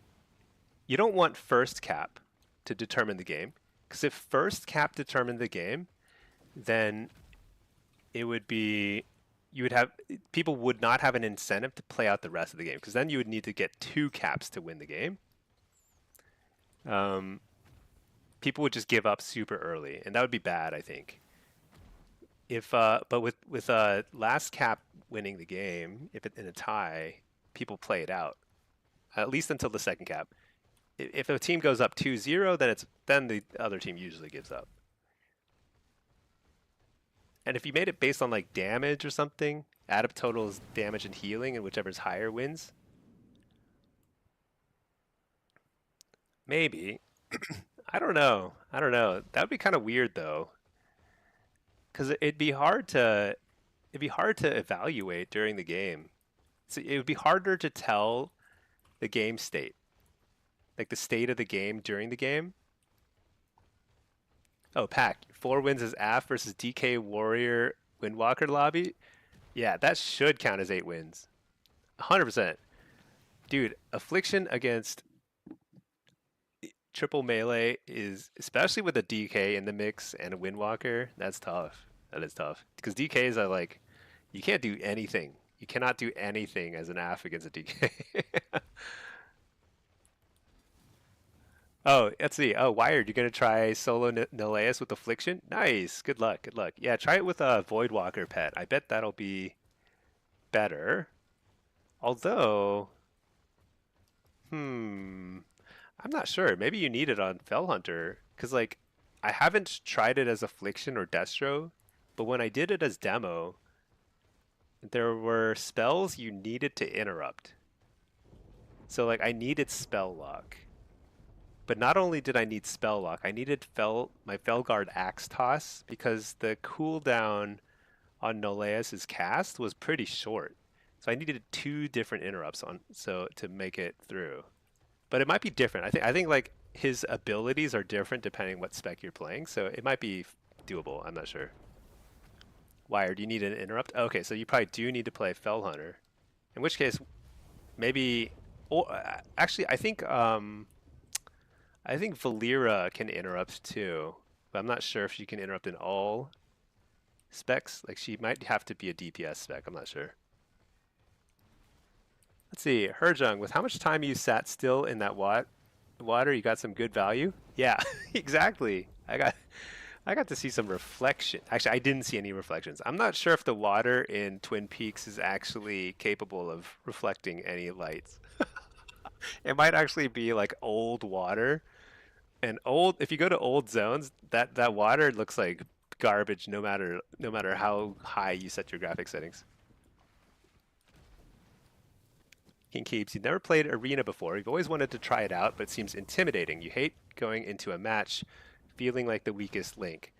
Do you have any advice for someone who's never played a single round Arena? You play mostly demo, not sure if that's the best call. So, let me take a swig of Diet Coke and answer. The first thing is there are lots of different types of Arena.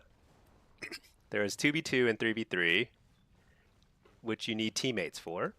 And then there's solo shuffle, which you don't. You just kind of queue up solo and you get plopped into a game. For solo shuffle, and one of the reasons why I like it so much is you'll play a few games and you'll probably lose a bunch of them, but eventually you'll get to like this equilibrium where you're facing people who are around the same skill level as you because of there's MMR system, which means that you're not going to feel this way, but logically what's happening is you're going to be facing people who are equally as good and as bad as you. So even if you go 0-6, sometimes that's just like that happens sometimes. Sometimes the matchups are not favorable. Things like some RNG goes the wrong way. I went 0 I don't know if I went 0-6 today, but I went 1-5 a lot. 2-4 at least. Totally normal. Totally normal. But everyone I was playing with and against, we're all around roughly the same skill level. That's totally normal. Now, in 2v2 and 3v, so the thing is with solo shuffle, that should kind of be a little bit of a relief. It's just like, you know what? Win or lose, I will win and lose some, and it's fine. We're all in the same boat. Now, there will be people who will be toxic and they will like rage at you and they'll send you whispers and stuff. They're all just morons. Just ignore them. Everyone in that lobby is the same skill level overall, like roughly within a rough approximation. For 2v2 and 3v3, there's a little bit different dynamic because you are playing with people you enter the arena with. You either find them through LFG or you are friends with them and you queue up together. And that can be different. Some people like that more because if you just like the social aspect and you have got friends you want to play with and you're like no judgment sort of thing, that can actually be pretty nice. But if you're finding arena partners for the first time through the pre-made groups finder here, this is horrible. This is an absolutely horrible experience. You almost certainly don't want to start your PvP experience with the pre-made group finder because everyone here is a gatekeeper. Everyone is like must have 14 gladiator titles from before or whatever. You know, and then if you lose the first couple games together, they're gonna like best case scenario they ghost you. Worst case they yell at you and make you feel bad. So I would not start there. I would either start with solo shuffle or solo blitz, or Oh yeah, skirmishes. Skirmishes are low pressure. In fact, skirmishes are a pretty good way to start. Or play with friends who are not going to judge. You're just like you're just friends. You're all like just chilling and goofing off. Also, training grounds is actually a pretty nice addition. This is new in Midnight. It's basically it feels like PvP, but you're playing against PvE NPCs, but they're not total pushovers. They actually will interrupt you. They will stun you. They'll use their abilities and stuff, and it's not a total like it's not. I mean, you will probably win. I think it's hard to lose these, but it can be kind of tough. And I think it's a good way to kind of get started with PvP and see what it feels like to get interrupted and stunned and stuff. So I actually think, let's see, what did I miss? Pack. Pack says start in two. It's a lot less overwhelming. Yeah, I agree. If you are going to find somebody through the group finder, find someone who is tagged their group as relaxed. If you see something that says competitive, avoid that like the plague, because they're looking for like rank 1 players, and they will be satisfied with nothing less than perfection. So, Pinky, you only play twos with Stinky. Yeah, you're thinking of ditching Stinky for Pack, who actually ports? What is going on here? Pack. Pinky says she loves helping new locks learn to play. Oh man. Oh man. Yeah. I'm not big on porting. I feel like teleport is a burden. The burden I must bear. I don't like that one bit. Let me reload my UI real quick. Herjung, swamp water. Yeah, Twin Peaks is just swamp water. Okay, let's see. Dude, it's just melee. It's melee all the way down. Ret, Rogue, Windwalker. Okay, I'm gonna combat log this. Let's play. I want to play solo Hellcaller, and we're gonna play not this one, but this one. And I probably need to get this on my bars before the game starts. Okay. All right.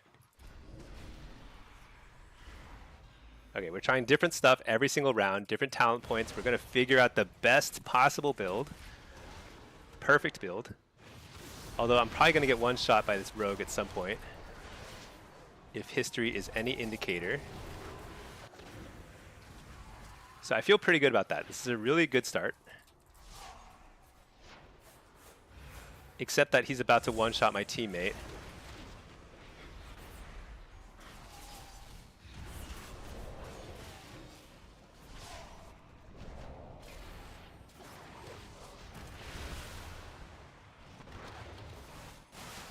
All right, I kind of like that. I kind of like that. Now here's the thing. The rogue is about to pop back out. There he is. We got to get on the rogue. I think it's urgent. If you're this guy, if you're the healer, dot this guy. Dot him 44 times. JK, interrupted. All right, let's try again. I'm going to trinket. You know why? Because now that rogue is like, wait a second, that dude trinketed, I'm going to go on him. And that might save my teammate. See, look at that. It's like clockwork. You trinket, they go, oh my gosh, I got to go on this guy. Coil this guy. Wait, what's going on? They're not actually going on me though. I think it's a fake out. See if I can feel the healer. Nice. So he kicked me in shadow, so I Dark Harvest. Tons of damage. Interrupt the healer. Double fear. Dot them all.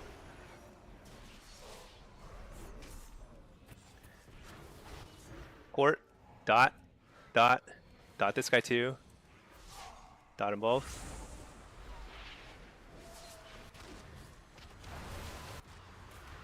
That was a Void Elf teleport. Interrupt the healer. It's kill.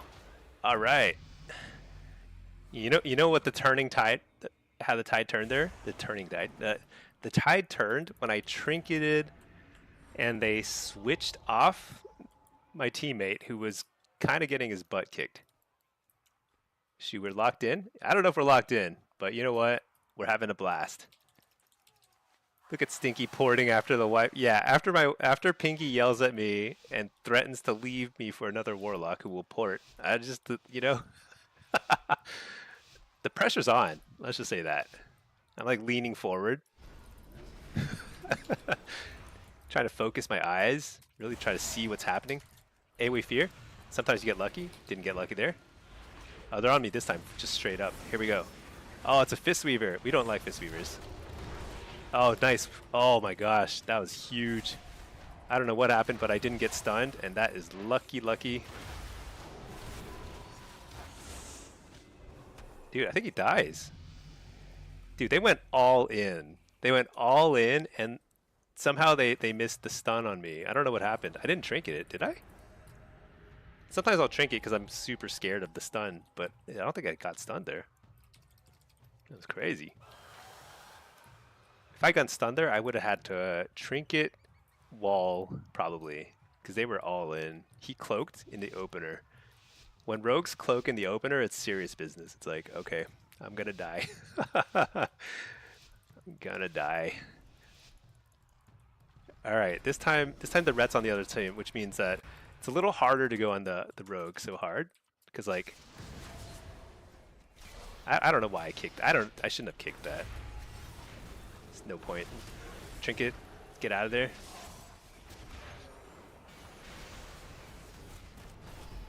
Basically, you have to trinket. AoE fear, this is huge. There's cloak. And cocoon, which is actually kind of nice for us. Got lucky there. Got the precog. Start dotting this guy up. The cocoon will be up soon. Oh, I did not mean to hit that. That was a bad mistake. Oops. I meant to do haunt instead of harvest. I am dead.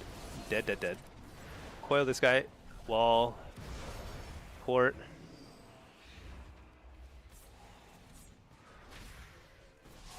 Gotta get a fear here. Fake the kick. Nope, didn't get it. Try again. Actually, AoE fear. I can just AoE fear. There we go. Precog. Fear again. Dang it. Okay, I'm switching to the Fistweaver. He's kind of giving me a dirty look. Oh, I'm in trouble. I'm in trouble. Port out of there.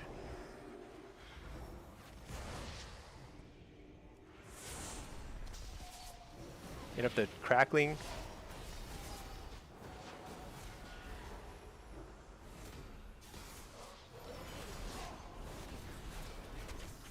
I think I'm dead. I don't think I have much AoE fear. Oh, land hands, so good. That feels good. Coil this eye. Fear. Did I get it? I got it. I got it. I immediately broke it somehow. Port.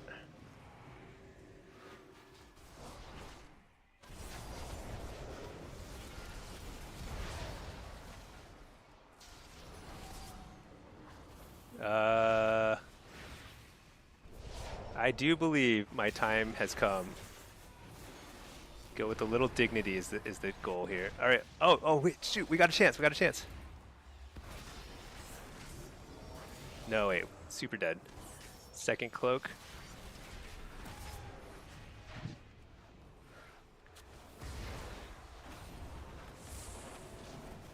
Hope for the best. Ah! I need a precog so badly. Oh, I got the precog. I win. Nice. Oh, we are locked in. Super sweaty. Mega sweaty here. That could not have gone better. And that was extremely hard. That was basically lucky. My both teammates played super well. Lucky. All right.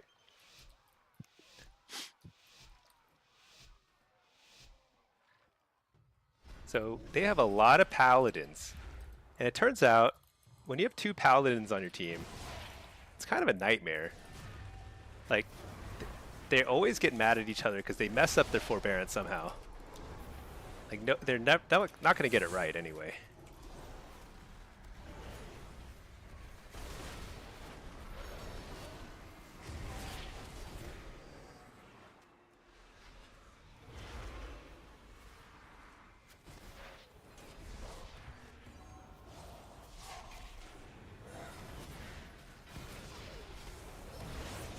Oh, I should not have trinketed that. I thought he was kidney. Oh, he faked me out. That was actually really nice. He knew I was waiting for the smoke bomb, and the kidney smoke bomb, and he just kidneyed me. Got the trinket. I'm gonna have to wall at the next kidney smoke bomb. Like I'm not gonna have the option of getting out of that.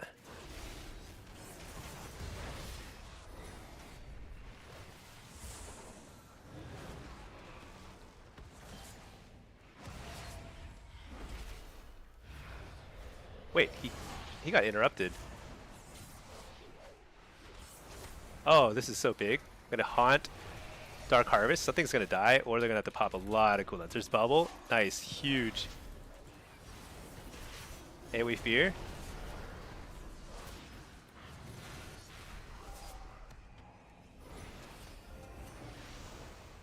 Fear the healer. I couldn't get it for some reason. Interrupt the healer. Coil this guy. Fear him. Nice. Oh, phew.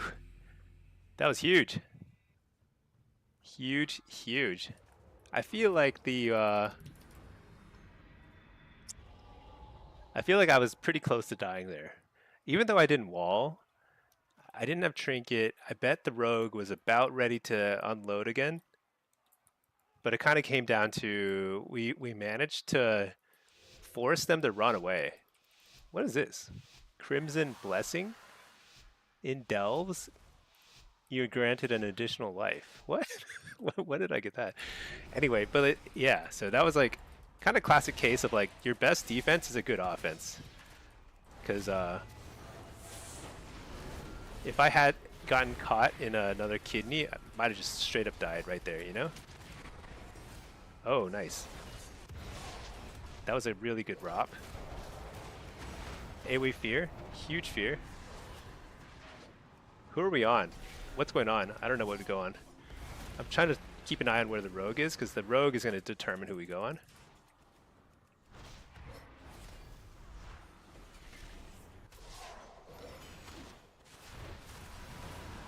Uh-oh. I wall. Shoot, that's not good. We overlapped big time. Big time. I think we go on the Windwalker.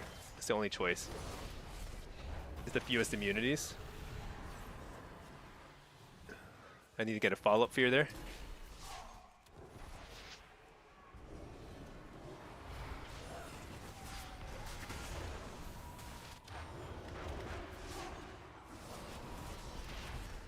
Just harvest. Just to get it on cooldown, honestly. Oh, he faked my kick. Well done. I congratulate him on that. Coil this guy. Trinket coil.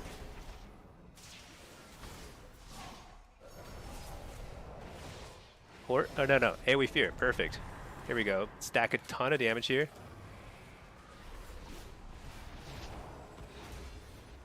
Fear the healer. Fake the kick. Alright, get the precog. Fear the healer. It's a short one. Fort. Get another dude. I think I'm dead here though. Yeah. Too many overlapped cooldowns when I got low the first time. I think he like trinket lay plus my wall plus everything, so couldn't quite make that happen. Darn. I feel like that was maybe a lot more winnable if I was smarter about my cooldowns. I gotta be more judicious here. Gotta wait for the cocoon. Definitely don't want to wall before cocoon. There's almost no circumstance where that would make sense, so gotta wait. What the? Nice kick, very quick kick. AoE fear. Did it even go off? What happened? I feel like nothing got feared. That was so weird.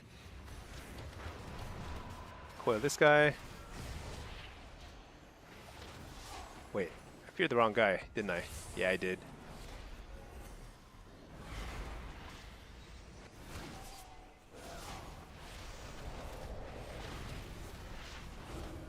AoE fear. Harvest. What? Did the rogue one-shot him? The rogue one-shot that guy, right? That was crazy. I'll take it. Nice little win. I feel like I played a couple of those rounds super cleanly. Amsterdam, that was beautiful. Yeah, I appreciate that. Thank you. Sometimes I play super well. Sometimes I play pretty mediocre. It's good to recognize that sometimes I get it done. Sometimes I don't. That last round, I had nothing to do with that. I think the rogue woke up and pressed his I win button and one shot the pally and ended it. That was basically it. That was pretty funny. All right, I played like basically an absolute ton of Affliction. Let's try and let's get one little game of demo in. Yeah, why not? Let's see.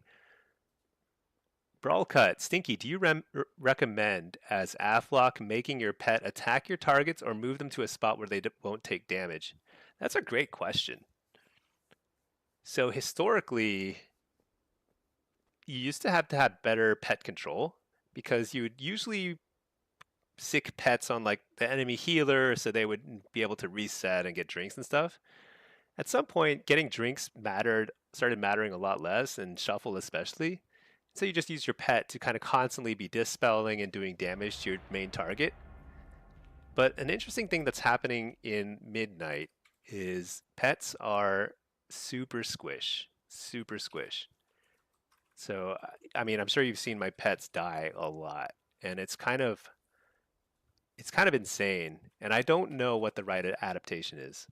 There's like a few options, right? You can either start spending a lot more time healing your pet, or you play with your pet more safely, like you're recommending, maybe sending off somewhere where it's in range. It can still maybe dispel, maybe it can still uh, interrupt, or you sack the pet. I don't know. I don't know what the right answer is because right now there are a lot of games that I'm losing because my pet is dying. I'm trying to heal it, it just dies anyway, or it just like yeah, and I just run out of pets at some point. So tough call. Tough call. I would say right now my default is still to use my pet offensively because they don't do a lot of damage. This Fell Hunter especially doesn't do much damage, but the dispel is pretty annoying for enemy healers. He's constantly dispelling. What's it called? Devour Magic or something like that. I don't even have it on his bars here. I have it like macro too, like shift space. I'm like spamming it. Amsterdam, when do you use to switch target? Do you have macros? Yeah, so my pet attack, I have it bound to shift spacebar. So I'm like spamming it depending on what I'm attacking. And I have it also like devour magic too. So like you want to devour magic as much as possible. It's a really powerful um, and very annoying thing for enemy healers. Brawl cut. You're experiencing pets dying a lot, especially in Blitz. Oh yeah, in Blitz, I think sacking your pet is actually pretty reasonable. Because in Blitz, yeah, pets die a lot. They die all the time, especially if there's a lot of team fights. Uh, Seduction. Oh yeah, yeah. Succubus is quite good in Blitz. Not in a map like this. I'd say Seduce is terrible in a map like this, but it's pretty good on a map where you know you're going to be trying to steal some nodes or defend a node. Really powerful because it's invisible, so it's very hard to CC and steal the node from you. And the Seduce is really nice if you get CC'd.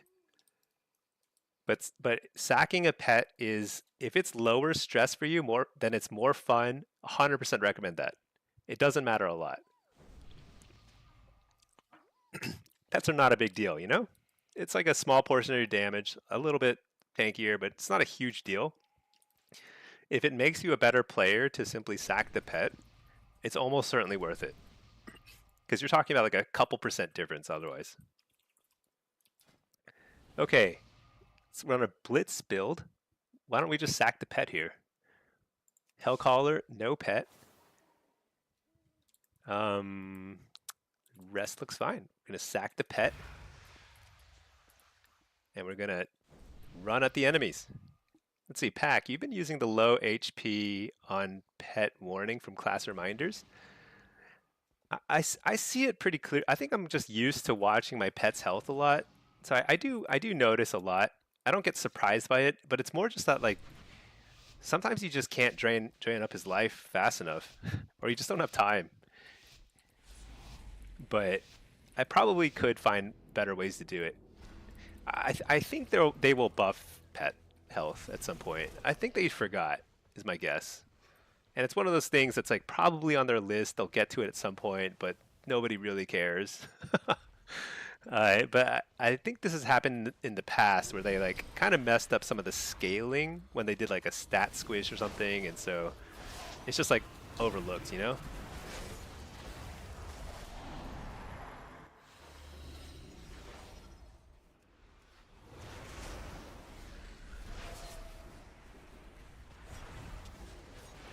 Coil this guy. Oh, nice. He faked my kick. That was really nice.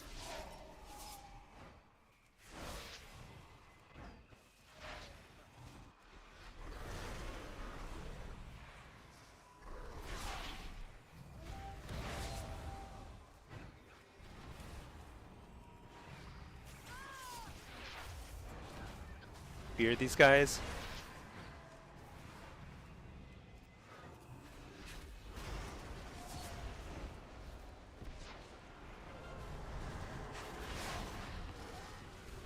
Harvest.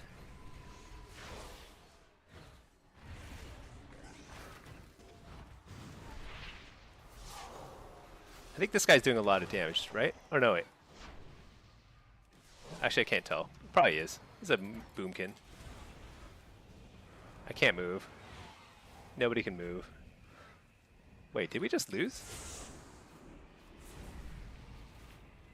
Spamming exhaust. Spam it. Beer, everybody.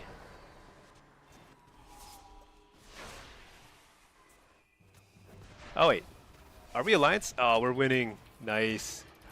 Dude, I love it when I get surprised like that.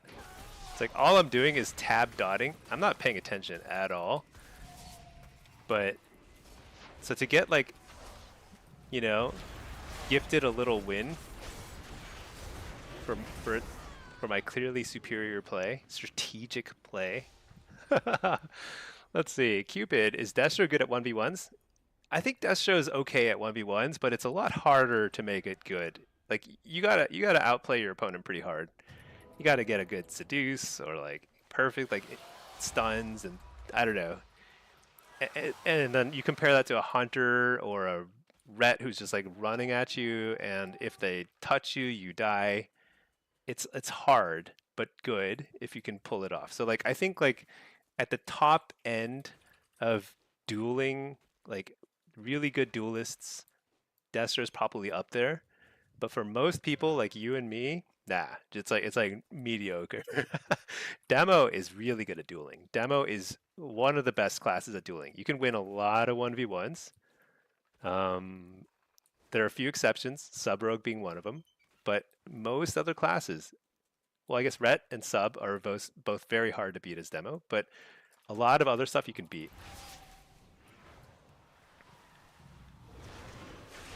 I'm just spamming Curse of Exhaustion.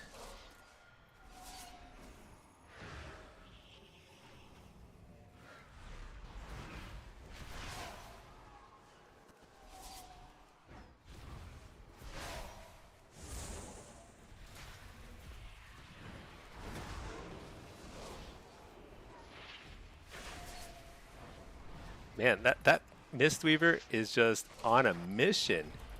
He's like I'm out of here. Just running up and down the map.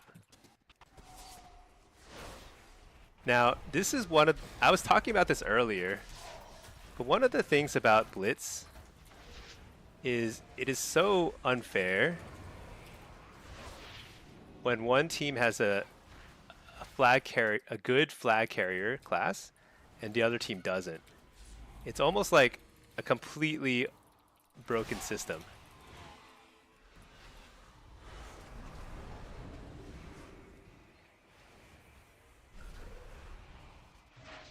Now, this guy might get across, in which case I have to give him credit. Oh no, he's not. No way. But that was a nice effort. That druid almost saved the day.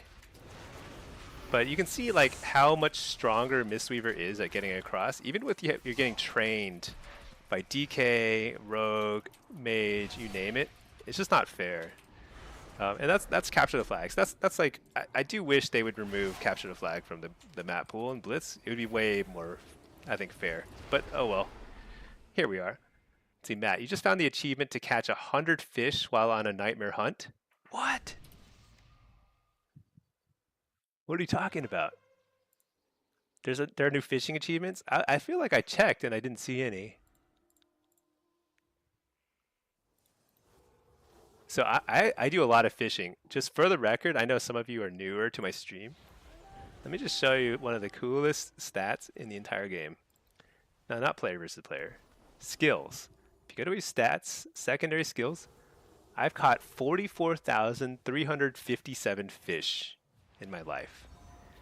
I don't bot at all. This is all hard-earned, manually caught fish and other things. That's one of my greatest achievements. Just a bazillion fish. It's under prey, not fishing. Oh, so there's an achievement to catch fish while doing prey? Okay, I haven't gotten that yet. I didn't even know it existed. That's amazing. Thank you for the intel. I'm absolutely going to do that soon. Wait, maybe I should actually keep playing. It may not be over yet.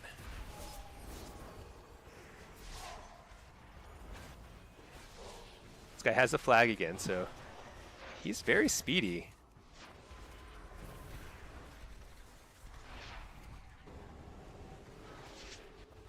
You're the healer? That's a nice effort though, man. I feel bad for them. He was like, he ran, so in terms of like his actual like ground cover, like the number of steps he took, it was a lot. But our DK just kept yanking him back. Dude, DKs are so hilarious, honestly. Rank 1 fisherman on the lever. Yeah, where do I see that? How do I see how many fish other people have caught?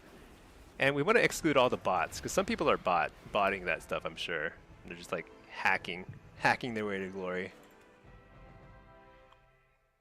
Doesn't help that pet drain life talent is bugged and sometimes give you 35% value instead of... You know, Jace, I've been wondering about that. Is it a bug? Because like sometimes you do drain life and it barely heals. It barely heals your pet. It's so bizarre. I haven't figured out how to replicate that though. Man, that's a whole species or two of fish, Herjunk. Yeah. Yeah. I've completely ruined the population of fish in certain rivers and lakes. All right, everybody. You know, oh, I will finish answering questions. Amsterdam, I use tab to switch targets. The key though is you need to change your tab. You go to key bindings, options, key bindings, if I can find it.